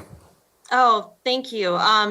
First of all, I know it's really late and I don't want to make a lot of remarks, but I do want to say that I'm extremely humbled to have been chosen as the next superintendent for this school district, one that I'm committed to and I love. I really want to thank Danny Winsor. It was great to go through this very intensive process with somebody that I respect so much and consider a friend. We supported each other the whole time, and I'm very grateful for that. Everything that you all said about Mr. Winsor is 100% correct. I'm very grateful for his leadership in this district, and I look forward to working with him to benefit the kids of our district as we move forward. And I know there is so much conflict in our district, and I will commit myself to work with all 7 board directors and to make sure that I represent all 7 board directors in the work that I do as I follow the board's direction. I've talked to people in the last few weeks on both sides, and I can tell you 3 things. People are tired of the conflict. Everyone I've spoken to, regardless of where they're coming from, is committed to our kids, our teachers, our staff, and this school district. And finally, I would say the distance between us is not anywhere near as much as you would be led to believe. We all share many concerns around literacy in our special education students, and certainly our funding and paying our staff more competitively so that we can keep and retain the best teachers and staff. We can't change the conflict that's in our world or in our country, but I think we can work right here in Douglas County if we all work together to listen to each other, understand each other's concerns. And I would be privileged to lead bridging that divide. I do think we can absolutely bridge the divide and move forward for the thing that we all have in common. Our common cause is and always has been our students, all 64,000 of our students. And moving forward for them is the best thing that we can do. And I think Douglas County School District has a very, very bright future. And I really look forward to working with the board to go into that future. So thank you so much again. Thank you, Ms. Kane. At this point, we'll move on to item number 19, retention of legal counsel in the matter of Robert Marshall v. Douglas County Board of Education et al. The recommendation is that the board approve retention of additional counsel in the matter as presented. With that, we'll take any questions before we have any motions. Director Meek. Thank you. So I have to question how this is before us right now. I have no background knowledge on the need for additional legal counsel, the process that was used to put this one contract before us that we are supposed to be voting on. I would have thought that maybe we would have learned a lesson by now that we need to have public conversation before we're going to rubber stamp something at a board meeting. And so it would be really helpful for me to understand the background and how we're voting on this right now. Okay, any other questions before we have that discussion? Okay, I brought this forward. I did reach out to the law firm the very end of last week, based frankly on where we are in the case. My personal opinion, only one director, one member of the board, which is being named as a defendant in the case. We have a preliminary injunction, which to me personally seems unclear. There's different interpretations we have gotten from different lawyers. And there is, frankly, I think, a larger case here. We've heard plenty of speakers tonight talk about violations of law. I personally have gone and said that I do not believe that we have violated any Colorado open meeting laws. And that's the larger question here, whether the judge's interpretation, and there are other matters to be decided in this case, become a Colorado law. Certainly he referenced Hawaii, Ohio, Nevada, and California, and citing other states' laws in rendering his preliminary injunction. And my fear is if this case moves forward and we don't have competent legal representation and varied and diverse opinions on what the impact could be, that this could create new Colorado law that would not only affect this district and its board's ability to operate, it will affect other school boards across the state, it will affect councils, it will affect other boards, whether that is special district authorities, whether that is other councils, and could wind up, frankly, having a fundamental change to Colorado law. So I think having a additional counsel to add to the legal team to have wider perspectives on what the available options are here, not to duplicate efforts, but to separate efforts and have different, wider perspectives. We always are here in the district talking about diversity. So diversity of perspective and diversity of thought in a case that may be this consequential, I believe is needed. Where did I come up with this firm to propose? When Counsel Clemish was initially looking at this case and whether it would be picked up by the pool or not, there was a period of time where we were uncertain. And this is a law firm that I was referred to and looked at earlier, and I believe, but I can't speak for them, other directors looked at when we did not have a law firm assigned and we may have to assign another. So that's what this is doing. My last comments on it is if you look at the letter of retention, just to be clear for those that have not looked at the attachment, it is only to return or to retain this law firm if accepted by the majority of the board. First of all, to be retained for the entire board in this matter, not to be retained for an individual director or a group of individuals. This is for the entire board. And this retention would only be for the Marshallus v. Douglas County Board of Education case. This is not to retain this firm as a board counsel or just general continuing counsel. It is for this specific matter and for this board. And then the last thing that I would put out, because I know this constantly gets brought up, it would be at a fee arrangement that is comparable to current attorneys here. So this is not bringing in a firm that costs 3-4 times as much, and that they would separate the work to make sure we're not being double billed. So again, this would be a firm brought in specifically and only for this case to add additional perspectives. Any other director comments? Director Hanson. So just to clarify, we would continue our contract or our work with Hall & Evans, and we would just be adding a second law firm? So we'll have 2 law firms representing us? This would be in addition, at least for this point, until some other further decision was made, correct? Director Ray, I'm sorry, Director Meek? I'll defer to Director Meek. Okay, Director Meek, then Director Ray. So I guess I have a concern where you said this would be representing both the board and the 4 individuals. I don't think that's possible to do without a conflict of interest. I think there are different interests at stake. What may be best for the district may look really different than what is best for the 4 named board members. And I think I think we ran into that. I think we've been challenged with this issue, and I would only see it getting exacerbated by adding another contract with the same conflict of interest that's in there. So I don't know if anyone is open to splitting out and having separate legal counsels perhaps, but it just feels like there is a huge conflict of interest thinking that the interests are the same for the board versus for named individuals.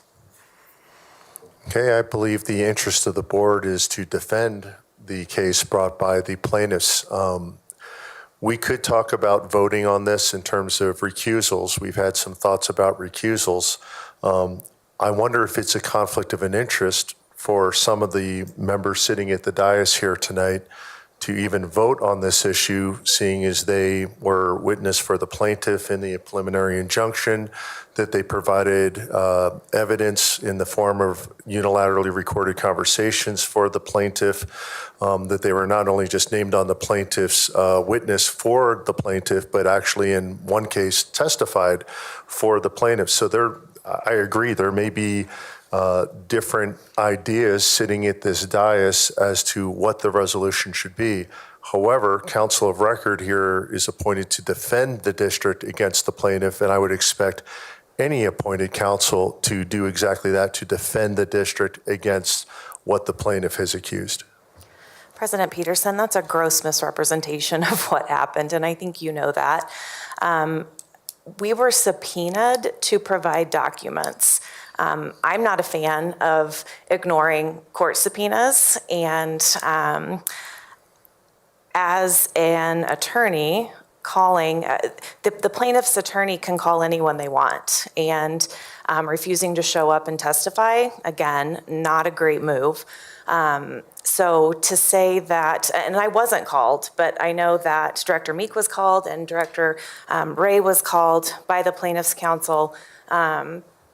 They don't have an option whether or not to show up, and they don't have an option whether or not to produce documents. So if we're going to talk about calming or inciting a false narrative, those are the kind of comments that need to stop. Okay, but you don't deny the facts that we did have directors testify for the plaintiff, and we did have directors provide, although requested by the court, material for the plaintiff. They were subpoenaed and they were called as a witness. Okay, thank you. Any other director comments or questions? Director Ray. Start with a question. Director Peterson said that you were referred to this law firm, and I don't think I know you said you had conversation with Ms. Clemish, but I don't think it was Ms. Clemish that referred you, so I just wanted to clarify who referred you to this law firm? I received the referral from, I think, multiple people. I think they contacted me and said that they were referred, that we may need counsel and that they'd be willing to defend the district. This was not recently, this is preliminarily when we were being sued by Robert Marshall. They did reach out and said that they would be willing to defend the district. They being law firms reached out? The law firm, but they were referred to someone else. I don't know who the original person that told them we were being sued or how they became aware of it. Yeah. So I guess a couple of thoughts, if I may. One thing I appreciate, Director Peterson, I know that you're always looking at the bigger picture of things and how will Little Douglas County impact other states like Hawaii. And, I appreciate that perspective, but quite honestly, I think we need to focus on Douglas County and not be concerned about the ripple effect or the impact it might have on other boards. And certainly my understanding is until there's a permanent injunction, we're not even close to other boards having an impact by that. Which I guess goes with my next thought is it just feels like this is premature to me. And it's unfortunate that we've got this other resolution now after this that I think is probably almost needs to be discussed first before we start adding counsel to the case, because I believe the resolution will give us an opportunity to do a little bit of exploratory kind of work about the preliminary injunction. And I think until that exploratory work is done or getting clarification is done, that it makes no sense to all of a sudden add or retain another counsel. And I respect what you said earlier, that we certainly don't pay for that person until we actually access them. But it just seems to me that this is, I don't understand why this needs to be decided or discussed now when we do have a law firm that is serving our best interest. We do have a law firm that's hearing us in terms of our counsel for next steps in terms of how we want to move forward. So to me, it just seems like this is kind of came out of the, for me, out of the clear blue, and doesn't really make sense to me at this stage of the game. Okay, other directors? Director Meek. Yeah, I guess I feel it's important for me to raise this because our actions have consequences. I talk about this all the time. So during your campaign for school board, you stated you would bring the community together. You said you would be transparent, you would be accountable. You assured voters you were not connected to the reform board. I'm telling you, hiring this firm, people are going to again equate this. I don't know if you're aware, but Scott Gessler, put his own gubernatorial campaign on hold to come out in 2013 to campaign for the reform board. Like, he was very connected, and people are going to use that as a reason not to trust the board and to say, yes, you're still connected, it's the reform board. I know we're talking about trying to pass an MLO and bond, and every action we take has consequences, and we're either building trust or we're destroying trust. And we receive emails saying, stop spending taxpayer dollars and just start following the law. Verbatim, I ask all 7 of the directors, stop wasting taxpayer money, stop eroding goodwill in the community.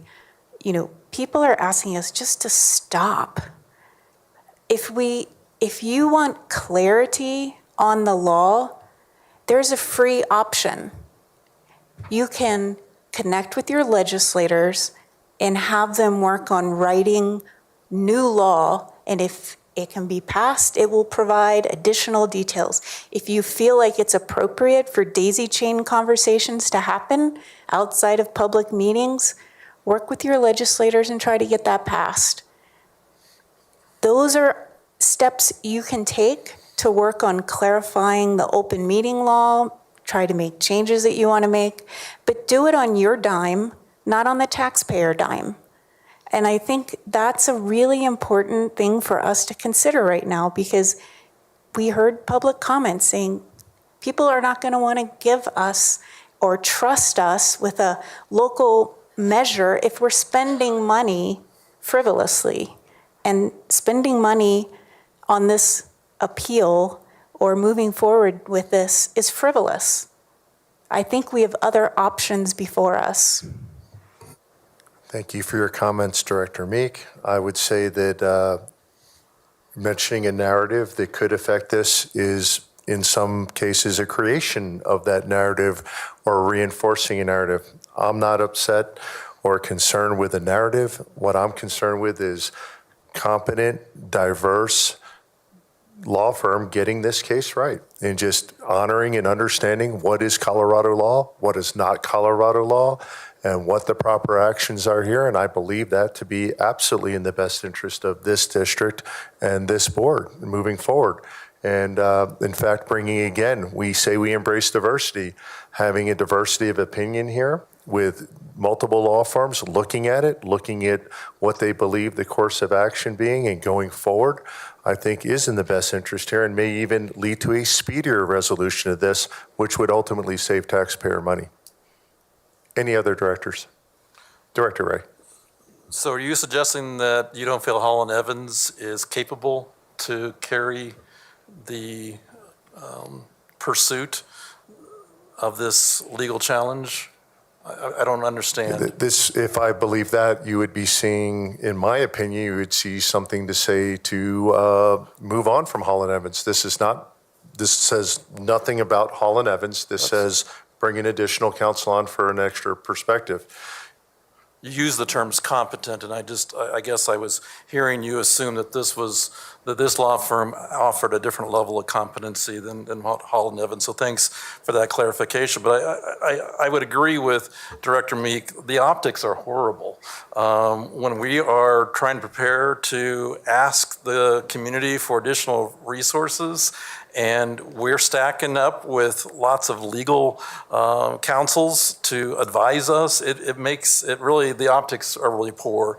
And I still don't understand why Gessler was chosen either, because Director Meek's right. This individual's a lightning rod for a lot of controversy. Whether it's, he's supporting the current county clerk down in Mesa, who was just arrested for election fraud, and he's running for a state position for the GOP. I mean, I'm very concerned that you're, again, like Director Meek said, you're just opening this up again for a lot of criticism, a lot of frenzy that's going to say, yeah, they not only they're misusing funds, but they are politicizing once again by selecting someone that is really a political lightning rod in our state right now, I believe. So I'm against two things. I'm against this firm in particular because I don't think we need to bring additional controversy to our district, but I'm also against even considering retaining an additional law firm, which has not been our previous practice. We typically have one law firm focus on an issue, and I think we have heard from other attorneys, it's pretty complicated to do legal representation. It takes a lot more coordination to figure out who's doing what. And I think we just are adding complexities to things that, to me, don't need to be that complicated. And I was really, like I said, looking forward to our resolution, that we would just have some time to really do some exploratory to understand what is the impact of this injunction so that we don't go down a road of investing, desperately need resources. I mean, we heard our public commenters talk about, I can't even get textbooks in my classroom, yet you guys are talking about adding another law firm to this legal claim. And so I just think the optics are horrible. And I would just tell you that I have no understanding of why we would even consider this at this time. So. Thank you, Director Ray. Any other directors? Director Williams. So when it comes to the money aspect, I guess I see two different things. The first thing I see is that we, just by agreeing to the resolution doesn't necessarily mean that we're going to utilize, especially if we do pass the next resolution with some amendments that could potentially happen. So that's the first thing. And the second thing is, it's not like we will be double paying. The money is close, it's very close to the same. And so I don't really see a conflict there either. So, and I do believe that it's okay to have some diversity when you're looking at different things. And I will also say, to your question earlier, just for transparency, when the case was originally brought forth, I had a lot of people reaching out. I mean, I'm sure you can imagine. And this is one of the firms that actually reached out to me personally as well. And so I'm just going to throw that out there so that's not a surprise if it ever comes up later. But that, and so before we were assigned the law firm, I did a lot of research just from people's referrals. And so that's how they came to mind for me as well. And I think Director Weiniger has her hand up. Okay, Director Weiniger, go ahead. Yeah, I just wanted to share my viewpoint on all this. The person who we should be looking at that's wasting district money is the plaintiff. They're the ones who brought this case against us, and our insurance did cover it at first. And then they decided to change their lawsuit, and then our insurance dropped us after we were already assigned Hall and Evans. So we kept with them because we were like, that's fine. I mean, we know we did nothing wrong. Unfortunately, we disagree with how the judge interpret the law. And so we have every right, when I say we, I mean the district, I mean the school board. We have every right to appeal that. So I see nothing wrong with doing so. And I think it is the best interest of the school board to do so. And I personally did not appreciate the plaintiff's lawyer coming at us and saying we should just cut our losses and not appeal and pay his high lawyer fee because we lost. And yeah, that's my take. And I have no issue with bringing in another firm because, like Christy said, it's not like we'll be double paying. It's more like we're. My understanding was we are transferring to them, but I could be wrong. I don't want us to be double paying. I don't think that's right, but I think I felt like anyway, that Hall and Evans didn't do the best representation of us because obviously the judge didn't agree with them. And so let's try someone else. Let's try someone else for this appeal. And I see no harm in that. And I think that honestly is what's best for our district. And then we won't owe any fees once we win the appeal. Thank you, Director Weiniger. Director Myers. I think that we all received the same email regarding someone that did encourage us to appeal this because of this court's decision that this might alter the way that the Open Meeting Act has been interpreted for the last 50 years. And I think that if we have what's happened in this district, then it might set a precedent for Douglas County, for all councils, for all school boards, for all charters. And as for politicization, Director Ray, bringing up a lawyer representing Tina Peters and alleging she's already guilty before because she's been accused by the Secretary of State of Colorado that she's did something wrong. I think that has yet to be proven that she really did do something wrong. She was doing her job. Back to Douglas County. I just want to remind everyone that the injunction that was entered is not going to impact anyone outside of Douglas County. If you think back to the analogy I used when we were in executive session, we're running a marathon and the injunction is just in the first couple of miles. We have an entire race to go. And until we have a final decision from the court, there is no impact, there is no change, it's not changing anything else. It has zero impact on anyone but the 7 of us until this case is ultimately decided. So while I appreciate that we're trying to take care of everybody else, there's really no reason to consider the ultimate direction that open meeting law interpretation goes until there's a final adjudication on this. Which is why I believe it's even better to have a diversity of opinion on the team. And if we were to approve this resolution, to have that diversity of perspective ensure that we don't lose this case, to give us the best defense possible so that when it is concluded concluded in favor for the district. Director Wright, go ahead. And I just want to clarify, we're not discussing whether we're appealing this or not. So I want us to be careful too that we're not off topic because that's a whole nother part of the marathon that we have to consider when we get to that point. So again, just wanted to keep us focused on the question is whether we add this legal counsel to our repertoire now. And again, I would advocate that it's premature until we really know what we're dealing with. We shouldn't be adding additional attorneys. And one question I do have, Director Peterson and Director Williams, you kind of addressed this too. There was some previous conversations with this law firm. Are they already doing work?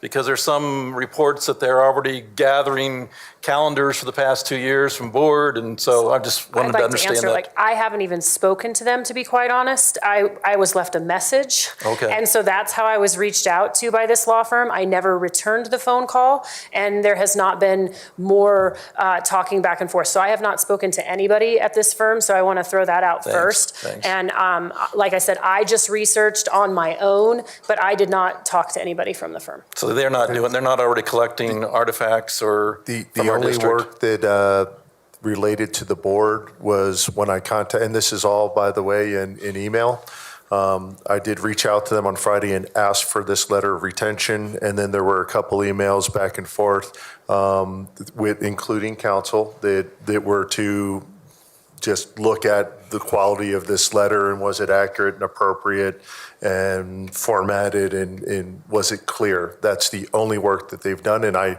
do not believe there's been one bit of billing because they're not retained yet. So the only thing that they've done that I've asked them to do is simply supply this letter of engagement. I'm sorry, go ahead. Okay. So that's just one follow-up question. Then I know Director Williams said you did a lot of research of this firm, so I'd be curious to know what that research caused, why that research caused you to feel confidence in this firm. But then I also would like to know, did we research any other firms, or did we just go to this one and just say, for some reason, this is the person we want to hire? So.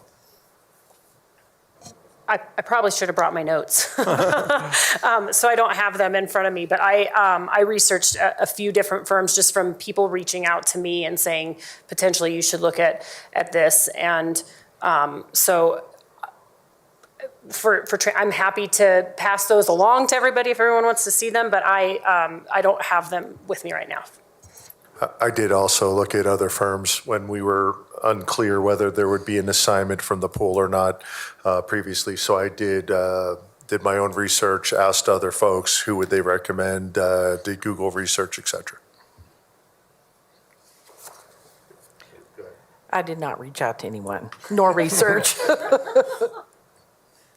So I'd like to, we don't even have a motion, so we've just done discussion. So is there a motion regarding the retention of additional legal counsel in the matter of Robert Marshall versus Douglas County as presented in the form of an engagement letter?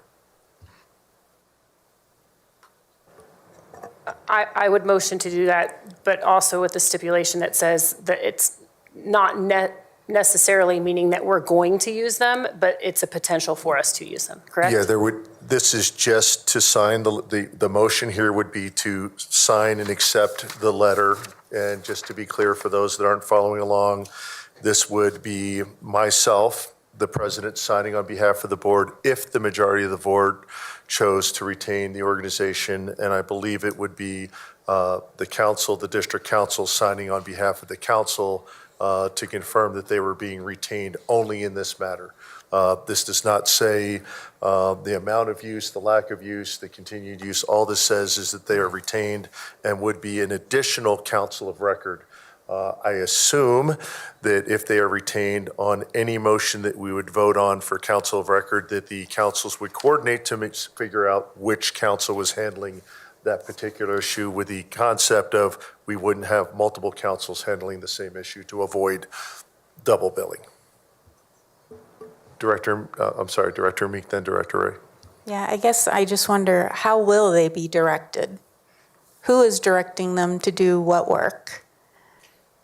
Because I feel like the full board hasn't really had the same direction with Hall and Evans, not Hall and Oates.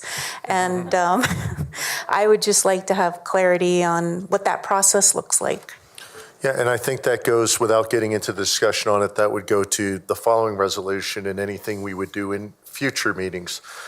So without going into the specifics, we have a resolution on the next item to have the board as a group of 7 provide potentially some recommendation to council on record. I think if the councils came back to us and said we have options here, or we have gates that need to be met time-wise, or we have option A, B, or C, they would indicate that to the board members. We would probably convene an executive session as appropriate to discuss legal advice especially if we had different councils that gave us different options. And then we would come out, like we may do here in a little bit on the next item, and we would provide that direction as a board of 7. Director Ray. One thing that I would just recommend that we add to this retention letter, and I don't know if that's doable now or not, but certainly what's been problematic for us is the communication piece in terms of when a director consults with an attorney, all of us needing to be informed at the same level. And I don't see anything in here where it talks about that, where this retention letter speaks to if one director speaks, then that information will be made available, or that this attorney will write a memo to us informing us that I had a conversation with Director Ray, here's what we spoke about, this is how long we talked. I just feel like that needs to be stipulated because that's been problematic for us in the past. Yeah, I'm just looking at number 2 here, which says that who they will represent, party represent is number 1. It says the Douglas County School Board and the named people, so everyone that's listed as a defendant to include the board as a whole. And then I'm also looking under number 3. It says, after we complete work, we will not assume continuing responsibility to advise you on matters affecting work, unless we both agree in, for future stuff. So this is limited to this case. But again, as the represented party, I would hope that our represented counsel of record will inform the entire board as to what they're doing in their actions as counsel of record. I know that we have asked Hall & Evans to increase their communications to all boards beyond billing and other things that they're documenting to make sure that as counsel of record, they continue to better inform the board as to all decisions and what's going on. That's what I'm just thinking, if we can do something on the front end that can deter us from having to come back and say, please over-communicate, like we've done with a couple of our attorneys. I just think it'd be prudent for us to get that language in there on the front end. Yeah, and I certainly think if we have any specific direction to council, we can certainly include that in any direction to council to say, obviously communicate with us on this matter. Director Meek, go ahead. Yeah, I don't think hope is a strategy. I think we need to be very explicit that we are all kept informed within 24 hours of communications that happen. I think I need to see that in a contract. Go ahead, Director Williams. Right, so number 14 says any modifications to this agreement must be in writing and signed by both you and the firm. So I guess my question to everybody on the board is if we would like to add that modification, can we vote saying that we would accept this if that modification was put in place, and that President Peterson would then have the ability to sign this after that modification was made, when and if? I believe the way I'm reading this is we would have to accept the letter as is, and then we could make a modification, and we could certainly vote that at a future meeting. I certainly think you could make a conditional motion, Director Williams, if you wanted to make a conditional motion of accepting this agreement with the condition that something be added to it in writing per the agreement on, as stated in number 14. I don't think that would be problematic, Director Peterson. So I will just say I'm not in support of this, just because of again, what we've just discussed earlier. The need and the optics are bad. So I'll back out of it and let you move forward. Okay, any further discussion? Okay, do I have a motion regarding the letter of retention? So moved. Is your motion to approve the letter of retention as presented? Yes. Okay, motion by Myers as presented. Second. Second by Williams. I will take the vote. Director Hansen. Well, we're on our third attorney now. At some point, we have to acknowledge that it might not be the attorney's work, but the fact that he or she, has to work with. We do not have the community trust to pass an MLO right now, period. And dumping money into a second law firm, a more expensive law firm for that fact, just takes additional funds away from kids, academics, teachers, all of the things that we are saying we value, and turning around and immediately acting differently. I am an adamant no. Director Meek. No. Director Myers. Yes. Director Peterson, aye. Director Ray. No. Director Williams. Aye. Director Weiniger. Aye. Passed 4-3. We'll now take up item number 20, which is a resolution regarding the matter of Robert Marshall versus Douglas County Board of Education. The resolution provides two whereas statements saying that litigation has been filed and that a court order has been entered. And the two resolutions, part of this would be to direct the counsel of record in the litigation to request and pursue an enlargement of time, also known as an extension, to file a motion for reconsideration of the order and an alternative, a clarification, while appointment of additional counsel is considered. And then be it further resolved that the council, if the extension is granted, to file a motion for reconsideration of the order, and in the alternative, clarification of the order. So basically it's saying file an extension, and if the extension is granted with the judge, look for reconsideration or clarification so that the judge can better communicate what is meant by his order. And with that, we will have discussion before we have any motions.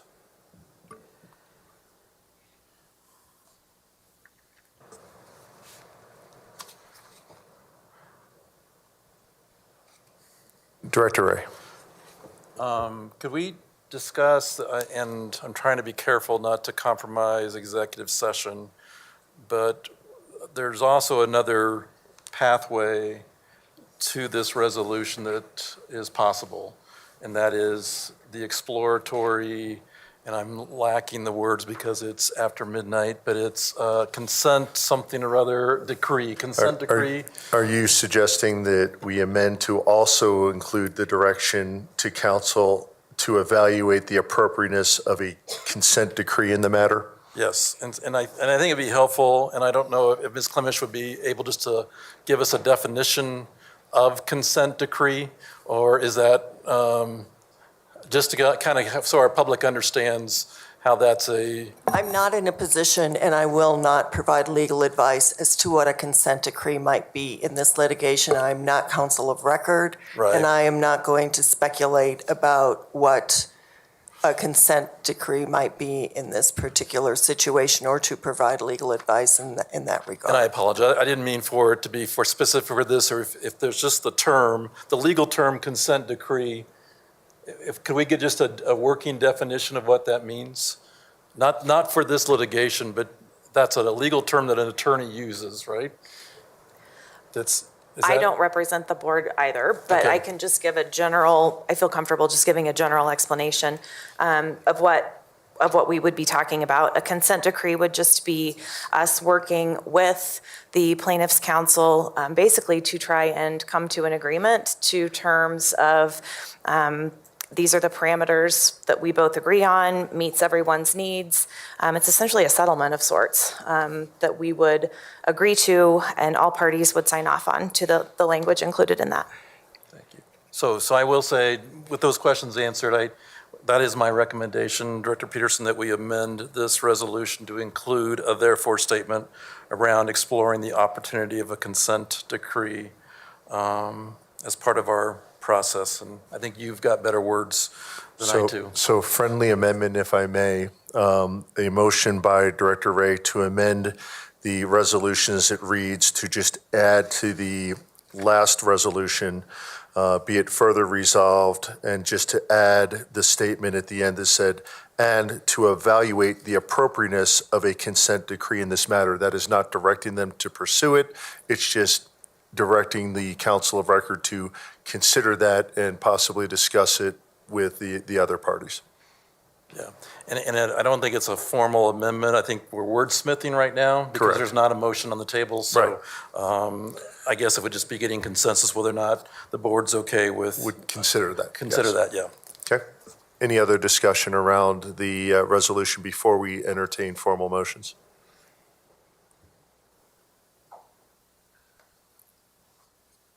Okay. Seeing none, do we have any motions regarding the resolution?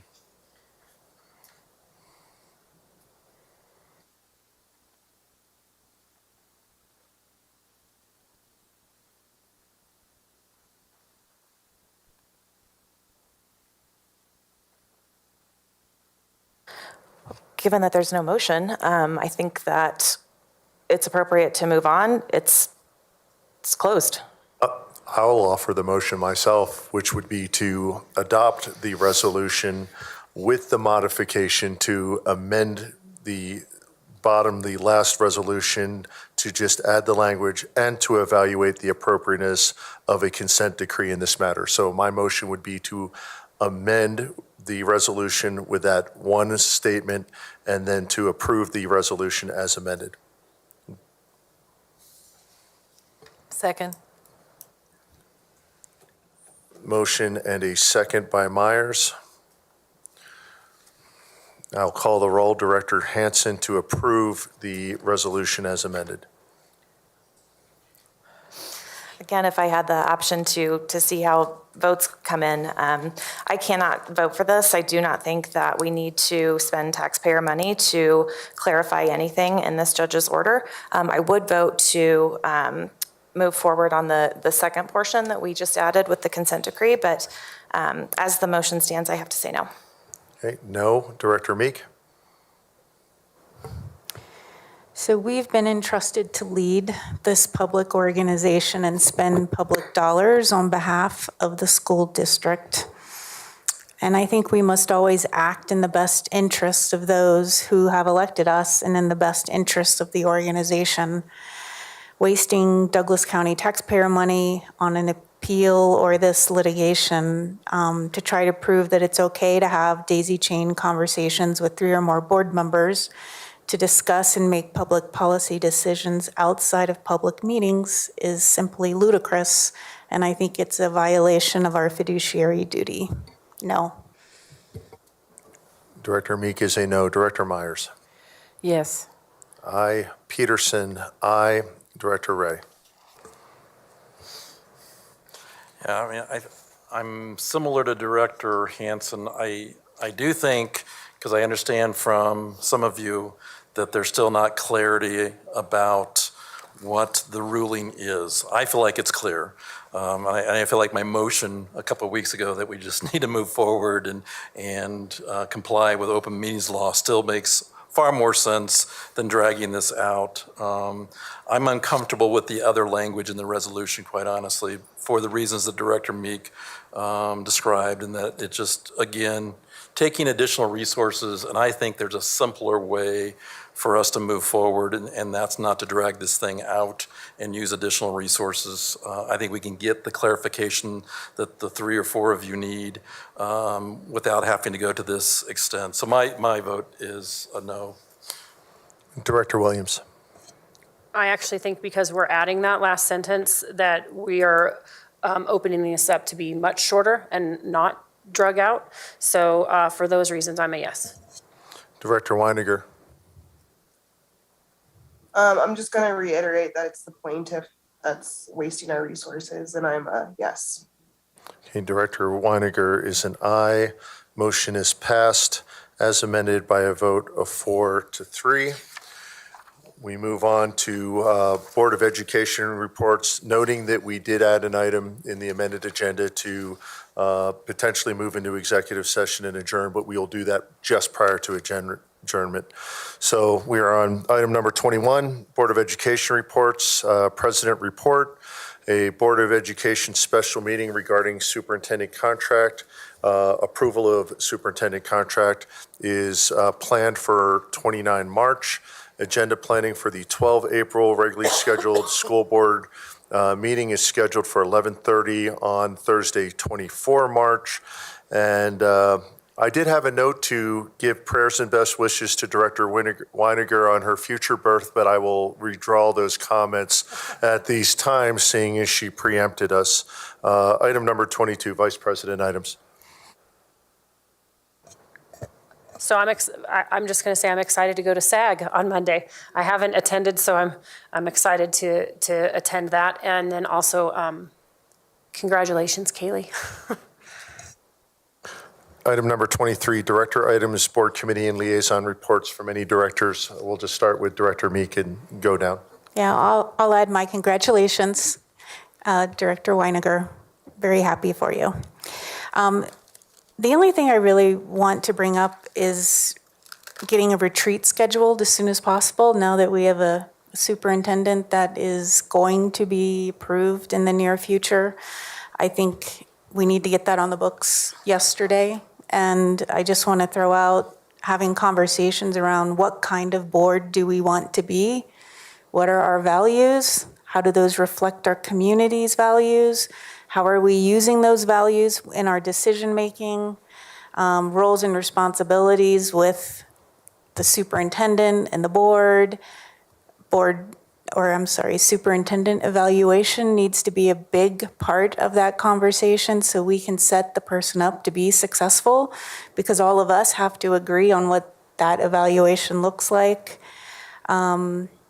And then lastly, what is our plan to connect with our community? I passed out a draft plan for us to talk about how we can work with our community and rebuild trust. And I'd love to have us connect on that at a retreat. I think that's an excellent suggestion, and I think as soon as we approve the superintendent contract, we can definitely get that back on the schedule for some time that'll work. I actually think we can do that before. I mean, because we've already voted, so it's not like we can't talk and figure out schedules. So Yeah, we can certainly I start think pulling we need to do that now. availability, right, for as soon as all directors and the superintendent would be available. Moving down, Director Myers. So Monday morning, I had a meeting with the Douglas County Youth Initiative. Great meeting. We settled on 10 finalists that will receive monetary, kids that have been through some rough things. And so this was quite enlightening. There was talk of getting out, even with the Douglas County Youth Initiative, and going in and visiting schools other than what we've already been doing, and maybe some connection between that and SAG. So I thought that was some good ideas that were floating around. And that's it. Director Ray. How many, I know Director Williams said she's coming to SAG. Anybody else coming to SAG besides Director Williams? All right, cool. I will be sending you, we have a student on SAG that is proposing a student complaint system is one of their projects they were working on. So part of the hitch of bringing you to feed you is to meet with him, because he would like an audience with as many board directors as possible. So I'll be sending you, he's got 4 docs. One is student to system complaints, student to student conflicts, student to staff conflicts, and student appeals and complaint process. And so if you will give that a look before you attend that meeting, that'll be helpful to him, and I know he'll appreciate that. So I appreciate all of you coming as well. Looking forward to it, to the event. That's all I have. Director Hansen. Director Weiniger, do you have anything for the director reports? No, I don't have anything. I guess there is an MBOC meeting tomorrow that I won't be able to make. It's in person. Not sure if anyone's able to cover for me, but yeah. Change of plans on things, but I'm looking forward to a retreat. I love that idea, and yeah, reconnect when I'm discharged from this prison. I mean, this hospital. Okay, and with that, I will move to the last item, which would be to go into executive session. As stated earlier, we'll still have to take a vote to enter executive session, but as a reminder, it would be to receive legal advice on specific legal questions pursuant to CRS 246402-4B concerning the interpretation of superintendent contract provisions and the board's authority regarding the negotiation and approval of superintendent contract, and the request would be to enter executive session and adjourn from executive session. So we would basically, if voting to go into, we'd be adjourning we'd be adjourning from executive session, not coming back out to the dais. And requested would be all 7 directors, including Director Weiniger virtually, and Melissa Barber from Kaplan and Ernest. Do I have a motion to enter executive session as stated? We move into executive session. Motion by Myers, Second. second by Williams. Call the roll. Director Hansen? Aye. Meek? Aye. Myers? Aye. Peterson, aye. Ray? Aye. Williams? Aye. Weiniger? Aye. Okay, at this point, the board will move into executive session and we will adjourn from executive session. This will end the public recording. And we will, Ms. Barber, if you're listening, please join the Google Meet from earlier. If you're not listening, you'll be getting a text from me momentarily to join the meeting. Thank you.